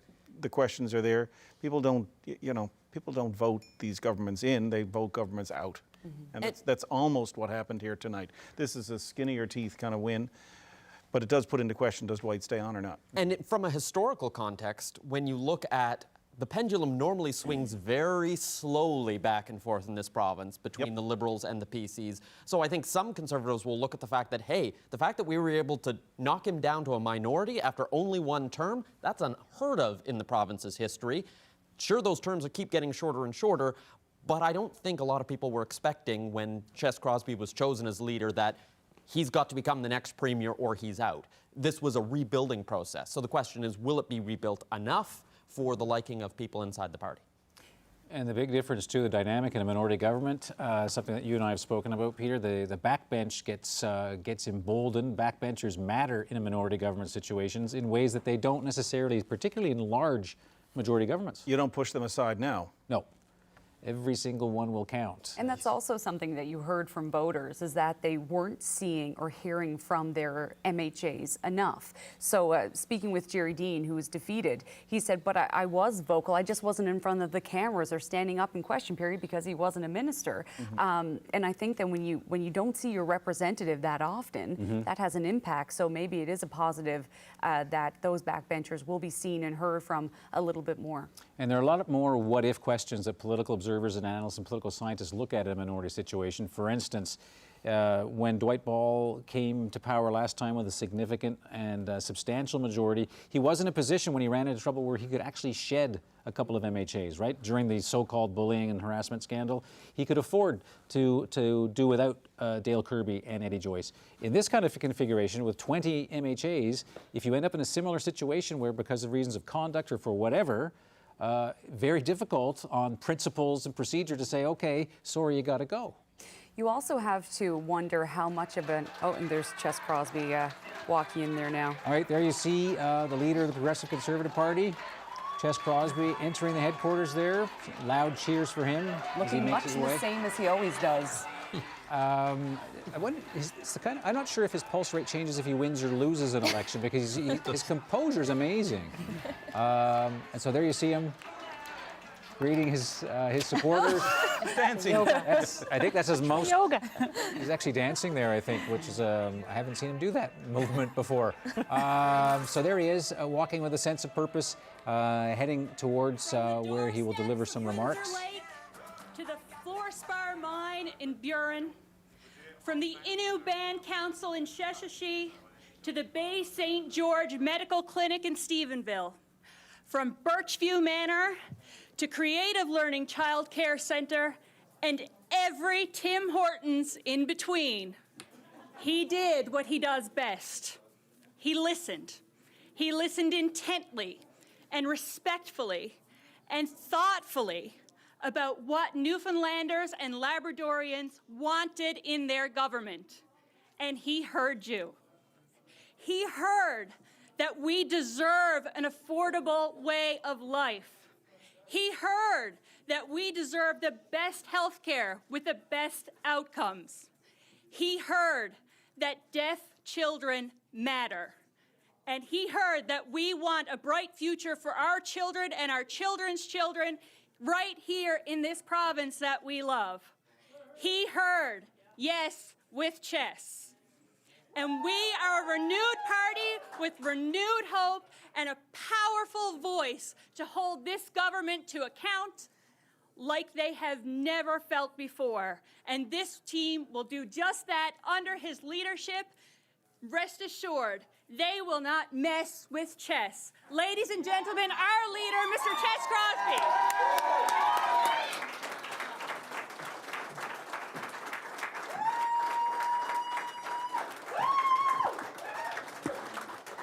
Thank you, Rhonda. I had two speeches, and neither one of them applies. This is a unique situation in which the tide is going out on the Ball Liberal government. Yes.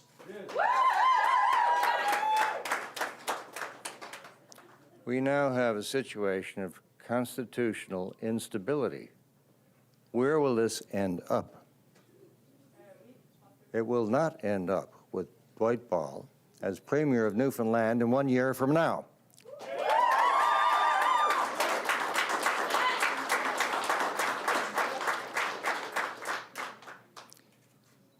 The popular vote is extremely close, within a razor's edge.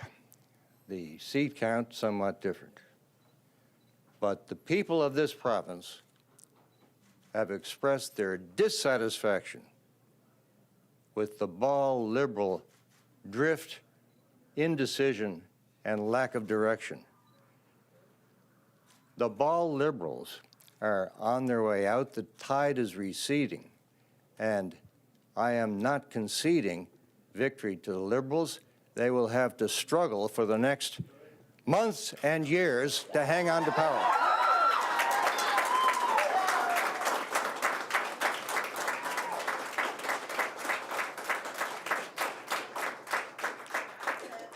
Our friends in the NDP and our friends who are now independent members of the legislature see the situation in similar terms as we do. And over the coming days and weeks, we will have discussions with them about their attitude to the path down which the Ball Liberal government is leading us towards lack of jobs, lack of hope, lack of affordable future, and dishonest government. And we will work with those independent members and with NDP members in the near future to ensure that the path for Newfoundland and Labrador is one of prosperity, hope, and a future of jobs, employment, and honesty.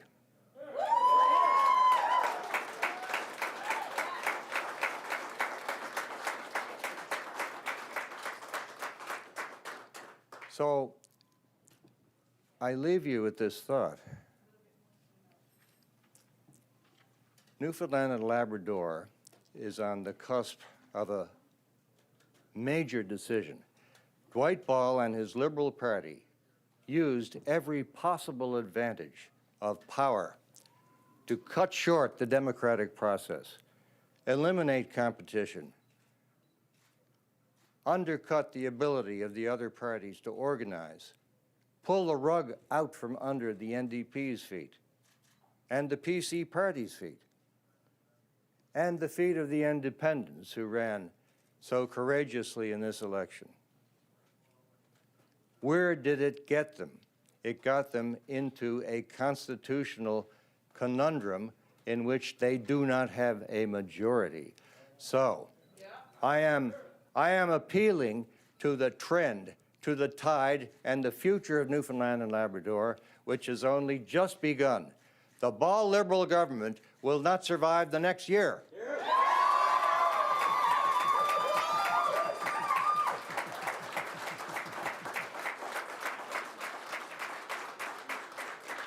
I call upon the NDP and the independents to put their trust in a future of jobs and hope, affordability, and honesty. Thank you. Well, Ches Crosby said that he had 2 speeches. I hope he kept copies that he can hand out to us because I'd like to see either one of those. So speaking off the cuff, he did not have any notes. And now he's going to talk to reporters. But definitely defiant Ches Crosby, not conceding victory were the words that he used.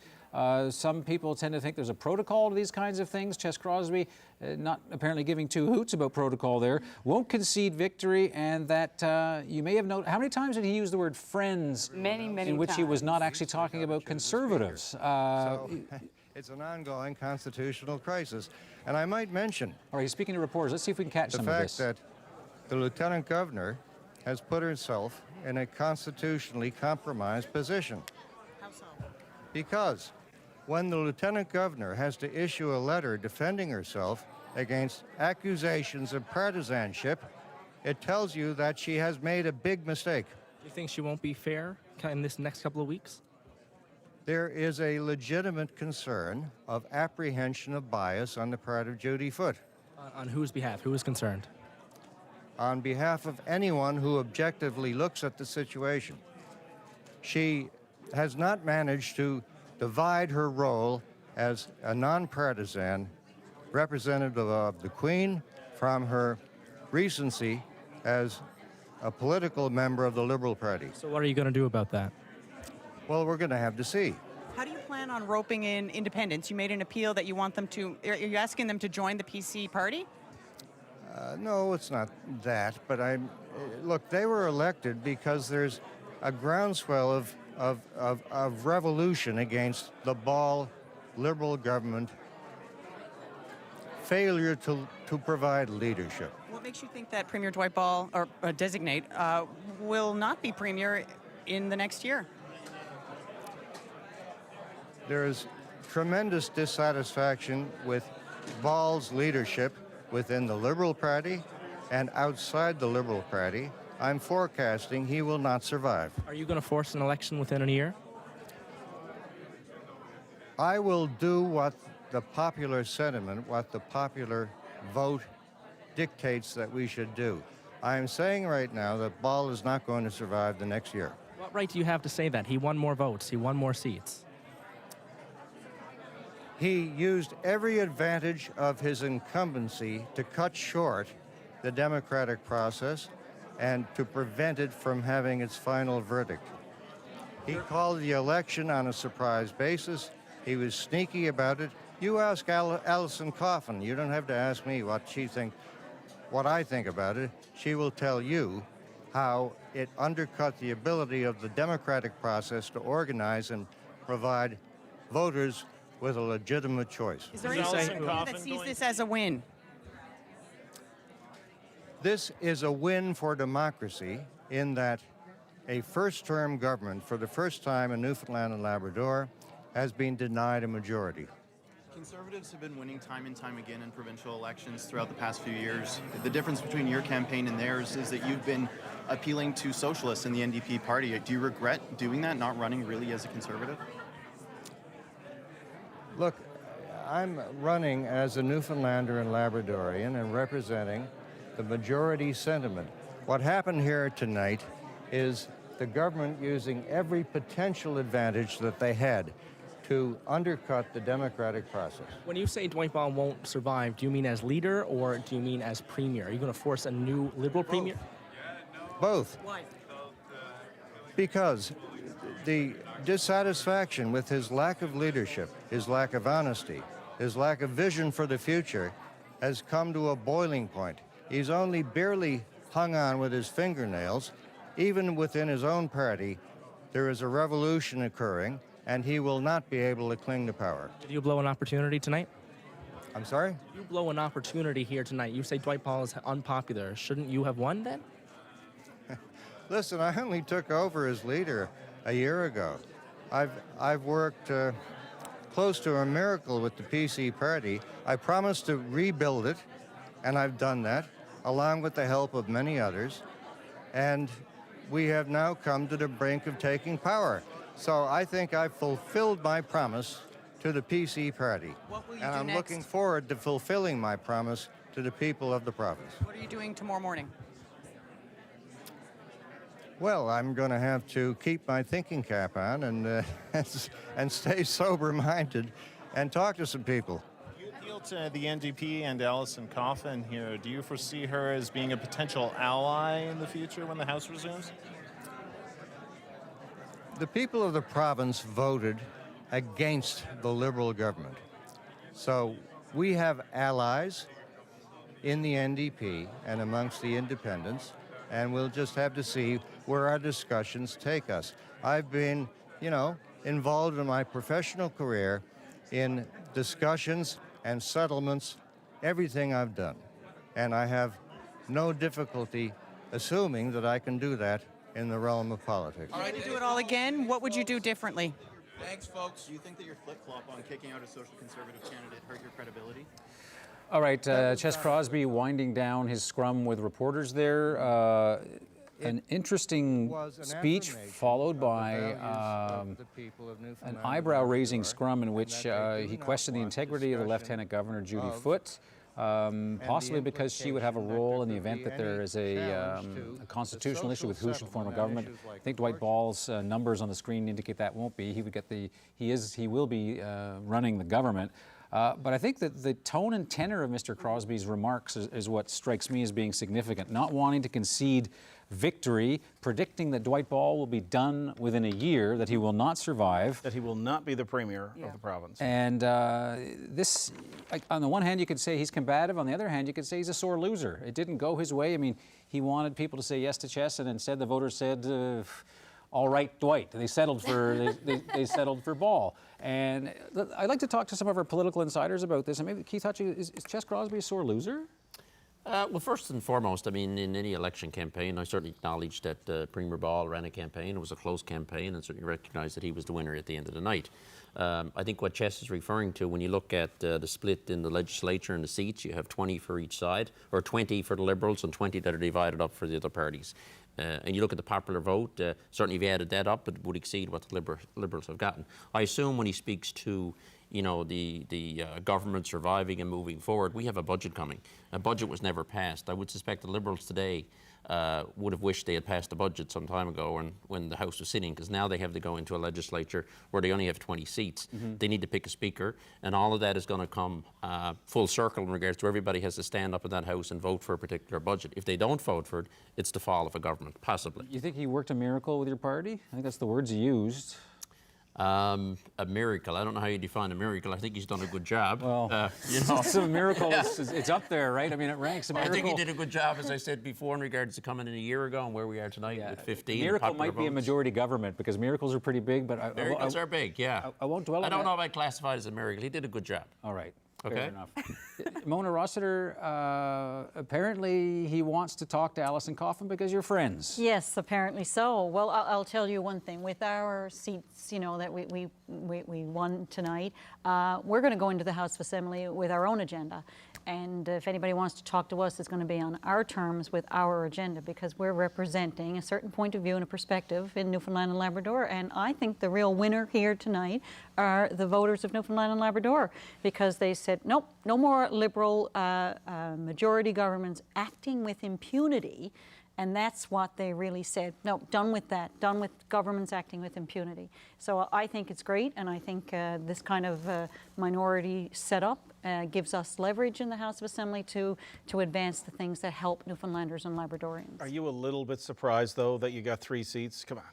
Yeah, well, I'm not surprised. I'm delighted. There's a difference, right? We really targeted 3 or 4 or 5 seats. Miracle and achievement. Yeah, so, I'm delighted that we achieved those 3 seats, but we were hopeful, so I'm really delighted. Surprised? No. All right, John, what do you make of the tone and tenor of what Mr. Crosbie said there? I suspect a lot of Liberals probably watching the results now, not happy at all with what Ches Crosbie had to say. Yeah, to be honest with you, Anthony, I don't know where to start. I'm absolutely flabbergasted at what that man just said. 2 words leap out, and they are sore loser, absolutely. I mean, this is a man who said that the Atlantic Accord deal was going to be fake, it wasn't going to happen. The Atlantic Accord deal happened. Then he said that the budget is fake, the budget's going to happen now. And now he's calling the election result fake. I mean, the guy's just completely desperate. And to think that the NDP are going to cozy up with Andrew Scheer and the Stephen Harper hard right-wing conservatives, we'll see. Do you want to respond? You can't. We all want to respond to that. Prejudge what elected representatives may do. As John, that's up for people to decide. We always talk about collaboration, and we need collaboration. I think what Ches was alluding to, if people aren't satisfied, there's room here for collaboration based on 20 seats in the legislature. That's not with the Liberals. So you can't have collaboration on one side you want, and on the other side you're going to say, well, maybe they shouldn't speak and talk about things that are important, that may be different from the Liberal government and could do things differently with a budget coming up and other things that lay ahead the next year. I think the same thing. I mean, maybe what Mr. Crosbie said was not what the Liberals wanted to hear, but we've got to get away from partisanship. We've got to learn to collaborate, and we've got to learn to pull together to fix the issues in this province. And the Liberals are just going to have to learn to play with us and do that, right? And instead of saying, no, we want to act and do what we want to do when we want to do it on our time and our agenda. John, you earlier mentioned that in your opinion, Mr. Ball is the kind of guy who's a good consensus-building sort of leader. You've got Mona sitting right next to you. Eddie Joyce is available by FaceTime, as we found out tonight. Will Dwight Ball be reaching out to the same people that Ches Crosbie mentioned? Well, I'll guarantee right now that Dwight Ball will be willing to work with anybody in that House of Assembly as they are duly elected. Just to go back to the earlier comment, though, I didn't see any talk of collaboration on the part of Ches Crosbie right there. What Ches Crosbie just did was declare war. What the Liberals are willing to do is to work with the other members of the House of Assembly, I'm sure, and I'm looking forward to hearing Dwight Ball speak about that. Keith, you don't think he was declaring war? You kind of shrugged when John said that. Well, as I said before, there's 40 seats in the legislature. There's 20 now that are held by others than the Liberal Party. And I think what he's just talking to is about collaboration. And if there's been a general consensus here tonight that people aren't happy with the Liberal government and what's transpired over the past 3.5 years, and the popular vote and 20 seats elected in the legislature, why isn't, in his discussion, it's legitimate to say, why aren't we talking to the others, those other 20, and collectively, collaboratively, maybe we can do something different? That's the Parliament. That's how it works. There's 20 other seats that are not held by the current government today. So it's collaboration, having that discussion.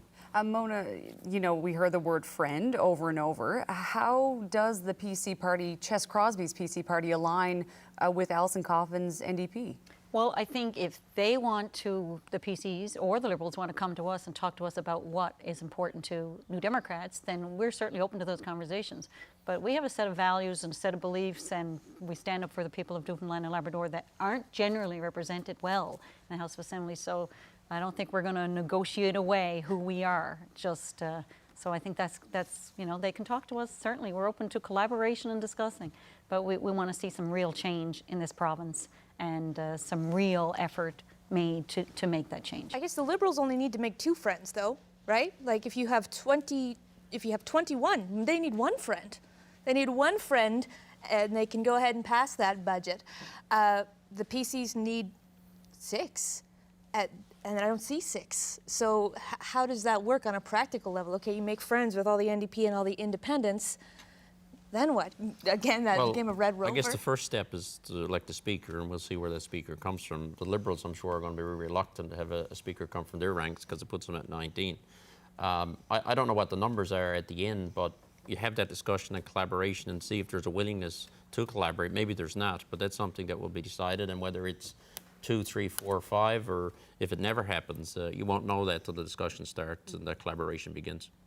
And if nobody agrees to work with the Liberals, then bring back the desk. Well, it's that you got to ask yourself in that case, you know, which party is least prepared and desires a quick election within the next year the least.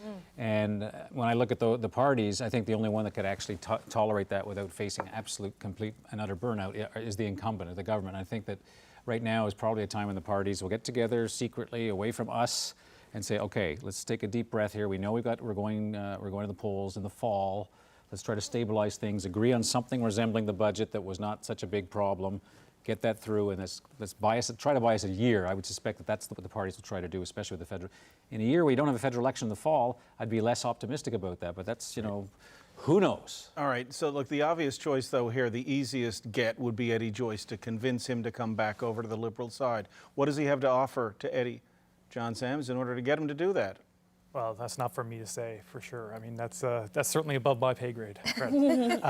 You know, I think that Mr. Joyce has good relationships with those in the House of Assembly, a lot of people in the Liberal caucus.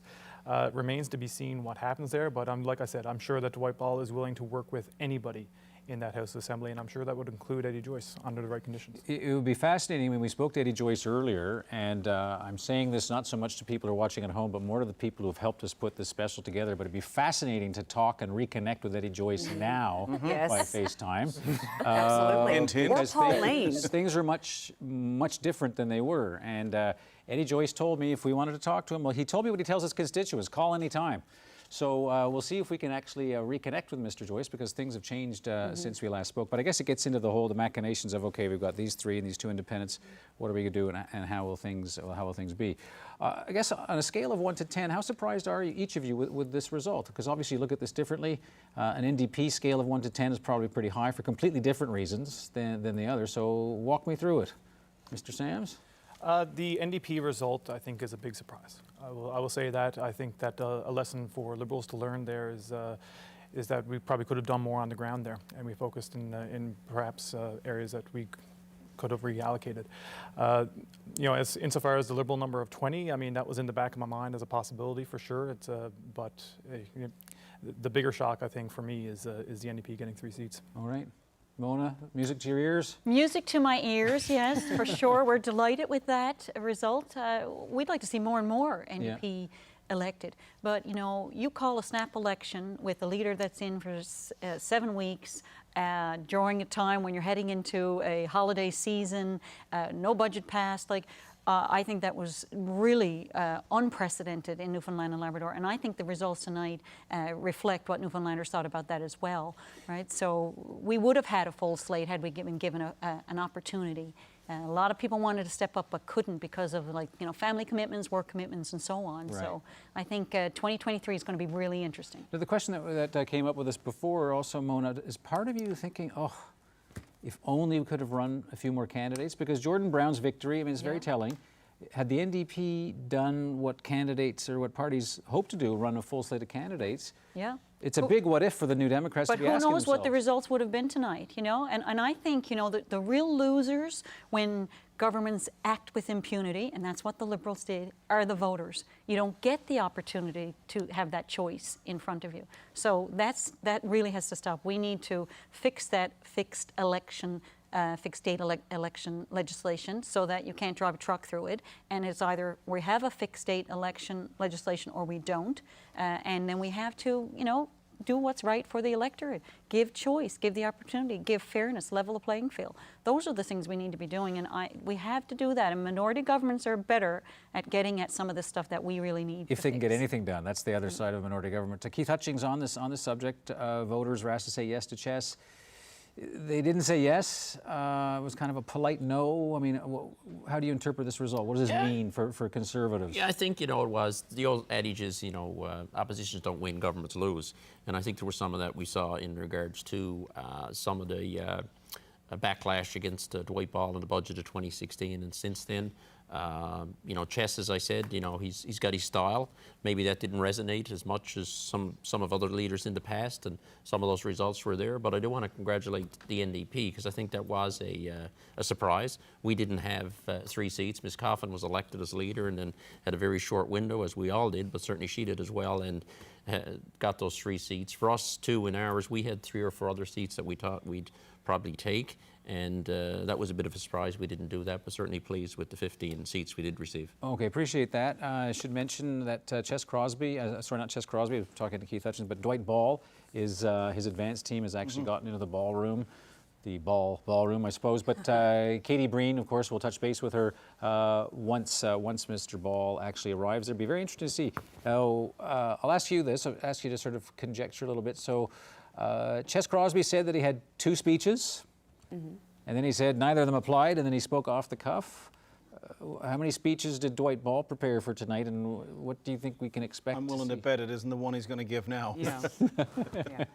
Eddie Joyce is the only one who was a sure bet. Well, there you see the Liberals cheering, applauding the fact that they have been returned to government, that the thunder sticks out. The buses have arrived from Deer Lake. There you go. So there's the Deer Lake crew arriving in Corner Brook. The thunder sticks say happy, the faces say minority. To a large degree. Lots of cheers going on as they enter the ballroom. And they got their signs. They're all set up, of course, but be interesting to see now what kind of message Dwight Ball is going to deliver. He will have seen Chess Crosby's speech from where he was watching. Be interesting to see what, if any, response he will have to that. With the fact that the Leader of the Opposition has said that he foresees the doom of the man who won the election tonight, that Dwight Ball will not last out the year. It'll be interesting to see whether Dwight Ball does what he usually does in these kinds of instances, take the high ground. There's his brother. Dean Ball, Mayor of Deer Lake. The Mayor of Deer Lake just walked by. Sometimes you can confuse the two. I remember bumping into him once, and he said, "I'm easy to remember, Anthony. I'm the better-looking Ball." So Dwight Ball will make his way in shortly. So we'll see what he responds to that. But I think this will be a fascinating speech. Not the speech he was hoping to give, coming back with a majority, as his brother sort of paves the way, also popular and equally well known in that. It'll also be interesting to see, you know, how much he'll reveal tonight on what his future is. Will he, you know, drop the gloves like Chess has done, or will he take a more subdued approach to his speech tonight? Well, given the big cut in the number of seats they have, it's an automatic thing. It would happen not just here, but anywhere across the country, that the question mark is, are you going to stay on? Are we going to replace you and you know, try to keep this momentum going? Give it a year, let this settle down. And there's a constitutional leadership review, isn't there, after that's called for in the Liberal Constitution within 2 years or a year and a half of an election? Right. Well, they just had one in June. So, right. Well, they voted more than 70% to keep him as their leader. But the result, though, would change things. I'm not quite up to my Liberal Party constitution to the letter.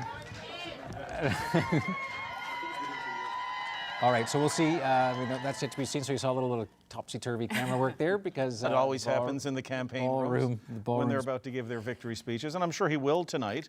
He'll try to put a brave face on this, but there's no question that, you know, I don't think they'll be waiting 2 years after this election to question or to at least ask, you know, like, are you really going to stay?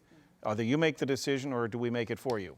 As we were waiting for Dwight Ball there, I was taking a look at the voting numbers, right? Because we thought that voter apathy was going to be one of the big stories. Haven't been able to get the total there, but the lowest voter turnout was in Eddie Joyce's district in Humber Bay of Islands with 20.4%, followed by Mount Sion with just over 30%. Only 20%? 20.4%, that's according to Elections NL. Now, Mount Sion typically does have a lower turnout. There are a lot of students that live in that area, university students.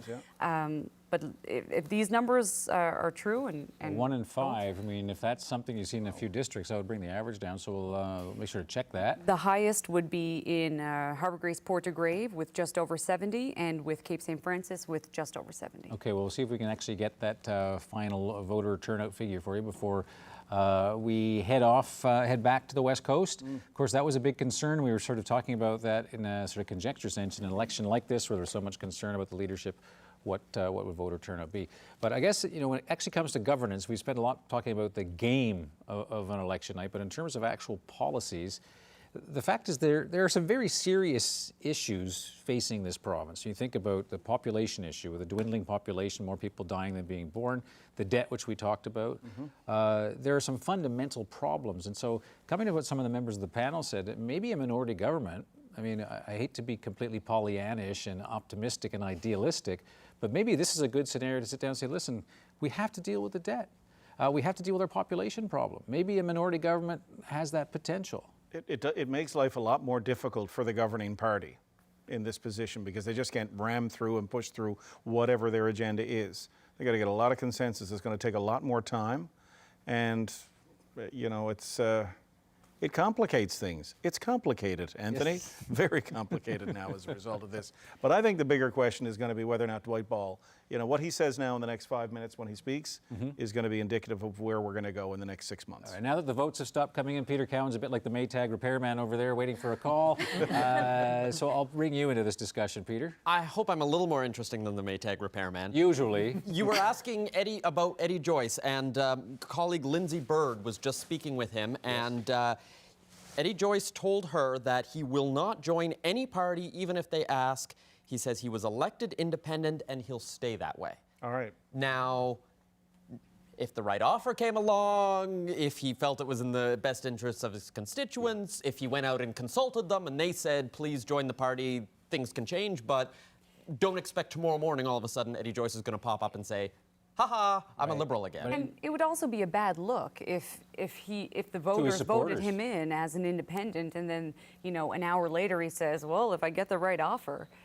And the other one, of course, that people will be wondering in terms of independence is Paul Lane, who's been both a Conservative and a Liberal. He posted on social media about a week and a half ago, because people have been asking that question, if it's a minority, and he insisted much of the same thing, that he said, look, I'm going to do what's in the best interests of my constituents. I'm not going to be joining and playing kingmaker or taking a cabinet position in exchange for supporting a government. But politics, Peter, is like romance, and sometimes the more coy you are, the more attractive you become. So you're going to play a difficult game if you're actually going to go down this route, because we are talking about power here and money. I mean, it's like a $50,000 bump if you are the speaker, right? Well, yes, he didn't say he wouldn't take a speaker's job, did he? He was not specifically asked about that, but that is an excellent point, that because it is a role that he has talked about wanting before. And so I don't think he was deputy speaker, but he may have been, he did play a role. I think he was chair of committees. So he does have some experience in regards to that. Because that was the consolation prize when he wasn't made a cabinet minister after the last election. I'm not sure on that one. and he has talked up his credentials as someone who wants to be a consensus maker in his own right. I mean, he claims that some parties were interested in taking him, but they weren't on terms that he could accept. Maybe that will change in the weeks to come. But I will say, if you want to get to one of the uglier facets of what's happened here in the last year and a bit, Eddie Joyce was quite explicit after the bullying and harassment scandal that he would not sit on the same side of the House and the same benches with Sherry Gambin Walsh, right? His accuser in all of that. I think Eddie Joyce has told a lot of people that he has no intention of doing that. Of course, as you know, that man kicked Eddie Joyce out, and they will be together again, once again sitting on opposite sides of the House. Dwight Ball about to talk to his supporters as he has done something that has only happened once before, and that is he has inherited and won himself a minority government. So he's greeting his supporters on his way in, as you can tell, smiling. And one thing I give Dwight Ball a lot of credit for, he works a room very, very well, and he remembers things, knows people's names, and has built up relationships with a lot of people. You see him shaking hands and smiling. He's a skilled politician on that ground level, and he will get there eventually. My favorite moment of the June campaign in Gander was when he got his endorsement and he came in and he picked Scott Sims up off the ground about 3 feet and swung him around, the MP. And I actually have a picture of it. I don't see Scott Sims there tonight, so he's safe. Okay. Scott Sims is not very tall, though, so he could be in that crowd. And I don't think he's in the mood to pick anyone up tonight, although he looks happy enough. Pretty spry. This is the brave face after what has to be a bit of a, even though they've won this minority government, this has to be a little bit of a sting. There's no doubt. And I think you can see that on his face tonight, that this is not what he expected. Significant number of seats lost with that share of the vote coming down considerably from where they were in the election in 2015, which is translated into this minority government that you're seeing. Lots of cheers. Again, you could see his brother just on the edge of the screen, not too far away from Dwight Ball. And he will eventually get to the stage and speak to us all. It's a little more crowded in there. We might chat up people for a bit of time. And we're getting the introduction.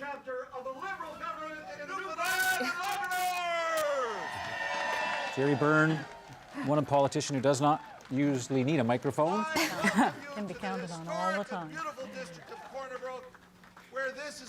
That's John Allen there in the blue suit to the left. President of the Liberal Party. In November of 2015, we all gathered in this room to celebrate an historic win when we assumed the government of Newfoundland and Labrador on an incredible momentum of volunteer support and participation, and you made it happen.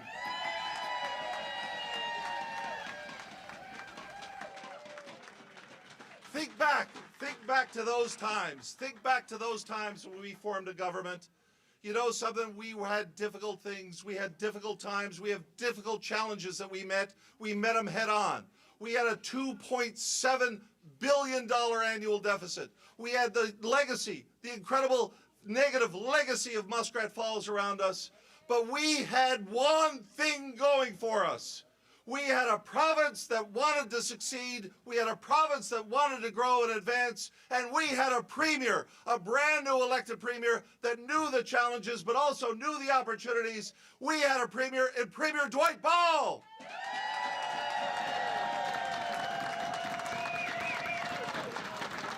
Now today after incredible challenges, things that we could never have foreseen, things that occurred, things that were just never on the books, a $2.7 billion deficit, a Muskrat Falls legacy that no one would want to tackle. We had a premier, we had a brand new elected premier that never shriveled under the challenge, that never shirked responsibility, that took it head on, and he brought the province to a brand new era. Now today, we have new hope. But now today, we make a new chapter in the government of Newfoundland and Labrador under a premier that has proven himself very much capable, ready and able to do the job, and has been supported by the people of Newfoundland and Labrador.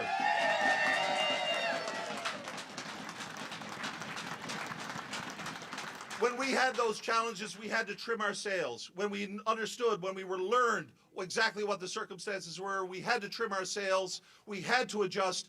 Today, we are under a new situation, a new environment, and we will adjust. We will grow our partnerships. We will broaden our reach to the entire province even more because of what you've done here tonight. You are to be celebrated. Ladies and gentlemen, put your hands together to the next Premier of Newfoundland and Labrador, our incumbent Premier of Newfoundland and Labrador, Premier Dwight Ball.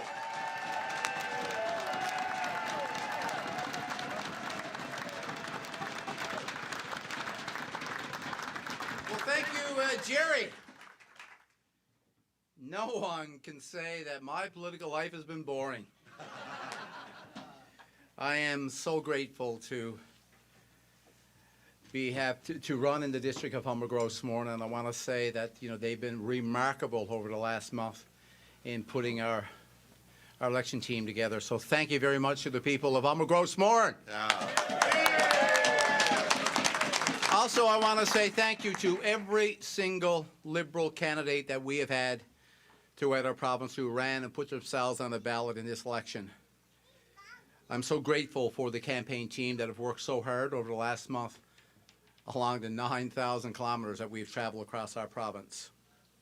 Added to that, I want to say thank you to every single person that put their name on the ballot to run in the 2019 election. You put yourselves forward, you've offered yourself for public service. And for that, I say thank you, and I owe to you a great gratitude. I would also want to thank you. Let's put your hands together. To Chess Crosby and Allison Coffin and to Graydon Pelly, who's been my neighbor for a number of years. I want to say thank you to leading your parties under your respective banners. Now, we've had our differences as leaders, but we all know that the job is difficult, and I commend you for accepting those challenges. The candidates in this election put themselves forward in public office at a very important time in the history of our province. It is important that we work together for the good of all the people of Newfoundland and Labrador. I've always stressed the importance of MHAs working together, and I will continue to welcome collaboration within the House of Assembly. People expect that from their elected officials. So when I think about the last 4 years, and when I think about this election, and when I think about the challenges that we have faced, I think of one thing: we overcome. We have overcome the worst financial situation that our province have ever faced, and we will restore surplus budgets under this new mandate, and we will do it while creating jobs, improving health care, and enhancing education for Newfoundlanders and Labradorians.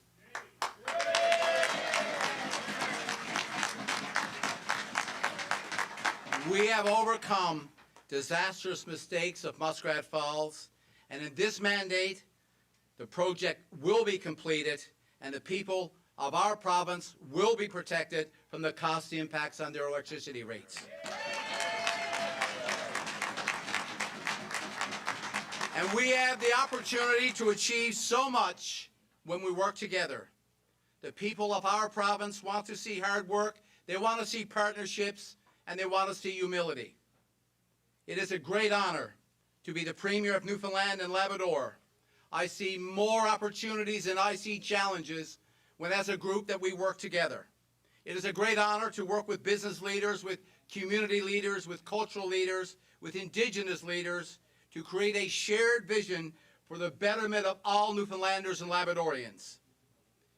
I'm also proud to see new hospitals, new schools, new businesses springing up throughout our province. Nearly 6,000 jobs more in Newfoundland and Labrador than last year this time. We have put a plan and a vision in place for Newfoundland and Labrador, and that plan is working. When I got back to my district last night, one of the streets that I wanted to visit was a street that I grew up on. Not bad for a young fella who grew up on Encox Road and was 16 years old that I knew there was another kind of milk besides carnation. But to me, it sends a message for young people all across our province that you have a future here and that you too can be a future leader.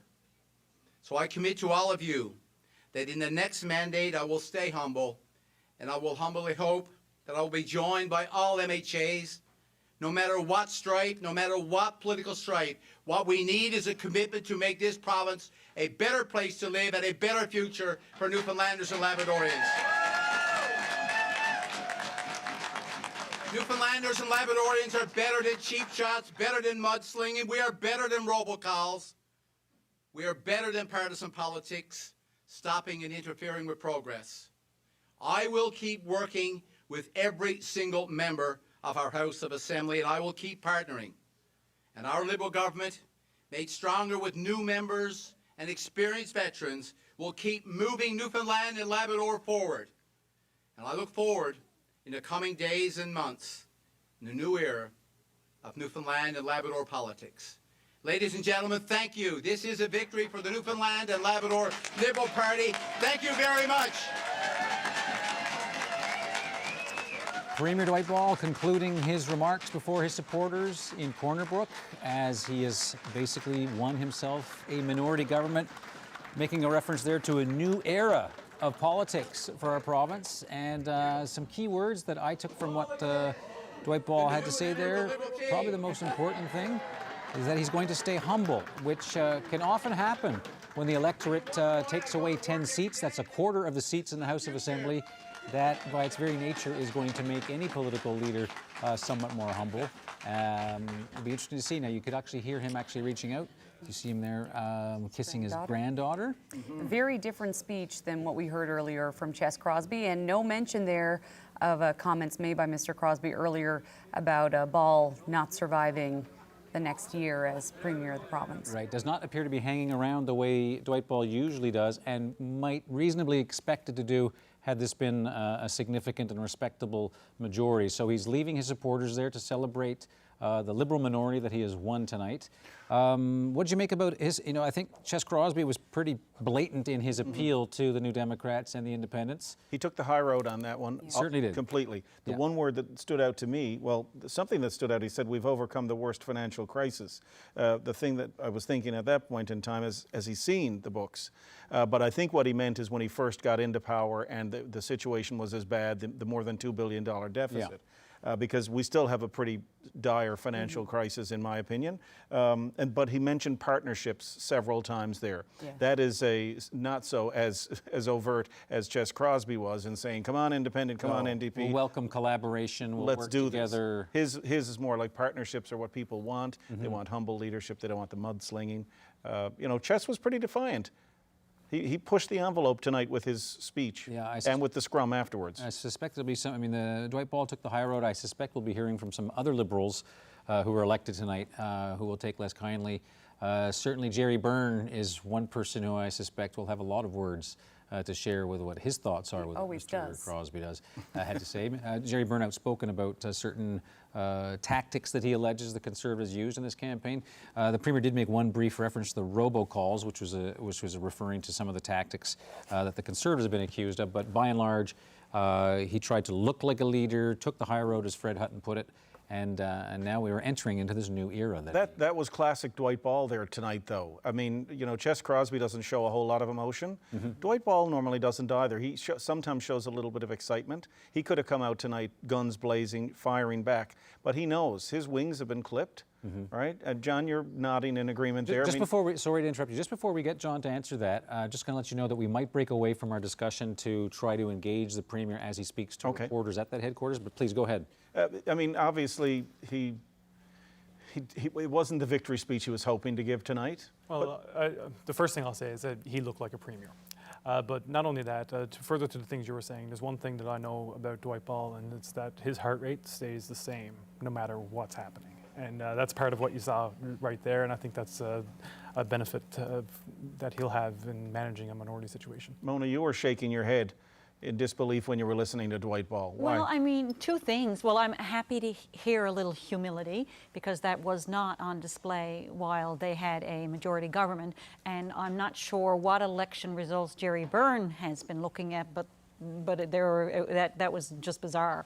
They have a minority government tonight, and that celebratory we've done it all is just, no, you haven't done it all. Newfoundlanders have said, no, we don't like your style of government, and we're giving you a minority government now, and we want to see change. So I'm glad to hear the humility because it has not been on display while they have been in the House of Assembly. John? I wouldn't want to sell short the accomplishments over the past 4 years. Sure, there are still fiscal challenges to be faced. Absolutely. This is a big elephant that we got to eat, and you got to eat it one bite at a time. And when in 2015 there was a $2.7 billion deficit looming in this province, $2 billion has been shaved off that, and we're on the path to surplus by the year 2022. Spending has remained stable in times when I believe it's within inflation on the healthcare side of it. I think that's impressive. That's progress. The election's kind of over now, so I think we should just assess the results. I mean, it matters, though. We just shouldn't let the pursuit of perfection get in the way of progress. There has been progress, and hopefully in this minority situation, the parties can work together to create more progress, because this isn't going to happen over short term. Okay. Are you buying this, Mr. Hatch? Well, you know, it's interesting. Humble and cooperation were in his speech tonight, which means maybe it didn't exist before. So you brought it out tonight with the result of minority. One of the other issues, too, is when you look at the work he needs to do, as I mentioned before, we're moving forward with the budget and conciliation and the things he's going to have to do across the aisle, if you will, and getting his platform moving forward. I think he recognizes that. As well, I did see some disappointment, I think, in Dwight. I've worked in the House with Dwight and certainly respect him as a politician and Premier and certainly congratulate him on his win. But I think he is showing a little bit of maybe the strategy they had of playing with the fixed election date a little bit, of bringing a budget in and not passing that budget on the Atlantic Accord and some of those things. They had lined those up strategically to this is going to be our success to our second majority, and that strategy didn't work in the results of tonight, and I think he's a little disappointed, as I suspect anybody would be. I thought I could detect a little bit of dejection in the Premier's face, because I mean, I've covered him for long enough to sort of get that, and he's a very consistent person. It'd be a very subtle thing to sort of catch, but I wonder, John, is it fair to say, to ask, did the Liberals have a plan B in this campaign? And what I mean by that is if the fast election call didn't work to quickly cause problems for the Conservatives and the NDP, what was plan B after that to actually hang on to a majority, other than announced spending that came from money we didn't realize we had? Well, I mean, I think it was pretty clear that the idea here was we're heading into a fall election with the federal government. We're going to be passing a budget which is at a critical juncture in our province's history. So what it was about putting that budget to the people, and that's what we did. I mean, the Atlantic Accord is a part of that, but what the debate was going to be in this election was going to be the most recent budget. Why delay? Let's go. Right, but it's up to the people. This kind of result would suggest the people are completely divided, 20 for you, 20 for the others. Yeah, and which means the people have decided that we have to work with others. And that's what Dwight Ball just said that he's going to do. All right, let's address some issues that we brought up through the night that we can actually answer with some definity. How about we talk about the vote? Because Fred, you mentioned right off when we went right on the air, one of the big things you'd be looking for tonight was voter turnout. Well, right? I think we're above where we were. My quick math from our GES system Let's take a look. Okay. And we'll see exactly where we are as far as the voter turnout goes. The total votes in this election. Well, there you go. Oh, wow. 60.1%. That is up 6 percentage points. Now, no matter who you vote for, even if that includes the Yogic Flying Party, this is a fantastic increase of that many percentage points over last time. There was so much pessimism last time around about how low we had dropped. That is another interesting story tonight. Absolutely, and I have to add that the very, very, very low, shockingly low 20% that we heard there, that was from the Elections NL website, which apparently is not... Oh, for Eddie Joyce's district? Yeah. It's not getting the exact numbers there, so as you can see there... Oh, let's go back to the Liberal headquarters. Dwight Ball speaking to reporters. New Brunswick and PEI, so minority governments where there's courage and will to do things for the people that elect us, you know, they can be effective and do some great things. And what is your future? My future? In politics. I'm continuing on with the mandate that I've been given tonight, and we will work with all 40 members. How long will you do that? How long will you do that? I'll do that as long as the mandate takes me. We've got a great plan in place. We're creating jobs for Newfoundlanders and Labradorians. We're improving health outcomes. We're building infrastructure. The new Waterford now will be replaced. And so there's a lot of things that we've had in our plan that will bring benefits for Newfoundlanders and Labradorians. The last time there was a minority government in Newfoundland and Labrador, it lasted for 1 day. Do you expect yours to last longer? No, ours will definitely last longer. There's great things that we can do. This is a budget that we put in place, and I'll be reaching out now to the other party leaders as well as the independents to put together a plan that we can actually move this province forward. What are you going to do in terms of the Speaker? Who is the Speaker for the House of Assembly? As I said, the best thing for any leader to do tonight is get a good night's sleep, recover from the last 28 days, recover from where this campaign has taken us, have some conversations with people that we can work with. These decisions will then be made. You didn't pass a budget. Under no circumstances would he rejoin the Liberal Party. Eddie Joyce said this evening, under no circumstances will he rejoin the Liberal Party. Does that make your job of governing in a minority government difficult? Not at all. There's 40 members that we have to work with. We have 20. And so we expect there will be great things that we can do together for Newfoundlanders and Labradorians. It takes collaboration. Sometimes it takes a bit of courage and it takes a bit of will. The Newfoundlanders and Labradorians have spoken clearly to all 40 elected members. You did not pass. Ches Crosby's comments after saying you wouldn't be premier in less than a year. Ches Crosby has 15 seats. We have 20 seats. We have 5 seats more than the PCs in this particular case. So I'm not sure if he's speaking for his 15 or if he's speaking for our 20. I will guarantee he is not speaking for our 20. Let's keep in mind that the electorate spoke tonight. Ches Crosby didn't get what he was looking for. He ran a very dirty campaign. When people of Newfoundland and Labrador has been exposed to robocalls on Mother's Day, this came with the endorsement. This came with the endorsement of Ches Crosby. He could have said no to that. He decided to do it. It's one thing that Ches said yes to was robocalls. You did not pass a budget before you called this election. How are you going to get your plan through? Well, like all budgets pass. That's what happens. We take a vote on the budget, and the budget will be passed in the House of Assembly with the collaboration of all 40 members. Do you foresee a situation where Paul Lane could return to the Liberal caucus? I don't. As I said, tonight is a night to get some sleep, get some rest, and think about what the next few weeks looks like for all 40 members of the House of Assembly. Will you request a recount in Bonavista and in Stephenville Port-au-Port? Well, there's automatic recounts, I think, in Lab West anyway, if you're less than 10. So it's up to I'll speak to the MHAs who are involved there. The thing is, for me, is that people of Newfoundland and Labrador have spoken tonight, and they expect all 40 members to work together. That's the message that I've taken from tonight's election. Do you still plan to reach out to Eddie Joyce at some point?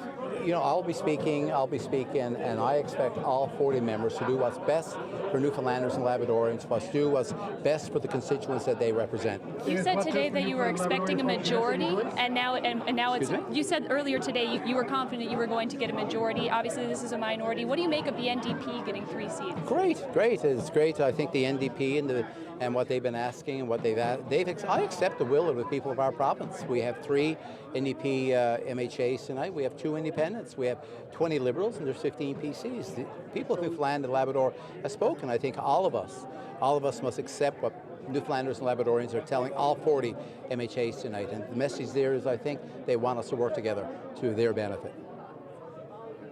There you Good. go. All right.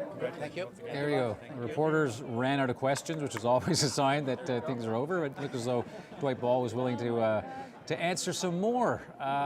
Interesting that he actually did refer to the dirty tactics. I guess he couldn't resist it. We're going to be hearing a lot about that in the armchair aftermath of an election campaign as to who did what. That is usually what happens. But the important thing is the result. My sense there for the guests who are with us, both our panel of political insiders and Fred Hutton and Ariana Kellen, apart from the fact that he referred to those robocalls on Mother's Day, I've always found flowers to be more effective personally. There was, I think, a more obvious manifestation of the fact that he actually seems to be humbled by the result. I mean, well, I think how could it not?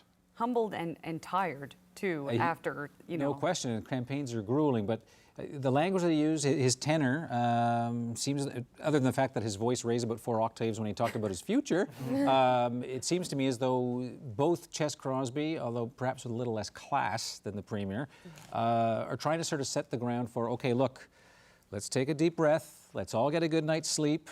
It's May 2 for a weekend, might need some lubrication before the weekend is done. Next week's a new week, and we got to figure out what this means. Well, there's going to be a couple of recounts for starters, right? Yes. So that could change the water on the beans if something comes. I mean, 5 votes in Lab West, that could very easily flip back. And just taking a look at who the Liberals lost tonight, I mean, 2 cabinet ministers. You have Al Hawkins in Grand Falls Windsor Buckins, and Graham Leto, of course, with the 5 votes there. So it will be a very different Liberal caucus as well when we return to the legislature. And vastly reduced, of course, the loss of 10. As I mentioned, a quarter of the number of seats in the House of Assembly. One other feature to sort of look at as we sort of wind down all of the data we have as we sort of crunch the numbers, a big feature of the campaign and an issue for a lot of people was the actual participation of women in politics in our province. For Newfoundland and Labrador, Equal Voice, of course, trying to engage more women to put themselves forward as candidates.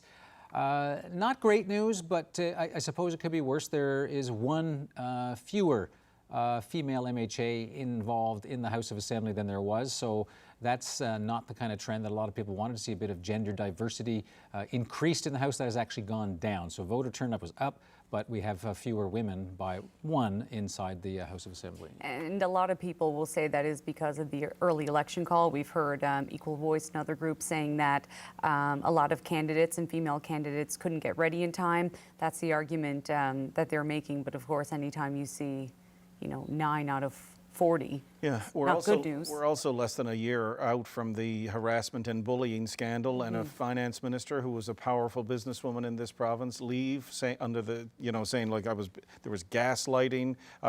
We had to meet secretly in bathrooms. That's not really an attractive kind of thing, the job posting. Yeah, come on over here, and you can't do various things, and we have to speak together quietly, somewhere else. That couldn't have helped. And it'll be interesting to see Gillian Pearson. She didn't win in the district. Pauline got that, but she's seen as perhaps not this election, but maybe the next one, someone who would be a strong female voice if she were to enter the House of Assembly. Peter? It is interesting to see the number of women. It is at least, we saw with the NDP, for example, they did have 2, they've lost 1. It was the nature of some of the candidates that they ran, and we did see a lot fewer women on the ballot. So it's at least good that we didn't see a big shrink in the total number of women elected. But I think in order to get more women in the House, you have to get them on the ballot in the first place. And that's true. And you come back to the situation the NDP found themselves in with not running so many candidates. Presumably a good number of those 26 that weren't run may conceivably have been women. Traditionally, the NDP has had the strongest track record in terms of having more women on the ballot. So if, as we try to sort of make sense of this, as we wind down our special coverage of election 2019, we'll come back to you, and maybe, Bailey, I'll let you guide this, because I'm kind of interested in what happens after May 24 weekend. Right. I guess it's a long weekend to make some deals, make some proposals.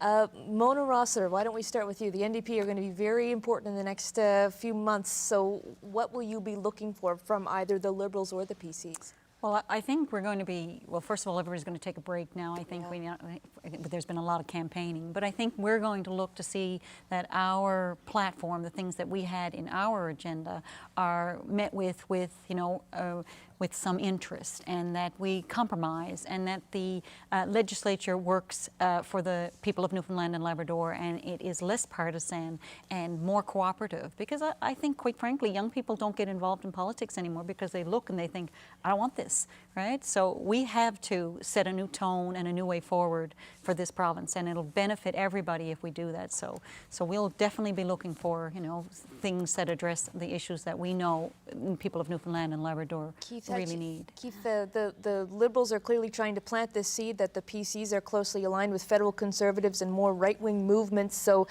is that something that the PCs are going to have to combat if they want to appeal to NDPs and independent members? Yeah, well, that's the traditional fear-mongering that goes on at a national, and what we've seen here at a provincial level is, again, but we're progressive Conservatives, very clear on what our values and expectations are on governing. In regards to what lay ahead, is very interesting. There's probably over 15 new MHAs that have been elected in the legislature. It's going to be a busy summer, because right now interim supply in terms of running the finances of the province is approved only to the end of June. So there needs to be a quick into the House, get a budget, do estimates. All these new MHAs are coming in, get familiar with it. Usually the House would close around early June, but I suspect that's not going to happen. So it could be a busy summer for all MHAs, and certainly the new MHAs getting up to scratch in regards to the House and a budget. So John Sams, what does that busy summer look like for the Liberals, and what have they got to offer, these 5 other members? Well, it's certainly back to work. There's no rest for the wicked, so to speak, right? So I guess we'll take the weekend, and then it's going to be about synthesizing the result here, and then taking a look at how this legislature is going to work, right? The budget does have to get passed, and so that'll be the first order of business going through the summer. It'll be a busier summer in the House of Assembly than it typically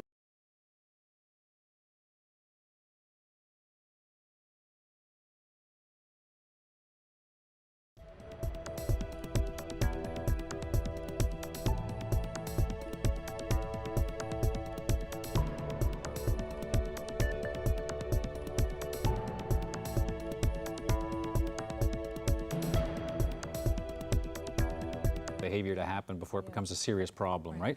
I want to thank you for being part of this coverage. Obviously, the minority government is a later night than perhaps happens in some campaigns. So John Sams, Mona Rossiter, and Keith Hutchings, thank you very much. And of course, my colleague Bailey White. It's been great to work with all of you tonight. So thank you very much on behalf of the CBC election team. Going to turn to this side, to the people who have been with all night, to get a final closing thought on what we've witnessed and where we go. Peter, maybe you start, and can I just bank on your Labrador expertise? Maybe we'll start there and then work our way to the island. Labrador, I think there were a lot of shocks there between the PCs elected in Torngat Mountains and that narrow win by the NDP in Labrador West. I think one of the things to keep in the back of your mind as we go into this minority is how much interest do voters have in going to the polls again?